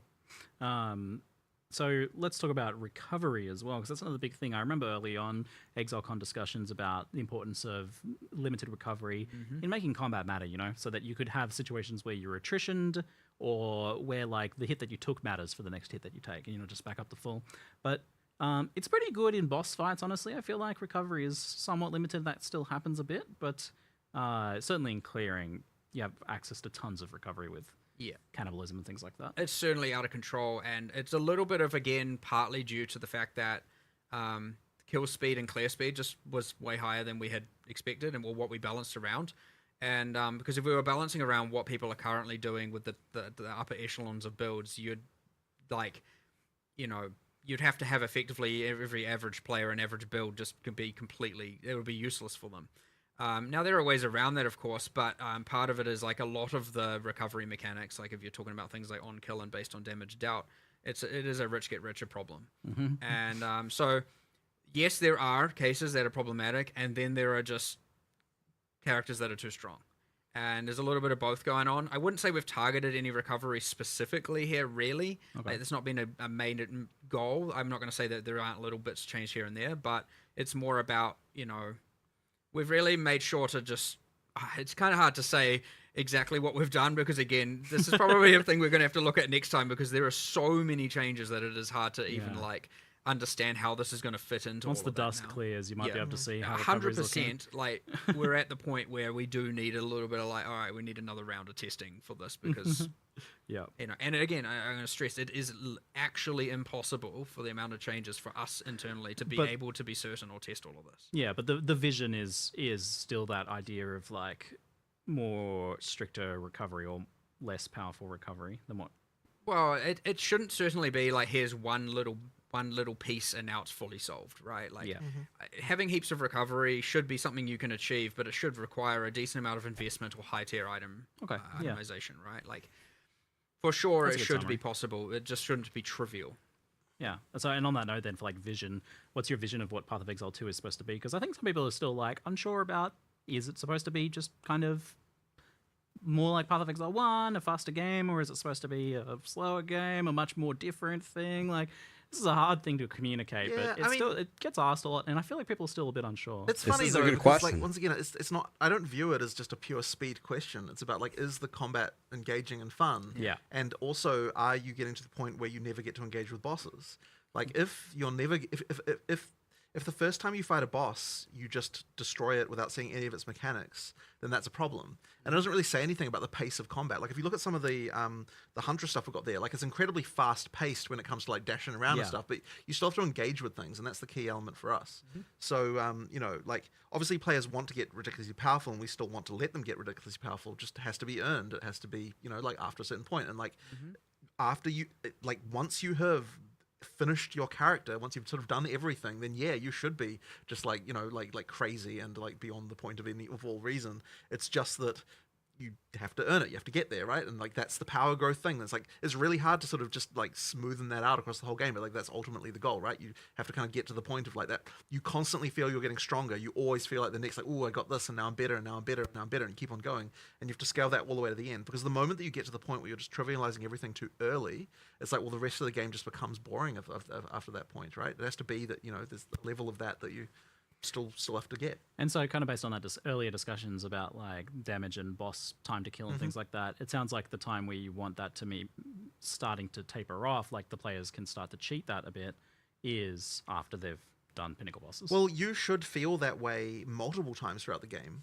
But then later you still then get to a new level of challenge that still requires you to engage again. Like, if we're doing our job correctly, it's like you reach a point of feeling like you're a god, and then you're like, oh shit, but there's new god-like shit above me that then makes me have to then do I have to find the uber gods. Exactly, right? So you have to keep on with that train. And it's actually really hard to take you back from feeling like, oh, I'm all powerful, back down to like I'm feeling, and so you have to kind of get that in there as you go want that out. Dragon Ball anime arc. Yeah, for sure, right? There's always a new level of Super Saiyan exactly. after the previous one. Exactly, right? That's what you have to be able to do. And so, yeah, it's just smoothly taking up that power level curve, all the way to the end. Yeah, so I think like when it comes down to things like movement speed when clearing, it's about like if you're able to just ignore everything because you're moving so fast. Exactly. If you're able to ignore everything, then you obviously you will move really fast. If you're not able to ignore everything, suddenly your clear speed is like not as big of a thing. So long as there are still things that are challenging you, as long as you reach the next tier and like everything's harder again, then you're good. I feel like a difficult like a point of the difficulty here between the communication of this with you guys and some of the people in the community is that I feel like you're not really looking at it in terms of PoE 1 versus 2. You're just trying to answer that question specifically. Yeah. So it's not really about like it being like PoE 1 or 2. Exactly, right? It's just about making the combat good. It's either the combat is fun or it isn't. Yeah. Yeah. And there's a sort of spectrum of stuff there, but I would say that you want to be able to engage with the boss. You want to be able to fight its mechanics and do its skills, and you want to feel like you can overcome those over time and get better. And you want to engage with monsters, and yeah, there's probably some people who are like, no, I don't. I want to just press a button and loot drops on the ground, and I don't have to look or do anything. And well, so that's an interesting point. Is this let's say the quote unquote mythical average build is are they able to switch their brain off and watch Netflix on a second monitor only if they're doing like maps 3 levels under what they should be doing or something, or should that be able to happen at kind of like once, where they're at once you're at your tier of godhood? Yeah, but I actually want to address that because, like, okay, so I'm watching. Well, okay, right now I'm watching Deep Space Nine, funnily enough, but you know, I'm watching Deep Space Nine as I'm playing, as I'm testing the game, right? It's like you develop a muscle memory, and that muscle memory can include using multiple skills and doing like multiple things, and that's still to me more engaging than just holding down a button, you know? So you're saying this like watching things on the secondary thing isn't about the game being easy; it's just a skill issue. You need to get I wouldn't say that. I'm just saying that you Jonathan literally your just muscle said memory you can all develop suck from more than at just playing using a games. single skill. That's what he just said. You just said you all and suck. we've always sort of said that there's this thing where, like, okay, sometimes you pause the show, right? Sometimes that happens because you come to a thing that's this is an update to the classic, you know, second I monitor. love how Netflix. this friggin' watching something on the second screen has become such a I fundamental know part it's just, of the community's just grabbed it and it's become a thing forever. But Well, it's been updated now. Like this is the update. You want Well, to have, you want them to have to It pause was a sometimes. philosophy set for a different because I feel like game, I've said that 10 years ago about how, like, sometimes you get the spike in difficulty. It'll Like, oh haunt you shit, forever. you know, like now you have to do this. But yeah, I guess that turns into pause the video at this point. But yeah, but no, but look, if I play this way as well, right? Like, it's not like I'm, you know, like once you get to a certain point, it's like, you know, obviously you're going to want to, you know, the music, you've heard it lots of times, you know, like you want to have something else going on. That's fine. But I still think that there needs to be the ability to have, you know, to have something engaging from time to time that you have to deal with. So yeah. It's always been a bit of a silly thing because you've got so much element of choose your own difficulty in Path of Exile, right? Like Exactly. do harder maps, do easy maps.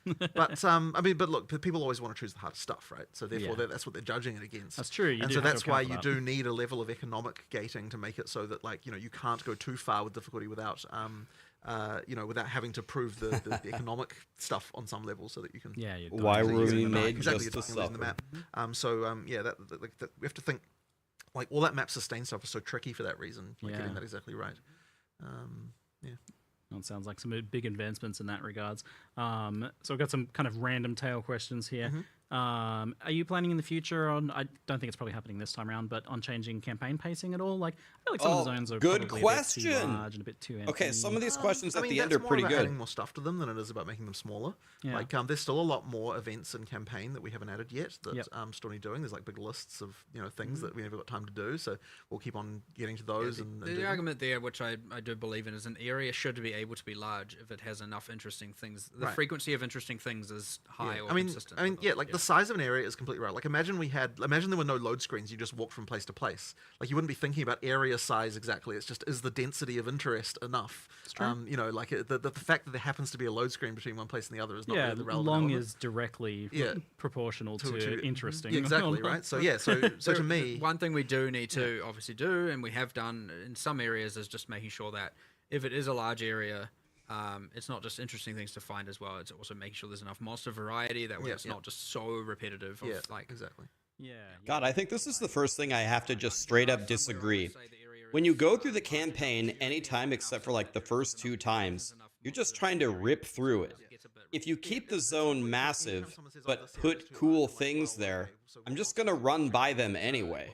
That does not solve the problem for me at all. Change around. Like, there are areas that are very large that no one complains It does about. not solve it for me at all. They got Fine, they got a lot there's of things. also like there are good. I don't know how many people are gonna play this or how many people stop playing before 011, but like it's worth noting again. Like, areas have like the fast travel thing now as well. It's certainly a big between help. checkpoints and there's there's some of that stuff which I'm hoping, again, when people start playing from scratch, they get to see a lot of the improvements we did before as well, and see how they feel about it again. Worth mentioning, through campaign, we've got both the wisps and there's also strong boxes as well through campaign. Like, they feel a little bit different. Is, you know, there's just as you play through, you're certainly finding some things you wouldn't have Shrine last time.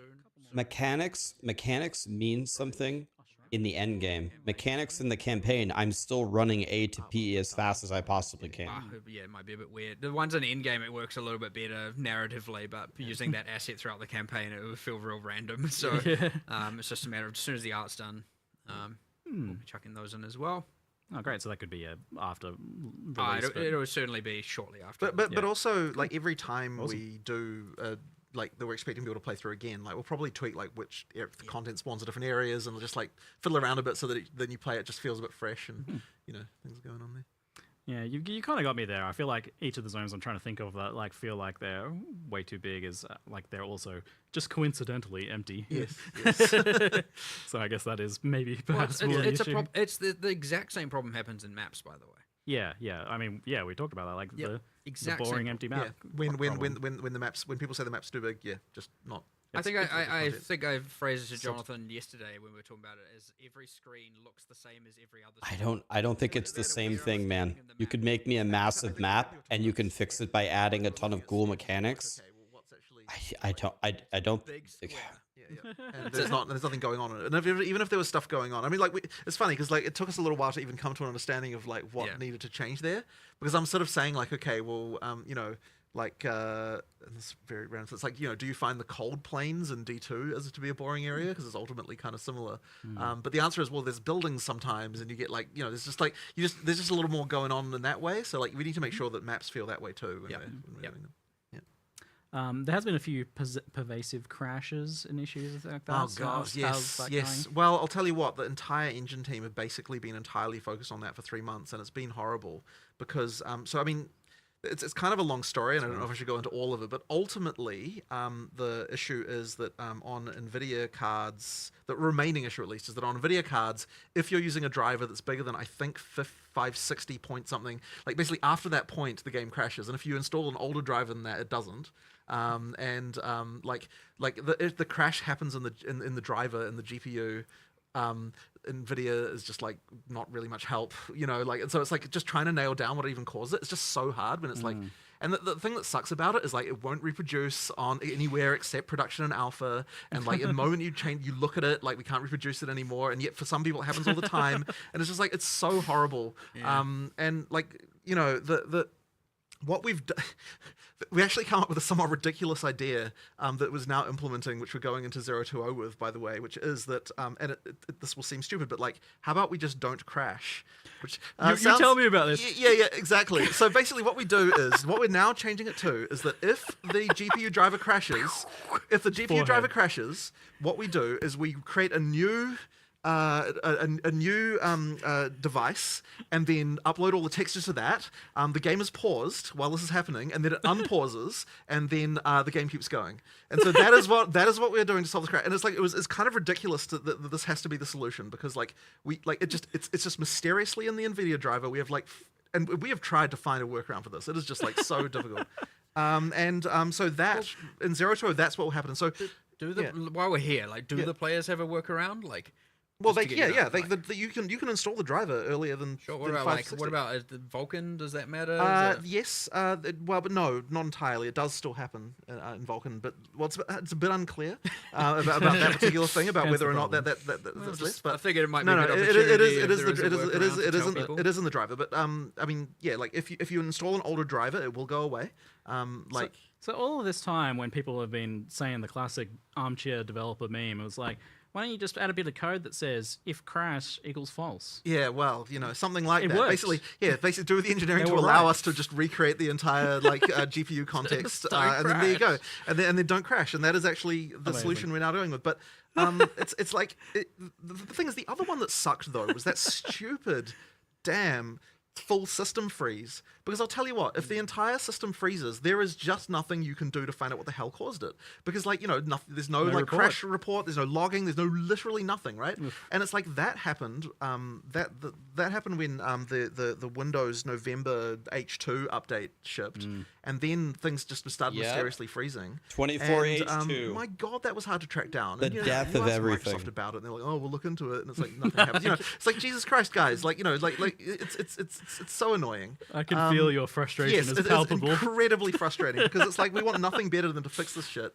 So that one was fixed. Like there was some spinlock implementation that like I don't have any understanding of why it causes this to happen, but we tweaked it a bit and now it doesn't happen anymore. And it's like there's no rational reason why this should cause the operating system to freeze. And it's like there's not even a good answer at the end. There's not even like, oh, here's what was wrong. It's just like this random particular sequence of operations being done causes your entire system to freeze for no reason after this Windows update. And it's like, well, cool, like what do you do about that? Like it's just terrible. And so yeah, that one sucked. But basically now, I mean, it's funny because we've fixed so many crashes that weren't the crash. So like general stability, apart from that crash, is incredibly like good now. 99% down, probably 99.99%. And it's like, well, the thing is, we'll fix a crash and we'll be like, oh, maybe this is the crash, and then it fixes like 2% of crashes, and you're like, well, that wasn't the crash. But at least it looks good. You want to know what I'll say in POE2's defense? For me personally, POE2, especially as an early access, has been like the most stable game ever. I never DC. I have never lost a hardcore character to a DC in POE2. Actually, it's been pretty amazing. Like roughly, depending on Sounds the hardware, like and then it will continue, and the game will pause at the. I obviously just make it clear we don't want it to remain like that. Obviously, yes. Obviously, we'll still try and fix it, but at least it means you're not crashing. And you're certainly not freezing anymore. That's sorted out. And then, we found another one recently, which was like, okay, so this is another stupid one, right? Like, so anyway, so there's that whole like Intel CPU issue. Yeah, like, 13th and 14th generation Intel CPUs. Oh my God. Where, like, there's some freaking voltage regulation problem that causes CPUs to break in a certain way. And if that happens, then like the thing that will break is that like the decompressor will like it'll decompress something and like one bit of it will be wrong. Like literally one bit in there, and then it fails like a hash check, and then that just causes the game to crash. And so the fix, like it's like things like that will happen as well. Like you've got stuff like that, and it's like, well, once again, it's like it is our problem. We have to fix it because it's affecting real users. But like the solution to stuff like that, is just so annoying to find. And so yeah. Anyway. It sounds like you've improved a lot of the unrelated crashes, and you've come up with a good workaround at least. Yeah, now at least for that hopefully. One. But yeah, so that sounds like a massive improvement. But I also just think your obvious frustration is very validating for people who have been frustrated with this. Exactly. But the thing that's the most annoying about it is that like all these the engine team who are spending time fixing this, they're not able to spend time working on performance issues, which is something else that we need to be obviously improving over time. So there's been a few performance improvements, but like not nearly the number we would have had if we had all 7 of those people like working on performance improvements. So that's been the most frustrating thing about it. Crashes first. 100%. But it's like when they're kind of we have been chipping away at some decent ones though. We have. We got some pretty yeah.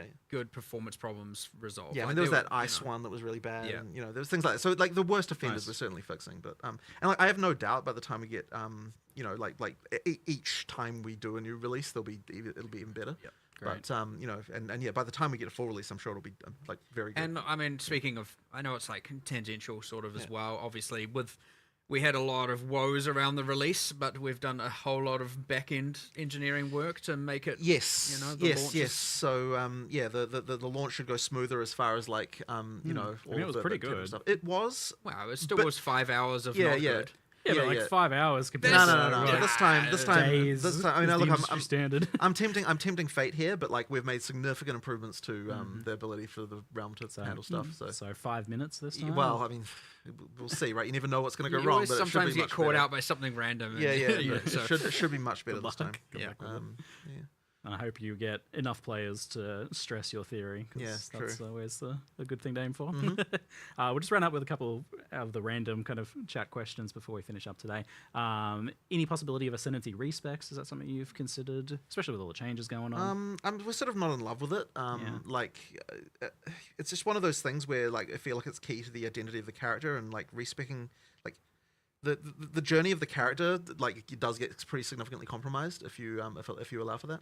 But I know Mark is especially strongly feeling Yeah, about it. I mean, the answer is going to be the exact same as last time, which is like, I don't know exactly, or I don't know how to articulate exactly why I feel so strongly about this, and so do a lot of the team members. Of like, again, it's just that your choices should matter, and you know, it's obviously something that I was okay with in POE1, and so there is probably a world where I will be okay, but there's got to be some level of work involved to achieve it that isn't to just pay a little bit of gold and then you're done or whatever. Like, I want to find a way to do it if we're going to do it in a way that is like grounded That's and interesting idea. and difficult to well, not I wouldn't say difficult, but like requires some actual work to do. So that would be the compromise I'd certainly be willing to explore, which I have been thinking about recently because I know every single time we come to an expansion, This is super unpopular for me to say, but I actually like that you can't respect the ascendancies. I like that you are forced to make a decision.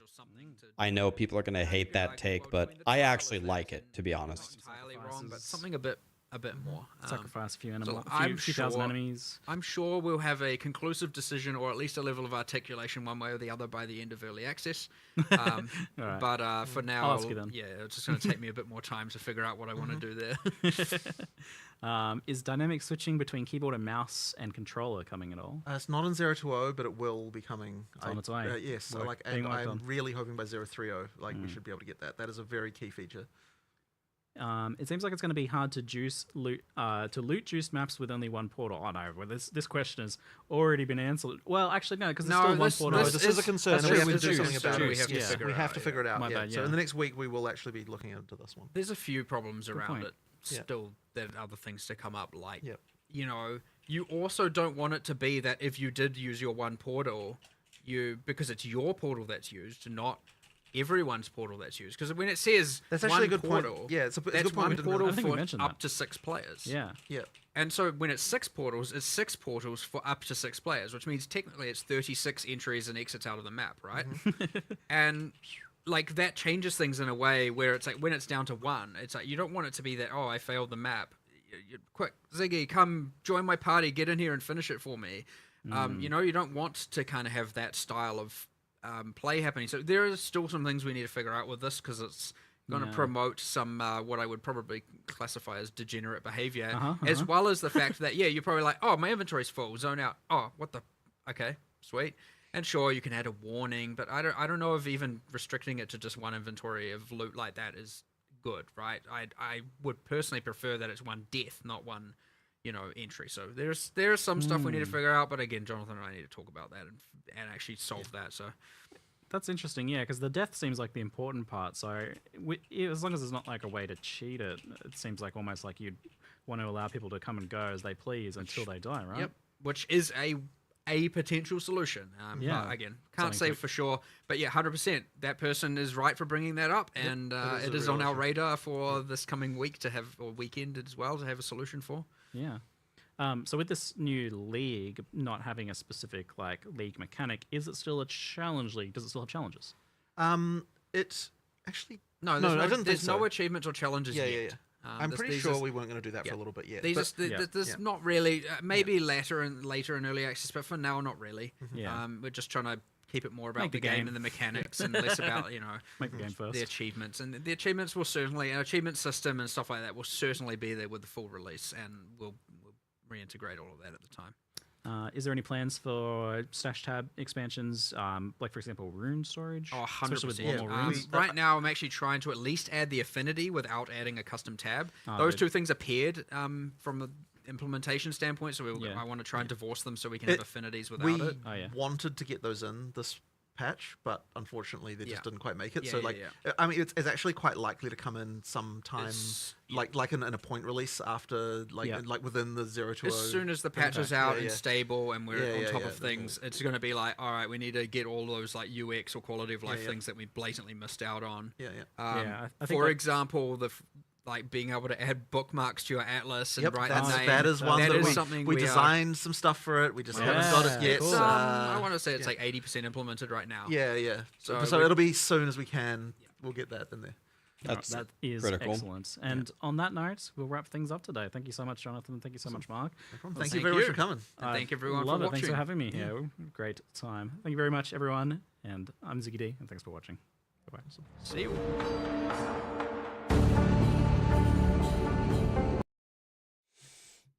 Okay, so just in case this wasn't clear, because I can imagine that maybe people would misinterpret this. I have a lot of respect for Mark and Jonathan and Ziggy D for doing this. It's awesome content.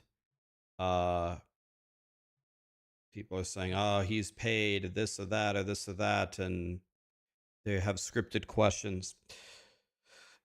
I mean, maybe all that's true, but we are sitting down for 2 hours with the two lead designers of the game, and they're just talking about the game that we're playing for 2 straight hours. So I'm very thankful for it.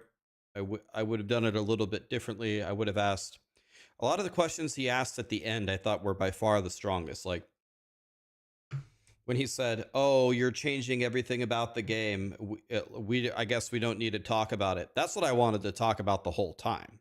If it was up to me, I would have talked about that the entire time. I want to talk to you about everything that you changed. Let's talk about it, but it's fine. So I'm not negative toward Ziggy D or grinding your games or the fact that we have interviews. I'm grateful for it.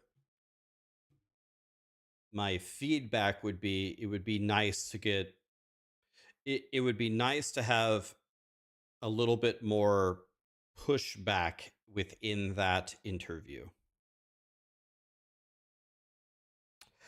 Okay, but I've been taking notes the entire time, and so we can talk about some of these things very directly now. I guess, in general, my general feeling here is I feel like this patch is extremely strong. I don't think some of the things that need to be fixed are going to get all the way there. I don't think the end game is going to be super insanely amazing. I don't think the crafting is anywhere near where it needs to be.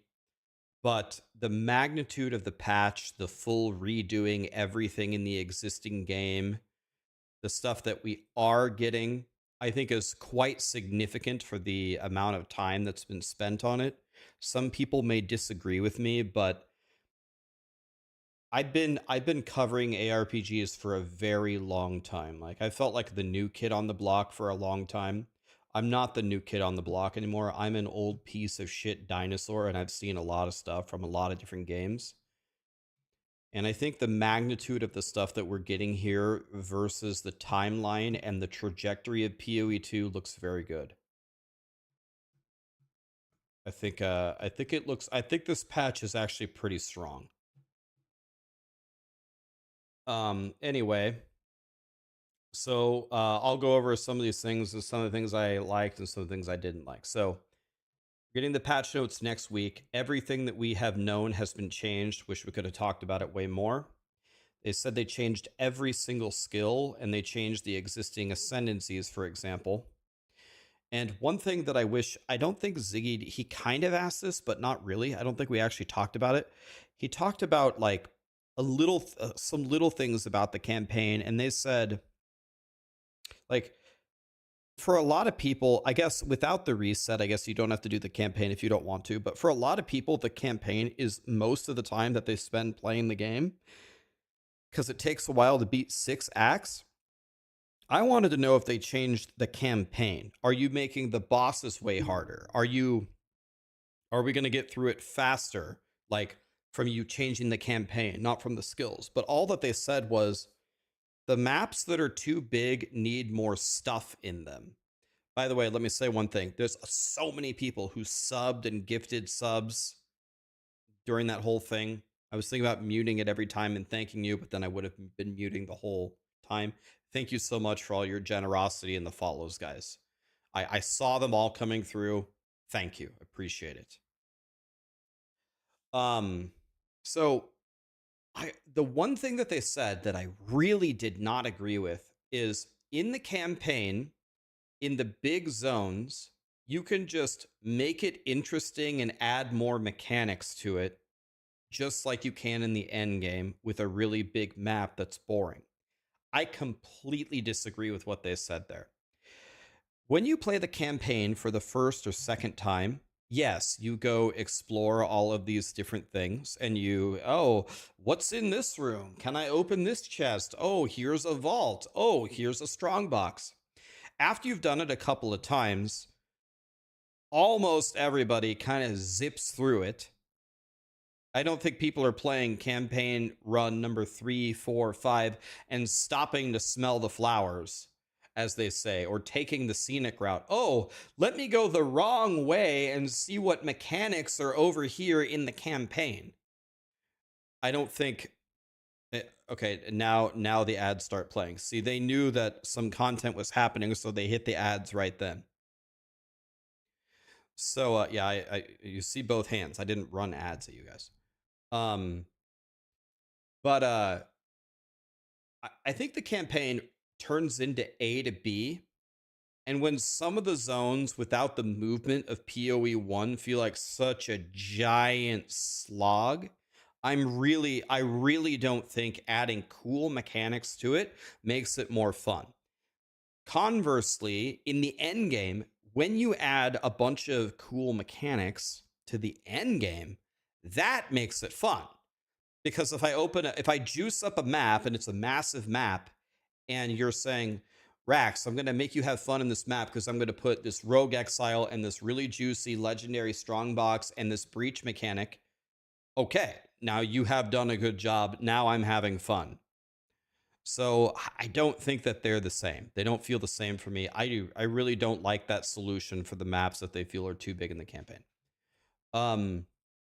They said the patch notes will seem like a giant nerf fest. They try to only nerf the broken parts so the casuals aren't impacted. There is, so they're going to nerf Energy Shield Breach, Stat Stacking, Heralds, Spark, da-da-da-da-da. There is a universal truth here that's not up for debate. There's no debate here. You can feel any way you would like about it. You can hate it or you can like it. Either way, but there's a universal truth.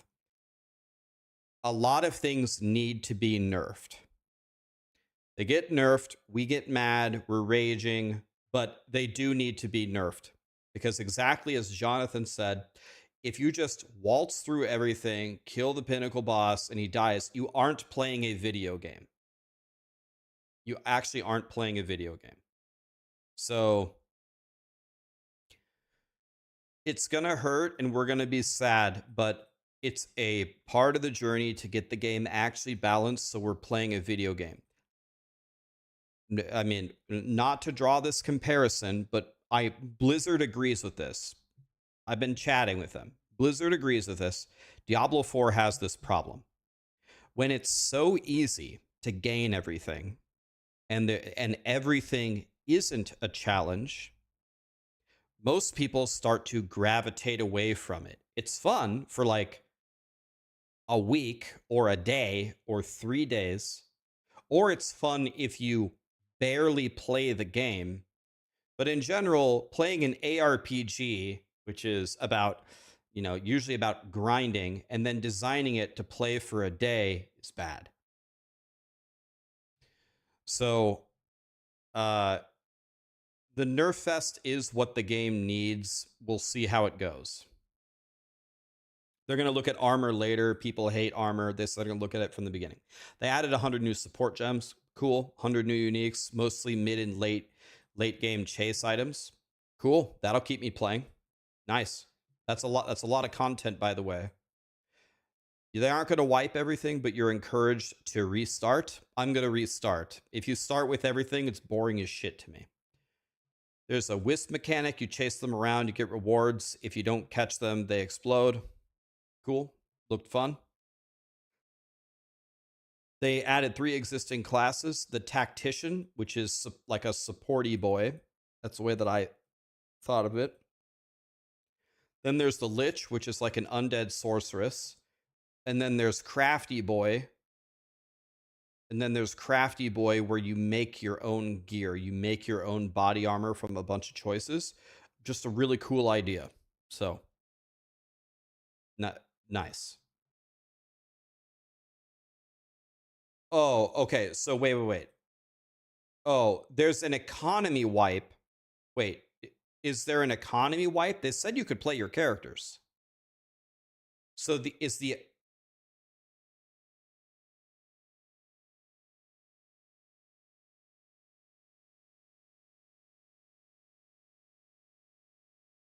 oh, I see. Oh, okay. They're separated. Okay, I should clarify that. Okay, let's do this again.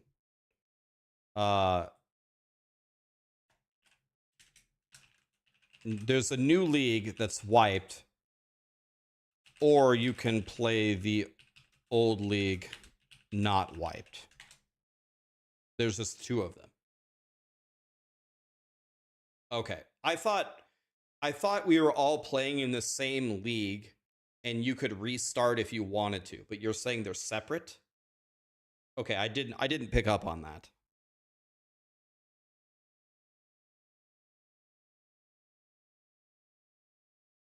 Okay, okay. There are separate leagues. Okay. Well, I'm going to play the new one. I was going to restart anyway. Yeah, so it's not it's okay. There's just separate leagues. Okay. Yep. Thank you. Good clarification. So we got Tactician, Supporty Boy. We got Lich, like an Undead Sorceress. And then we have Crafty Boy. I couldn't remember their names. Did anybody remember what Crafty Boy was named? What was this Ascension called for the Warrior? This is Mercenary, right? The Blacksmith. Smith of Kitava. Dude, I think Crafty Boy is a way better name. And is that for the warrior? Is that what it's called? Warrior? And what is this called? A sorcerer? Sorceress? I don't even know what the base classes are called. This is it's for the witch. Okay.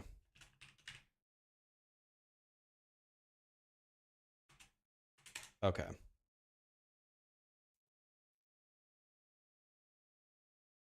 Okay, thank you.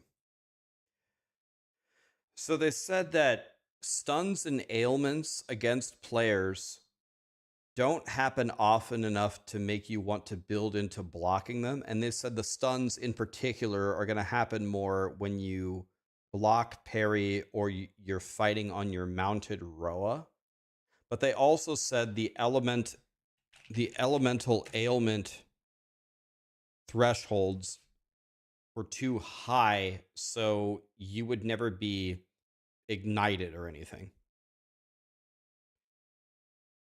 So you're gonna be feeling the pain more often. Okay, specters are in the game. You can raise almost any monster in PoE. They cost spirit, and you can use the support gems on them. Really cool. There's a new class, the Huntress. It's a spear. Right? Spear and melee plus a range, so it uses both. You can throw the spears. You either going to go elemental or bleed. There are parry mechanics that have follow-up attacks and guarantee a light stun. It has more combos than any of the other classes. That was their words. It's very agile. The Amazon, they said the Amazon was the balanced, like, classic version of the Huntress. What was the other one? I can't remember. I couldn't remember the other one for the life of me. What was the other one's name, and what was the main thing about the other one? The Ritualist, right. Yes, that's what it was.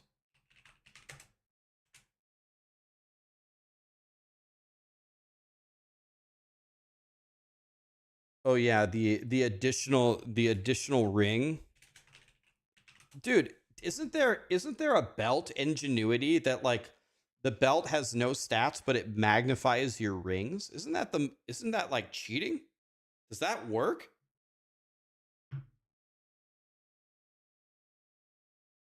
And it, yeah, additional ring, and then it like applies corrupted blood.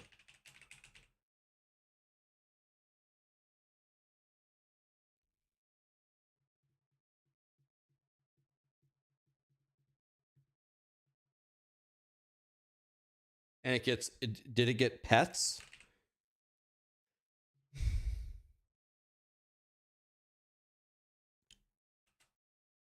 In the mini, yeah, the mini headhunter to steal affixes.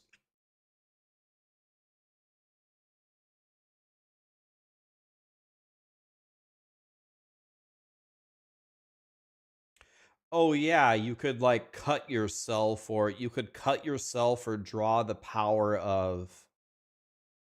You could cut yourself or draw the power of your fallen enemies, right?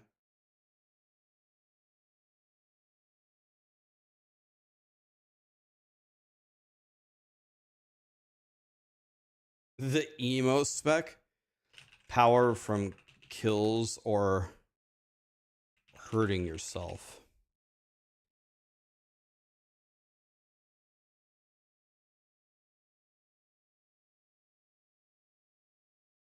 Yeah, we have that one, the additional ring.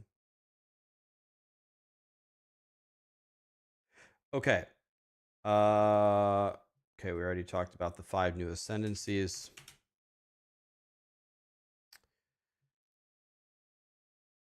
So they said the main thing about the crafting is ground things still need to matter. They said in POE1, ground things, they got away from ground things mattering. I got to be honest with you. Maybe I'm just a POE1 noob, but I just played Fracia, their new league. I made a character that could insta-delete T17 maps, and I killed 7 of 7 Uber bosses. So I had a pretty strong character, and almost the amount of crafting that I did was almost 0. The only crafting that I did was recombinating. So I don't really know what they mean about ground things don't matter in PoE1, because I built an entire character that cleared the all content in the game while essentially never crafting at all. So I think the ground, maybe I'm just a stupid ass, but I don't know what they meant by ground things don't matter in PoE1. Right, recombinating is crafting, but we're losing recombinating next league anyway, and they already said that they nerfed it for PoE2, so that's not even a concern. You bought off the trade site though? Well, right, but that almost everybody plays Trade League, right? I don't know if trading has anything to do with ground things mattering.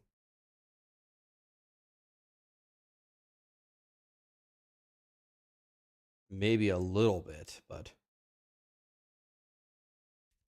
I don't know what they're going to do with King's March, because people said that they well, you can't get rid of King's March. Well, maybe you could get rid of it entirely, but you need the black market still. And I don't know if I don't think recombinating is going to stay as it currently exists at PoE1, because it's way too strong. I made a 5T1 weapon and a 4 or 5T1 armor with recombinating with very little effort. So you're essentially making mirror items for like a couple divines. Anyway, omens drop now on the crafting side. Omens drop 2.5 times more often. There's more runes there, and there's rune tiers. There's more runes and rune tiers. There's now niche mods. I think I saw some of the runes give you corrupted blood immunity or rage on hit. Rage on hit on a rune is very interesting, because sometimes so rage on hit is like the multiplicative damage, right? Like you have to get rage on hit for a shitload of builds, but like rage on hit only came from like, was it the red jewels? But the red jewels for a lot of builds are just bad.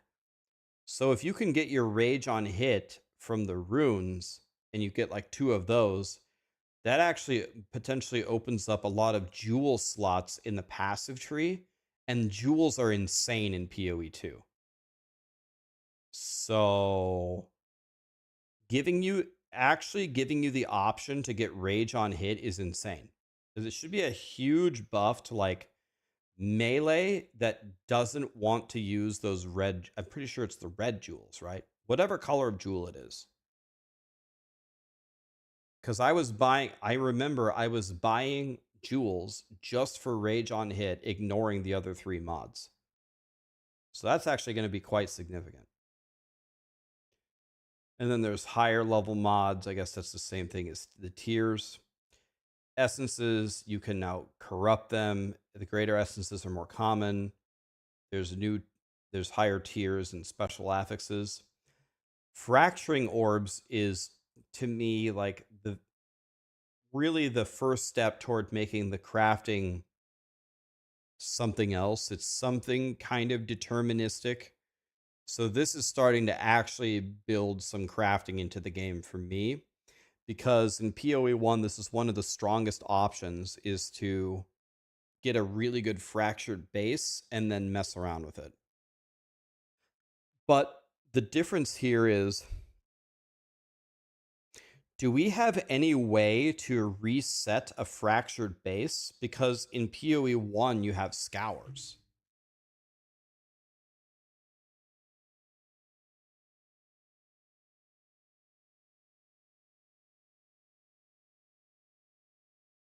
You could just spam annuls on it. That's true. Okay, so annuls are probably going to go way up. Okay. So the crafting is improving. I think the way that they described it was what they called it, a massive leap forward. What was the phrasing that they used? I don't think this is a massive leap forward, but it's better, and it's starting to kind of look like something here. The Endgame, we're getting 7 new maps. Now there's corruption versus cleansed maps. So the way that I understood it is, corruption is already in the game, but corruption is going to be very obvious in the bonuses that it gives you when you see corrupted maps.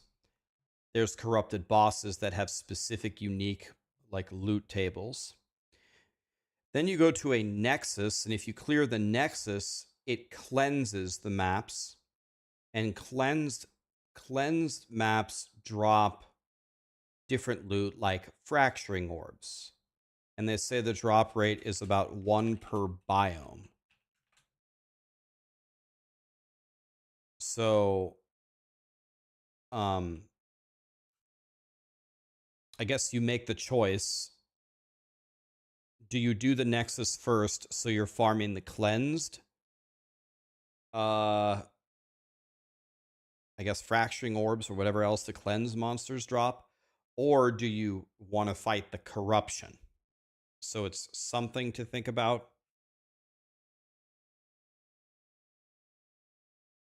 Did they say if you clear a corrupted map and then you cleanse it with the nexus, can you rerun the map or no? Oh yeah, and they did say, yeah, there's no armor. There's no armor drops or item drops. No, no, no, yes. Okay. I think the answer is no, so you actually have to have a choice. Towers appear 33% as often, so they're rare. Now you can mega juice with multiple tablets. And now they can have map mechanics and bosses in them, so towers might actually be something you look forward to. You can teleport across parts of the map with a special tablet. So it might actually help you teleport across with the range of it to get to like a citadel or something. Is it no items?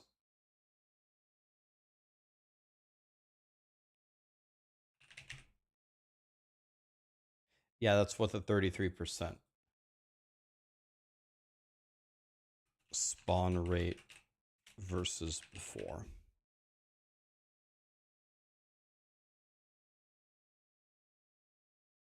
Okay.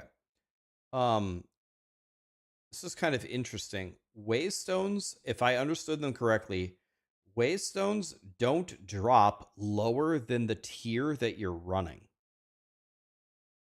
You know, so I kept saying this to people. Some people said that they were running out of maps to run. I actually didn't really have this problem, but for the people that were having it, we need to improve the way that you get the waystones, but this is a colossal buff, like an insane buff. And now I think it almost doesn't even matter. Like it's such a buff that like waystone, like acquiring waystones is not even something you're ever going to hardly think about anymore. I actually think this might be too much of a buff. And then they gave us another buff on top of it with the portals. So it's like, Jesus. I guess we're never thinking about waystones ever again. I think it would have been fine if they just would have said waystones cannot drop lower than like -3. That already would have been a huge buff. But now they just straight up can't drop lower is crazy. That's a colossal buff.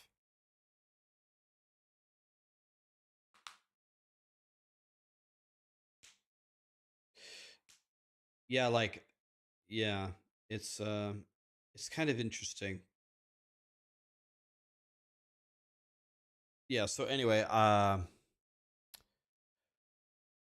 we'll see how it feels. Maybe they adjusted some other things, but that's insane. Anyway, the number of portals that you get in a map now is now based on like they said like its rarity and its difficulty. So for example, if you're getting 6 portals at tier 1, maybe you're only getting 1 portal at tier 6. Everyone has their own number of portals in group play as I understood them. So for example, if you have 6 portals at tier 1 and Jim Bob dies, Jim Bob has 5 and the leader still has 6. So every person can enter 6 times. I think that's how I understood what they said.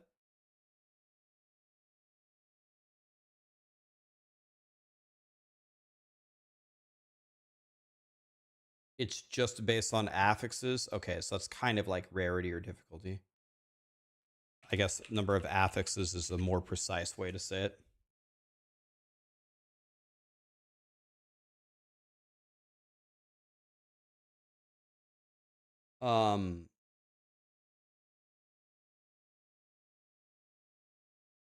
So the thing that surprises me about this is I think that I'm guessing that they are going to get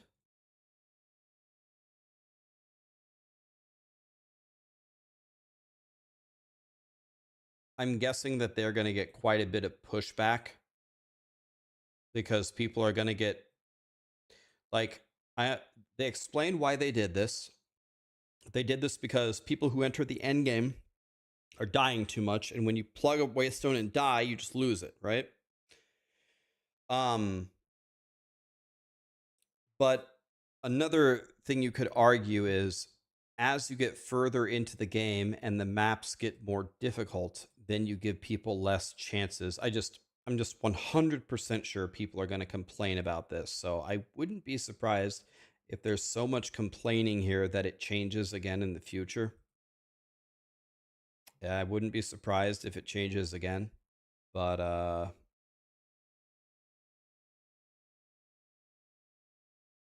yeah. It's yeah, so I guess I should redo this. 6 portals with no mods down to down to 1 with many mods. I don't know the exact numbers. Let's just say that.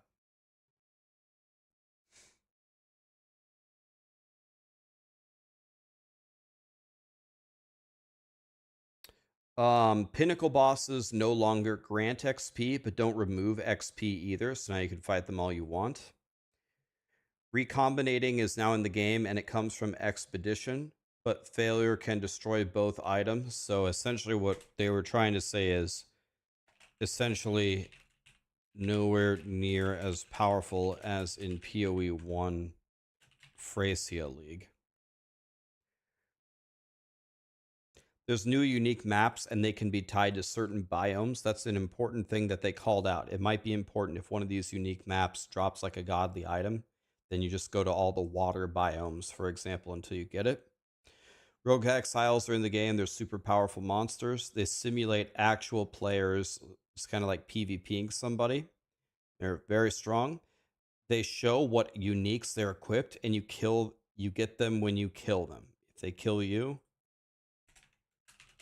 kill you, they run away, and you can't get the uniques.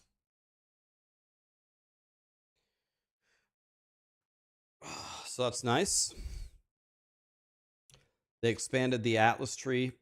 Now you get more point. They expanded the Atlas tree in general for more mechanics, and they also give you more points for completing unique maps. On the pinnacle bosses, I guess let's just put this down here with pinnacle bosses. At tier 0 now, they're going to have half health as they did before. So people can get into them, and they can drop any unique, but the chances ramp up the higher the difficulty that you do. And they don't grant XP, but they don't remove XP either. So all things being held equal, this just helps the casuals, right? The blasters don't give a French toast about how difficult the tier 0 pinnacle boss is. They said the tier 4 is the same. So it's just making it easier for casuals. Tier 0 is really easy. You can get your unique in tier 0 at a low chance, and you could try them as many times as you want without losing your XP. I don't think it's not just the Arbiter. I'm assuming it's anything with a tier in it. So like the Breach boss, for example.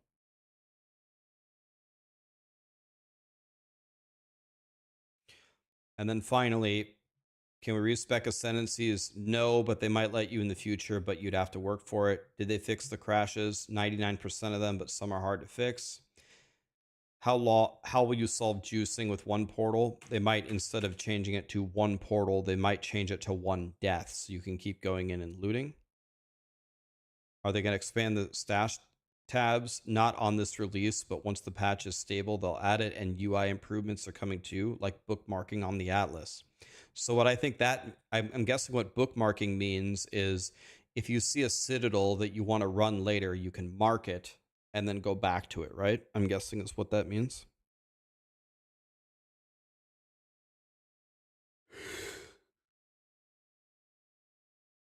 And I think that's what they said. I think you always have 6 attempts on all pinnacle bosses, right?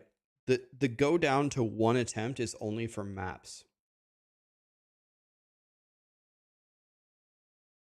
Well, you can keep farming level 0, right? Because you just don't put the points in the tree. It only levels up to 1 when you put points in the tree, right?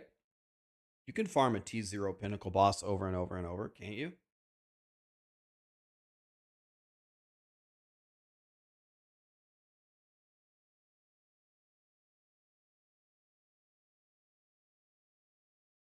We did mention that this crowd control got changed. Yeah, right here where they said stuns and elemental ailments against players will happen more often. That one, you mean? There's no new act that I've heard of.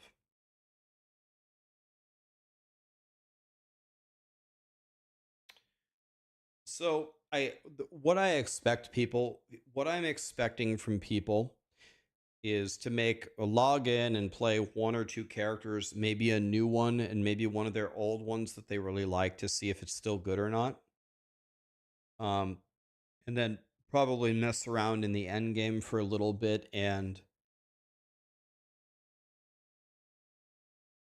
I think people, what I'm guessing is I think people are going to log in and really enjoy it. But I think like after a week or two of playing, they're going to be ready for the next thing.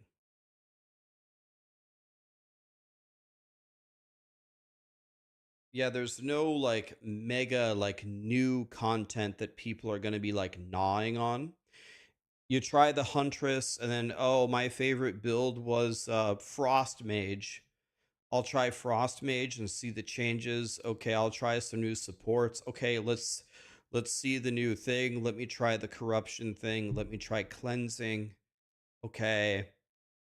Let me try killing a rogue exile. Let me see a couple new uniques. Let's see what OP builds people are coming up with. And yeah. How satisfied am I with the changes on a scale from 1 to 10? Well, to put it in perspective, it's still early access. I mean, they said that they've literally went through and made a balance pass on the entire existing game, which is already insane. Just this first line. I think almost nothing here is making the game worse. I hate crowd controlling, but maybe it should be like this so I have something to build against. Almost everything here makes the game better. So they're moving it in a nice direction. I would say I'm pretty happy with this. I'm pretty happy. 5 out of 10. I would give it a way higher score than that. I give it like an 8.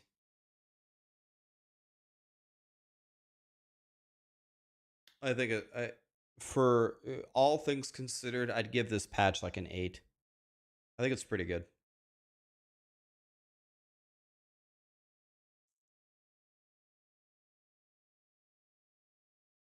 Is the last Epoch update still better? Again, like a lot of people, I guess I get it. I understand why it's always a comparison, but ARPGs are really not the kinds of games where you just play them perpetually. When there's a mega release, you play them for at most a month, and then you go play something else. So the ideal situation for me, not even as a streamer, I'm talking about as a gamer. It helps me as a streamer too, but I'm talking about as a gamer. I just like a bunch of different games to release really cool stuff, not on top of each other. So POE2 versus Last Epoch, you want to know which one I think is going to be better? Whichever one I just log into that just feels better to play.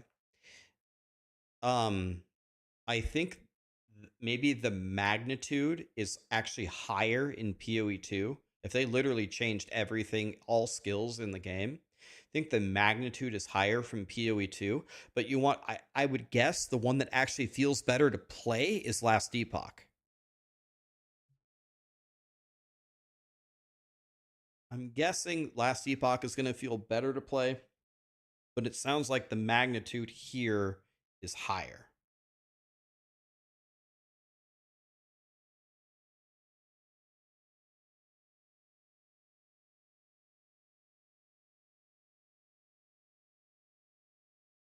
Bro, no way. Last Epoch is dead. Last Epoch is not dead. You're going to see on the 17th, it's not going to be dead.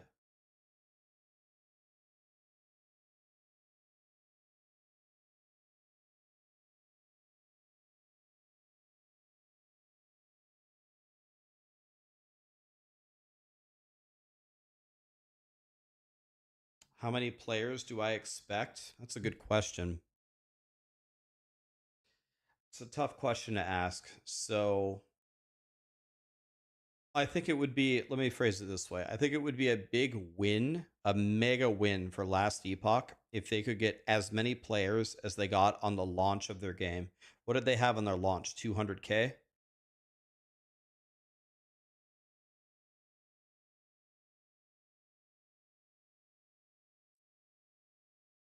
They peaked at 260. I would consider if they reached where they got before, I would consider that a massive success. If I had to guess, I'd guess it's going to be lower than that. I could probably like it's hard for me to answer that because I have a degree in mathematics and I used to work as an actuary. I used to work as an actuarial trainer. So sitting down with mathematical models and making a precise prediction is exactly what I've done my whole life. I hate to willy-nilly guess because willy-nilly guessing is for noobs. But I mean,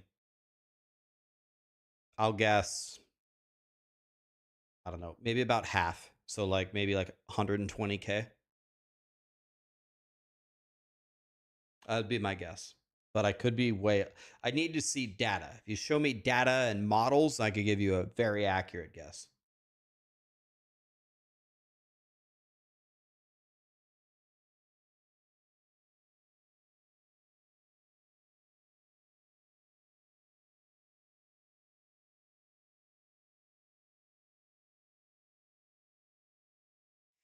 You think 80K at most? I mean, I I I, I'm struggling to take the temperature here. Are are we saying that a game that has 80,000 players come for an event is a failure? I mean, what are we even talking about here?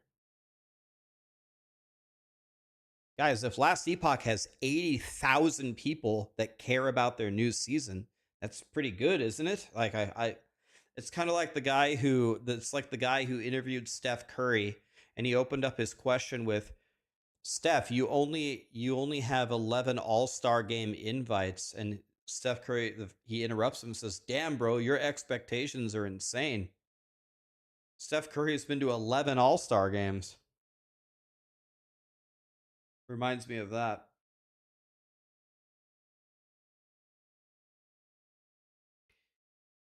80,000 would be in 11th place on Steam today. Okay, there you go.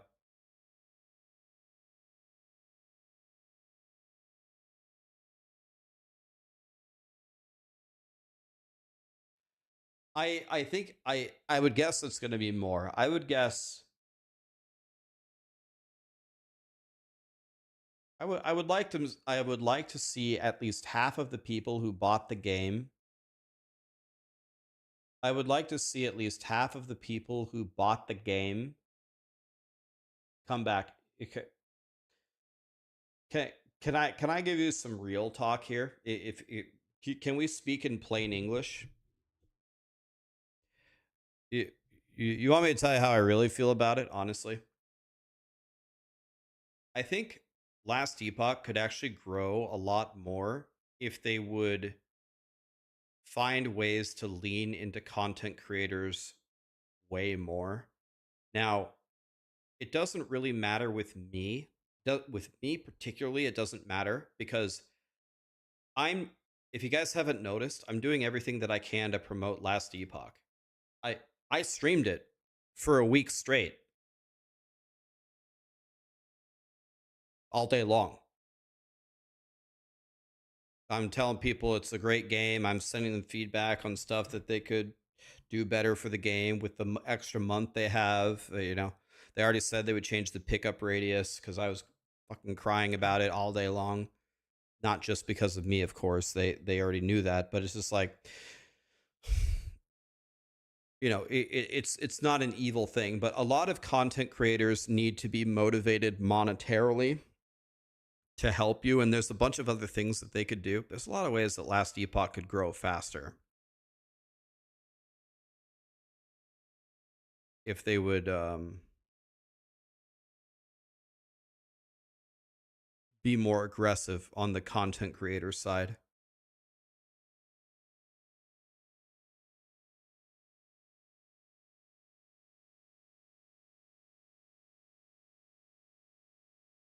Last Epoch has sold 2.1 million copies. How did it sell 2.1 million but only 250,000 people logged in?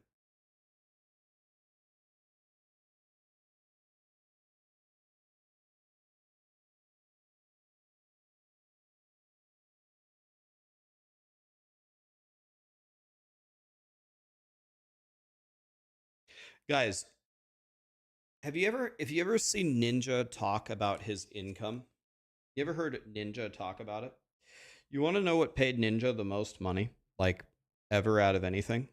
I wonder if you guys actually know the answer. I mean, he just says it straight up. You don't know what people say? They'll say his mixer deal. They'll say it's his mixer deal. This is the wrong answer. It's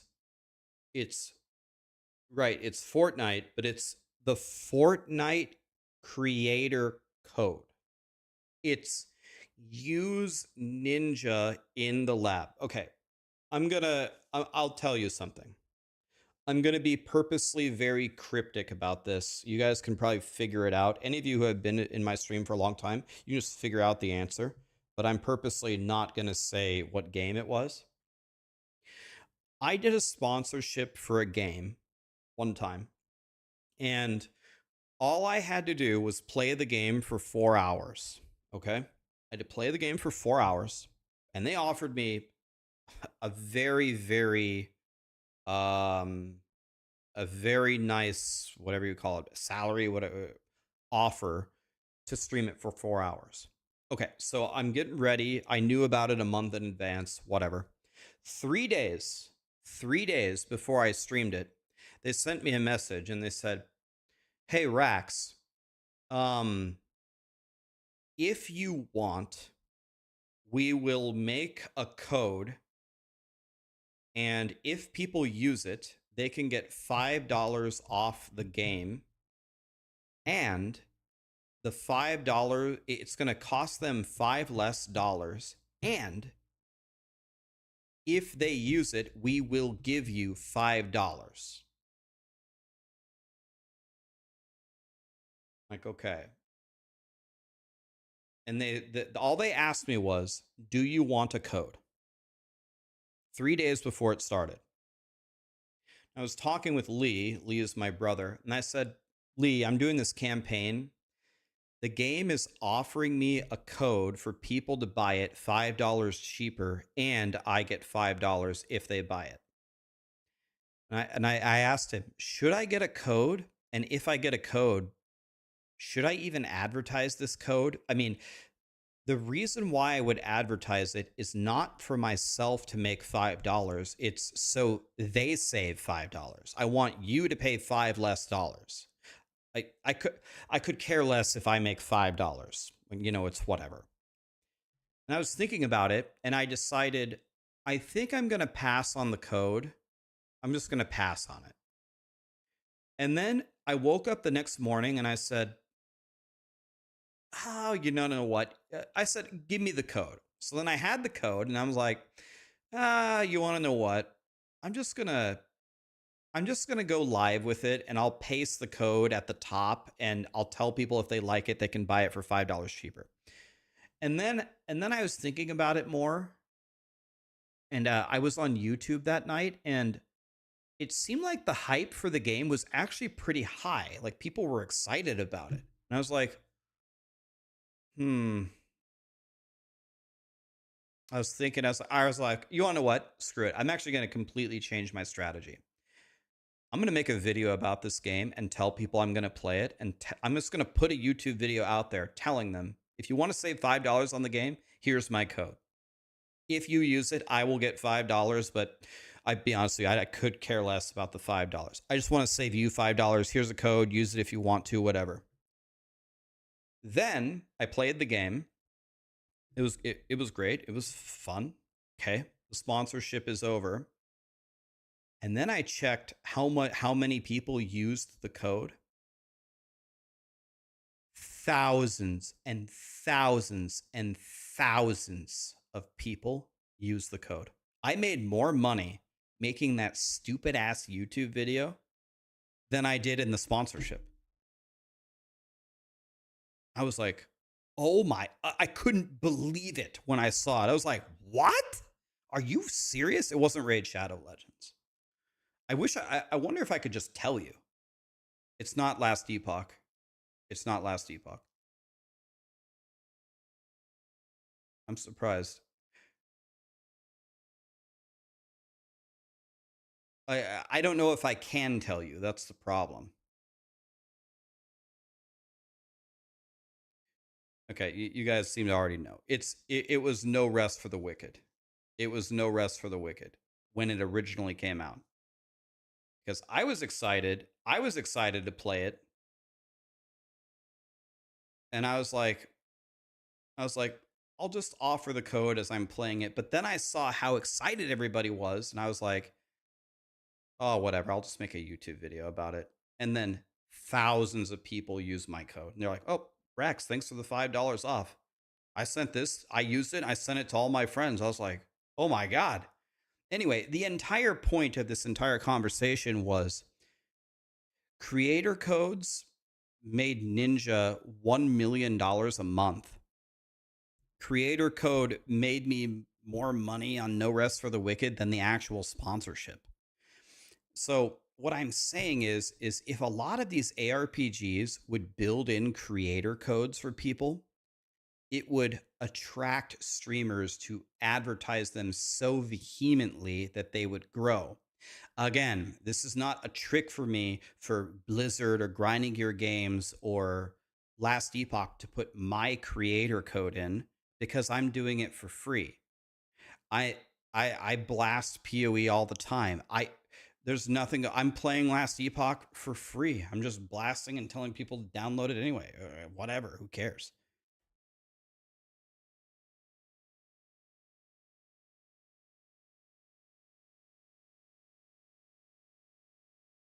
Is Grinding Gear Games big enough to lose some of that microtransaction revenue? Well,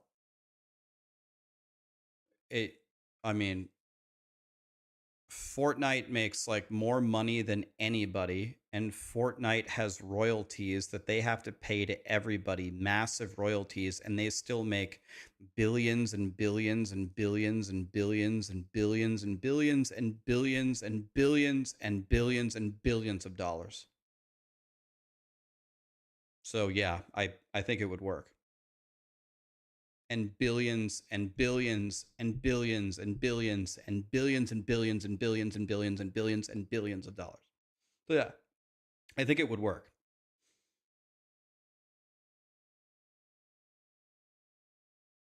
Pro Ace just said Fortnite makes 350 or 300 million a month from Google or whatever. Okay, people are complaining about somebody on YouTube here. Is there somebody causing a bunch of problems?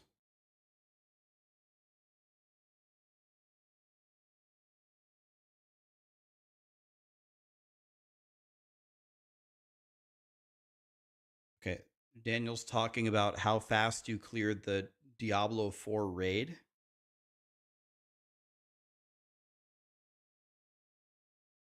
I mean, in the current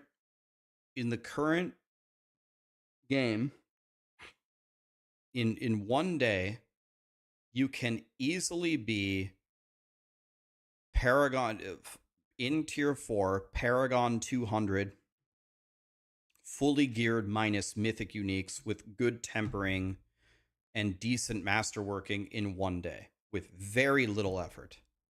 You need a little bit of knowledge, and you need a max roll guide, and you just play for 24 hours. You take one Friday off of work, and that's it.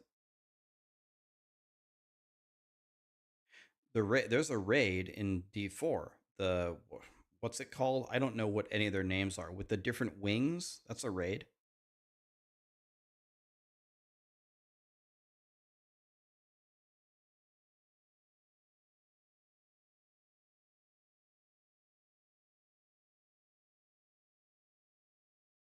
Yeah, I mean, Jim Bob. I call everything Jim Bob. What's it called? The Dark Citadel. Yeah, the Dark Citadel. Yeah, that. It took how many thousands of people? One person knew the name of it. It was like, I don't know, the thing with the wings that you go kill Jim Bob and he drops nothing. I don't know. I'll never forget. I was farming the Dark Citadel on T4 to get the Dark Citadel only transmog set. And I dropped like 2 pieces of it finally. I was like one of the first people to have it. And I put like 2 pieces of like the 5-piece set. I was looking at it. I was like, this is actually the ugliest, might be the ugliest set I've seen in the game. And I stopped hunting for it. I'm like, I don't even want this thing anymore. I don't understand. How is it when I played World of Warcraft, every single class got their tier 1, tier 2, tier 3 sets, and they look so amazing, like for so many different classes.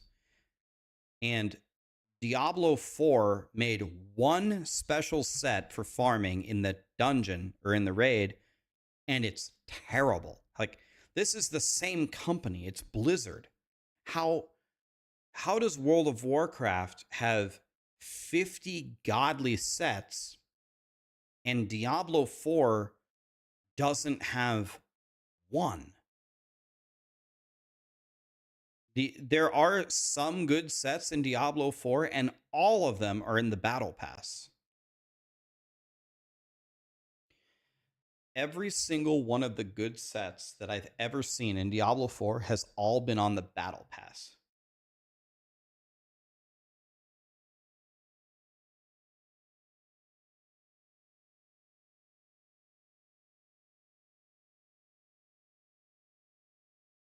Woody lied like a bitch about how crazy good Throne of Liberty is and then never looked at it after his sponsorship. I don't know Woody to be a liar. I never played Throne of Liberty. Is that a good game? I don't know Woody to really be a liar. Sometimes, guys, sometimes you can say a game is really good and then not play it again, especially as a streamer, because you already have to play a lethal amount of games anyway. So it's like, I'll give you an example. I wasn't even sponsored. I played it because you guys told me to. What's it called? Hero Siege. That game is really fun. I could sit here and play Hero Siege all day. I could fire up Hero Siege tomorrow all day long, and I'd be fine. But what I'll probably do is I'll boot up Path of Exile 2, because I haven't played it in a month and I'm a noob and I need to figure out what the hell I'm doing. But that doesn't mean I don't like Hero Siege. I do like Hero Siege. It's fun. You know what I mean? Sometimes there's just not enough hours in the day. It doesn't have anything to do with lying.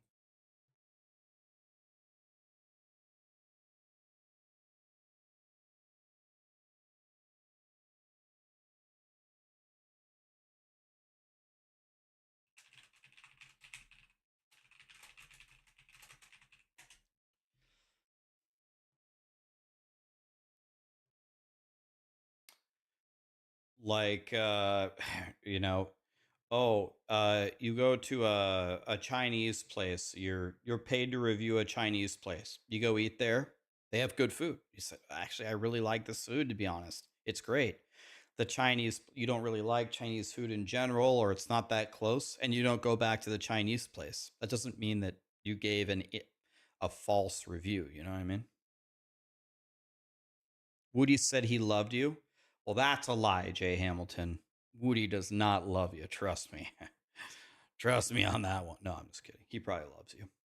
Thank you so much for all the subs, guys. There's so many primes and subs coming in. Thank you, guys.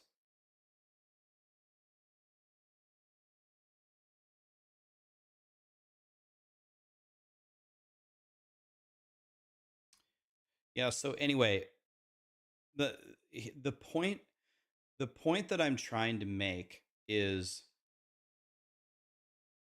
Fortnite, a game like Fortnite that makes more money than anybody, they go all in on, it's not even just their creators. They go all in on like every single form of social media, social anything possible.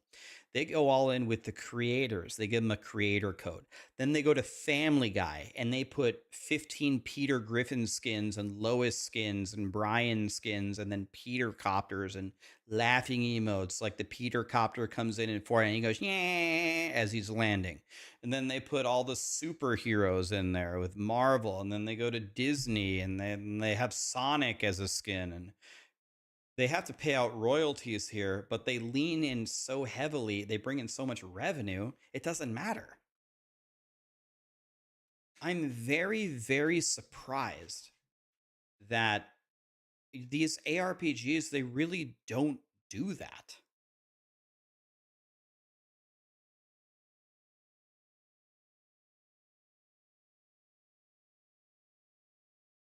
Yeah, Dookie, we might have to try that. We tried a million things. I don't think we tried specifically that.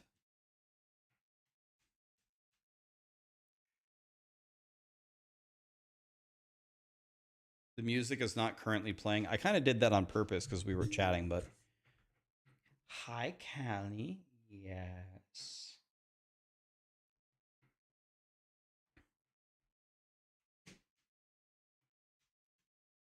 I would buy a Peter copter mount in POE2. Like, I'm not even kidding. I'm being serious. If I could play as Peter Griffin in POE2 and it was like a $20 skin, I would buy it instantly. Like, if I could run around and every time I killed a boss, I was Peter Griffin and it went, meh, I would buy it instantly.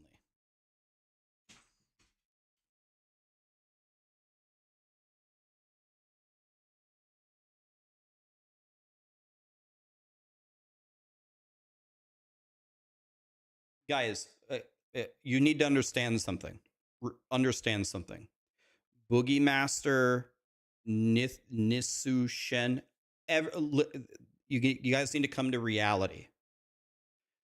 Every one of you who is saying no, I'm informing you, you're objectively wrong. You're not wrong in that you don't like it, but you're completely wrong in that it wouldn't work. The facts don't care about your feelings. It would work. You'd make $1 billion. We don't care about how you particularly feel about it. It's about money. It would work. It's a fact. It's proven. It works so well, it's insane. Moxjet, is that Judd? Is Moxjet Judd? Trying to get this right in my mind. I'm not Judd. Okay, sorry. I thought that was, I thought that's Judd's tag, Moxjet.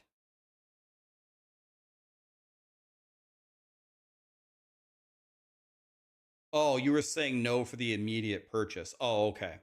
He was saying no, he wouldn't buy it right away. Okay. Guys, Cute Dog is here. You guys want to know what Cute Dog does? He comes in my chat and he just spams emotes. I've never heard him say anything. Is that the Alkengo 8 Mirror God himself?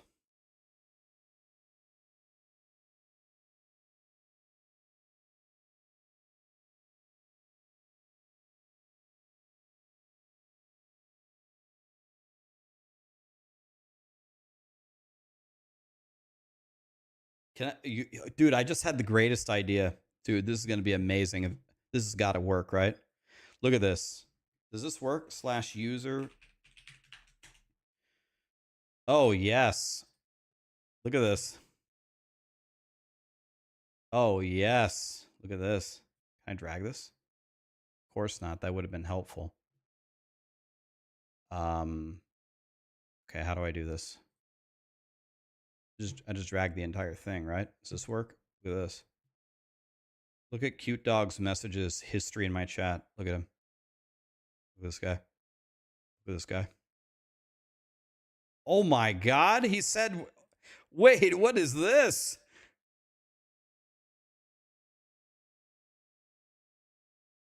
Oh my God, there are some words. It's usually just months and months of emotes.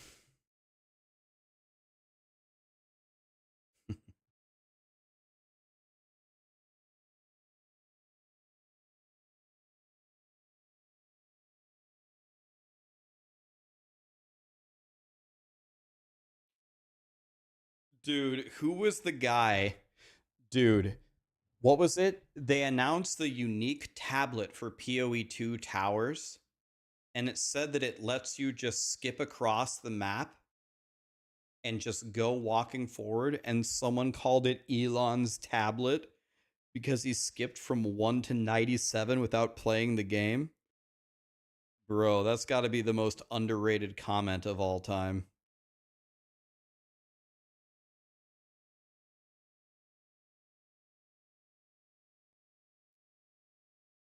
That's got to be the most underrated comment I've ever heard in my life.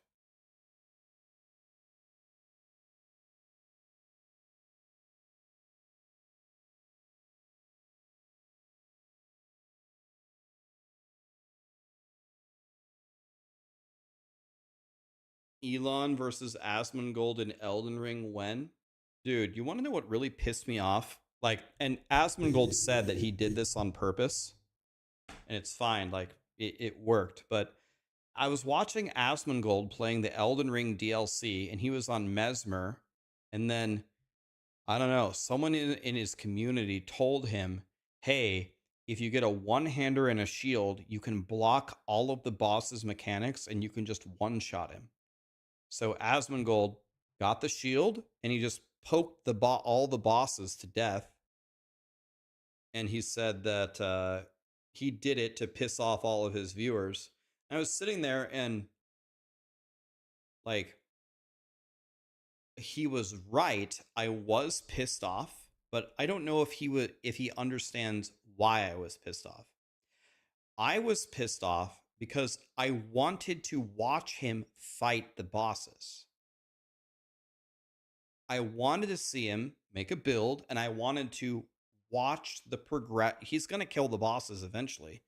I wanted to have the opportunity to watch the streamer that I like fight the bosses, have a progression, and win. What he did essentially was he just skipped the game.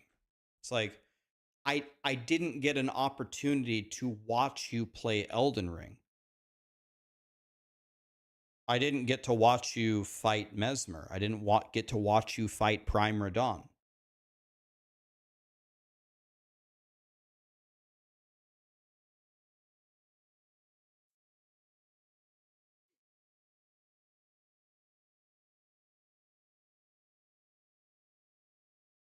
No, I mean, no, it's not even.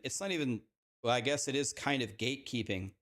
You can use any strategy you want, just don't use a strategy that is bugged and actually can't fail.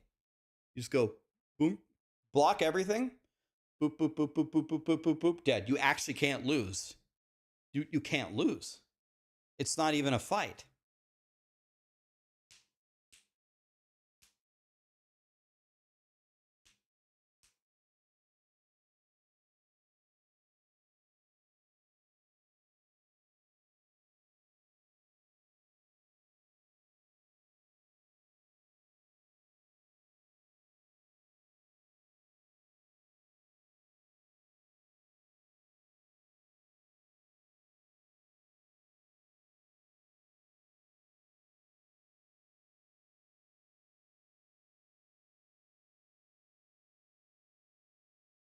He said he doesn't like playing hard games on stream because he gets anxious and plays badly. It makes perfect sense. I'm sure a lot of people feel that way. I would prefer if you come to a boss you can't kill, walk away, go do something else, do quests or whatever, go get the Scooby snacks, and then come kill him when you're just a god. Yeah, I saw it about Assassin's Creed. I saw it.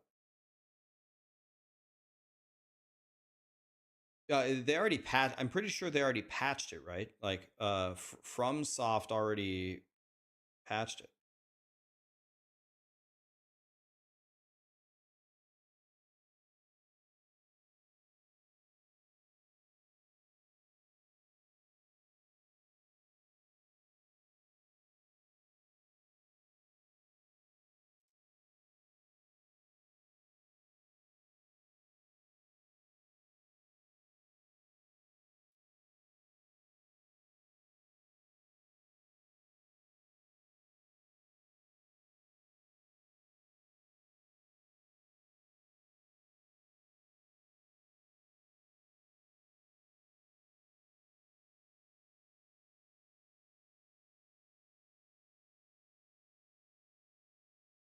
No offense, but brother, you just promoted the easiest summon build for every new player in last Epoch. I think you meant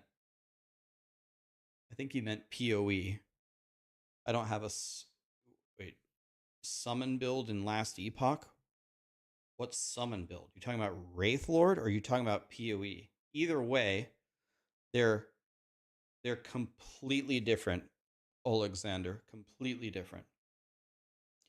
On the minion build, you have to actually make a build. You have to beat the King of the Mist. You have to look for the scepter. What are they called? Scepters, whatever the hell they're called, with the plus minion levels. You have to get amulets with plus minion levels. You have to spec a certain way. You got to level up and get this little tree stuff.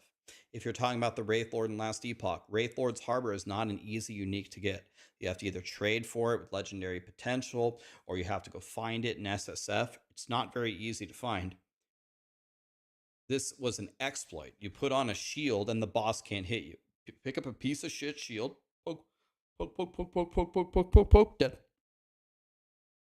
I mean, it's at least you have to actually build the characters.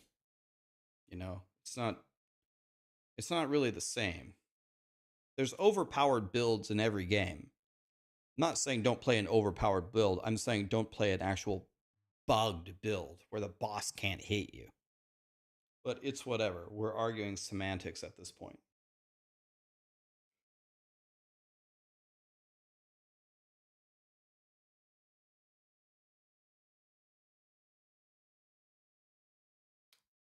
Yeah, Max Roll no longer covers Torchlight Infinite. I'm pretty sure there's a public post made because, well, I mean, you can just read the post. I guess I could tell you a lot of things, but I better not. I don't want to get in trouble. You want to know what? Honestly, I actually think Torchlight Infinite is pretty fun, if I'm being honest with you. I actually think it's a pretty fun game.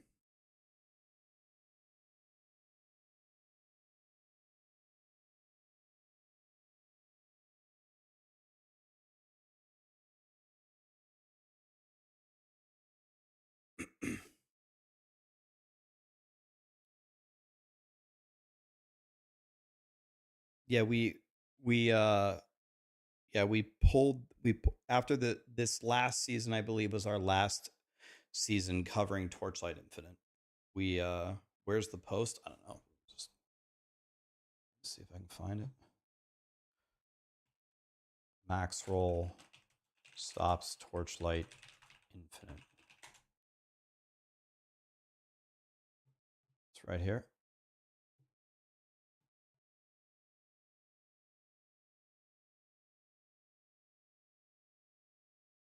Broken promises, public backlash and a philosophy in question, pets and the monetization.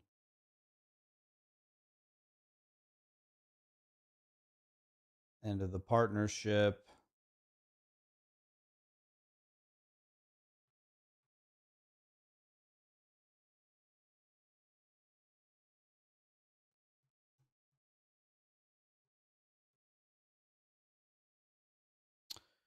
How good was the POE2 showcase for yourself? I thought the showcase was pretty strong. I thought the interview was probably the weaker part. It's nothing wrong with any of the participants. I like Ziggy D. I like Jonathan. I like Mark. I like the setup. I like how they do a Q&A right after.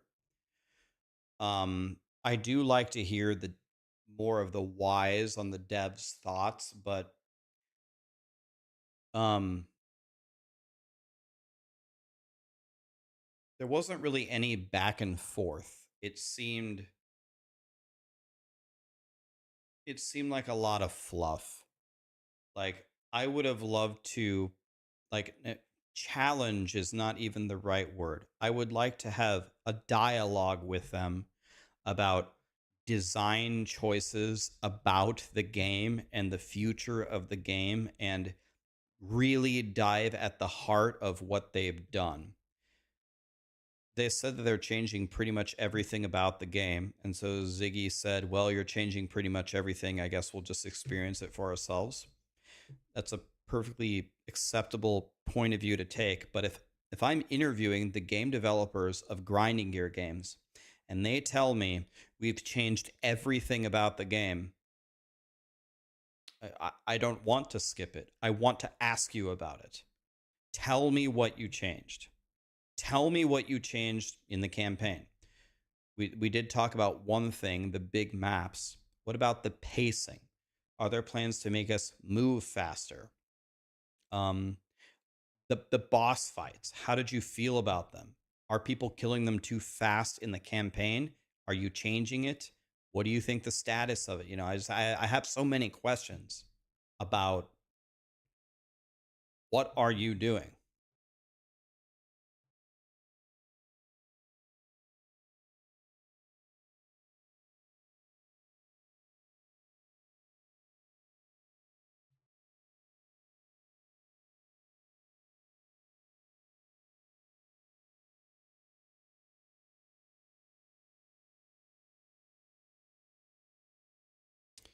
The base game of PoE does not need more complication. We need content.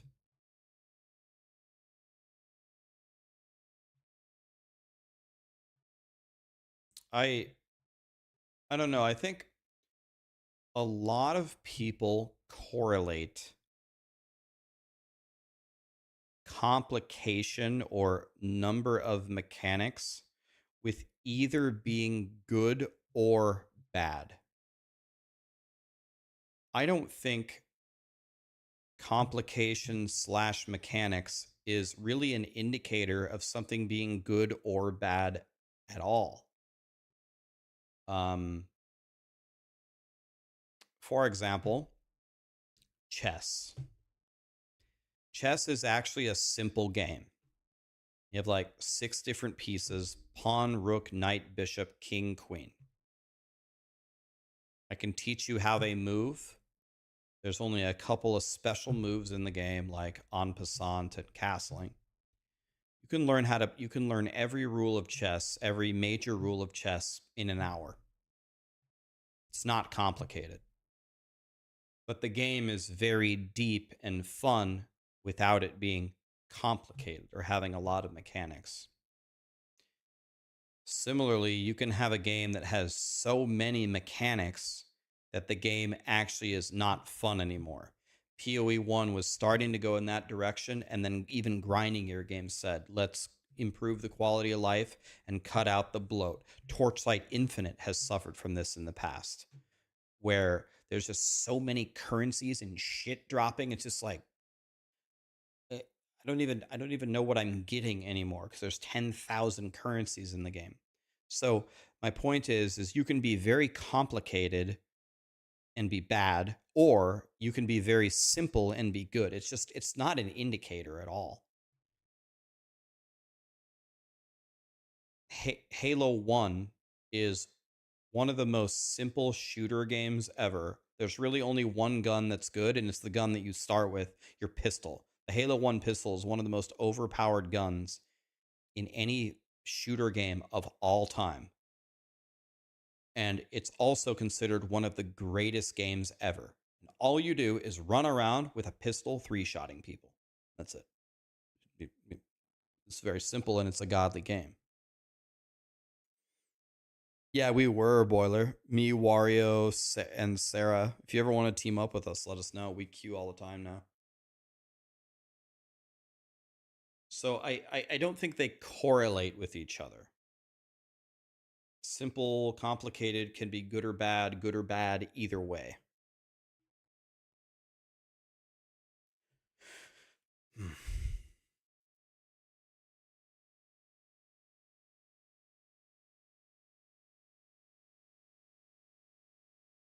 Okay. Well, I would consider today a win. I'm actually feeling, I feel good about PoE2 after this. I'm feeling good. I'm excited to play on the 4th. I need to warm up.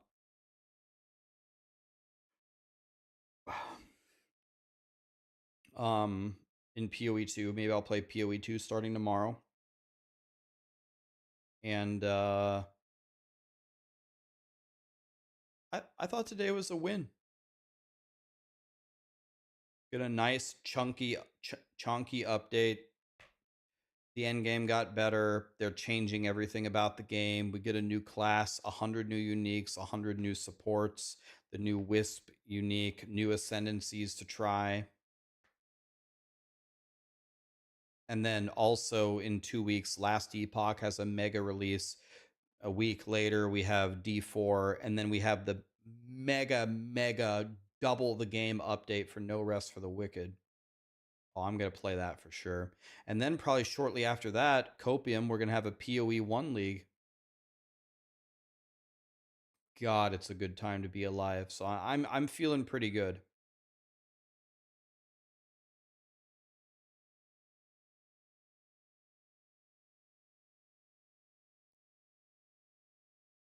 Yeah, we need double the game. They said that there's double the game, and then there's an entirely new endgame system on top of double the game.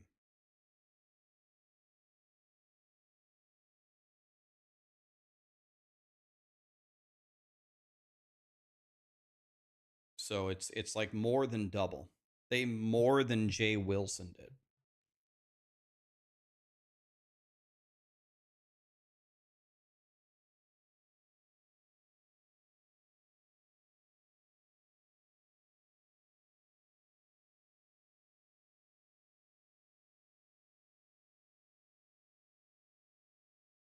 What class have I had the most fun with so far? Oh, I made them all like 10 times.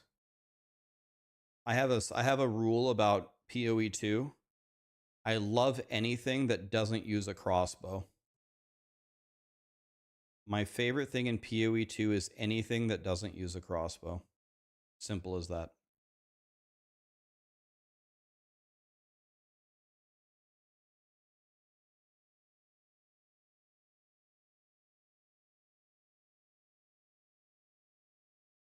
Straw poll for what, Marsh?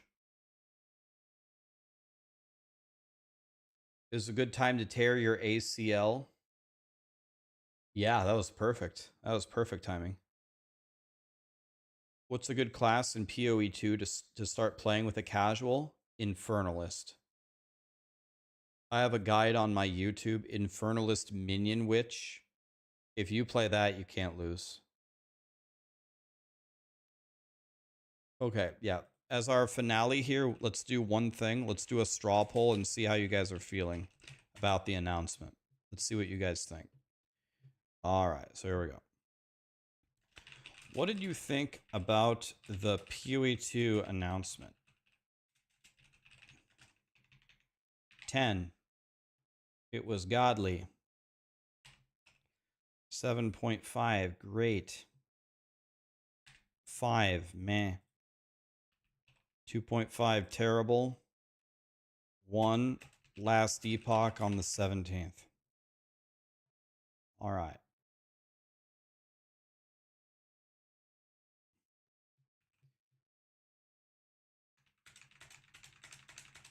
There it is for Twitch. Here it is for YouTube.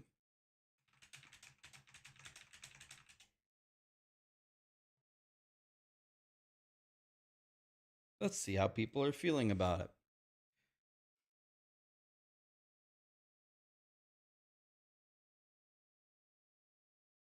Vote if you care.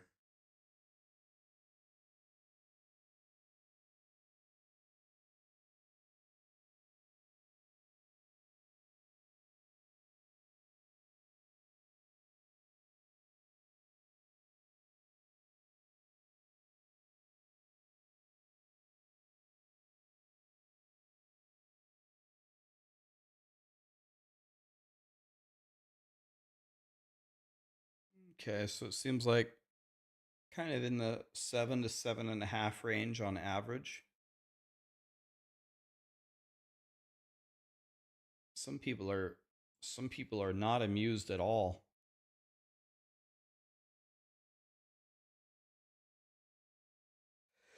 Some people are not amused by this update. I wonder why they hated it so much. Anybody who voted 1, why did you hate it so much?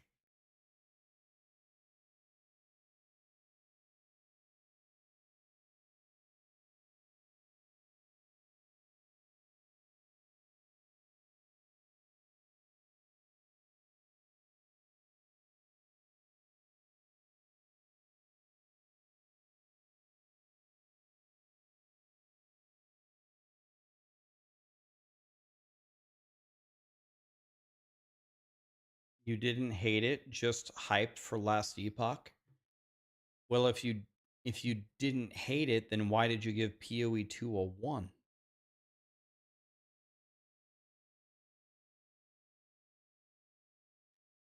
I think it's going to be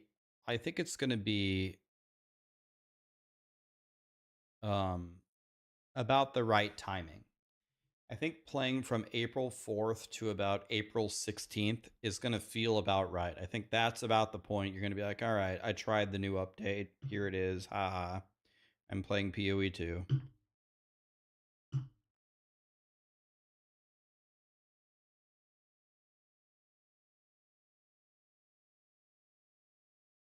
I mean, I'm going to be in the end game on the first day.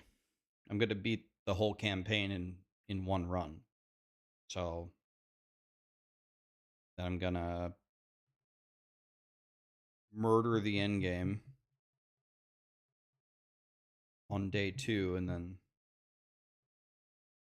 we'll be chilling.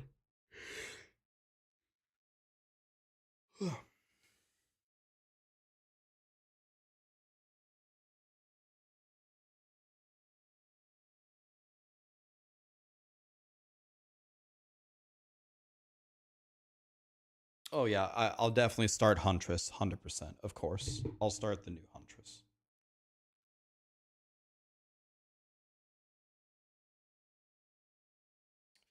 All right. Well, thank you so much for being here, guys, and thank you so much for all the subs and the follows today. There was so many of them. Thank you, guys. That was insane. Appreciate you guys very much. Cute dog, have a great night. 1 emote for the road.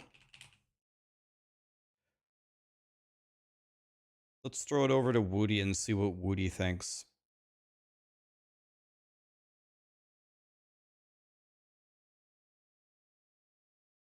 You're only at 66% of the drop. I'm rating you into Woody. He's doing he's doing the same category. You're good. You can get all the drops. Don't worry. You can get them from Woody. Have an amazing night, guys. Thank you so much for being here. We go tomorrow. Tomorrow I'm going to start messing around in POE2. And let's get ready for the release. Have a good night, guys.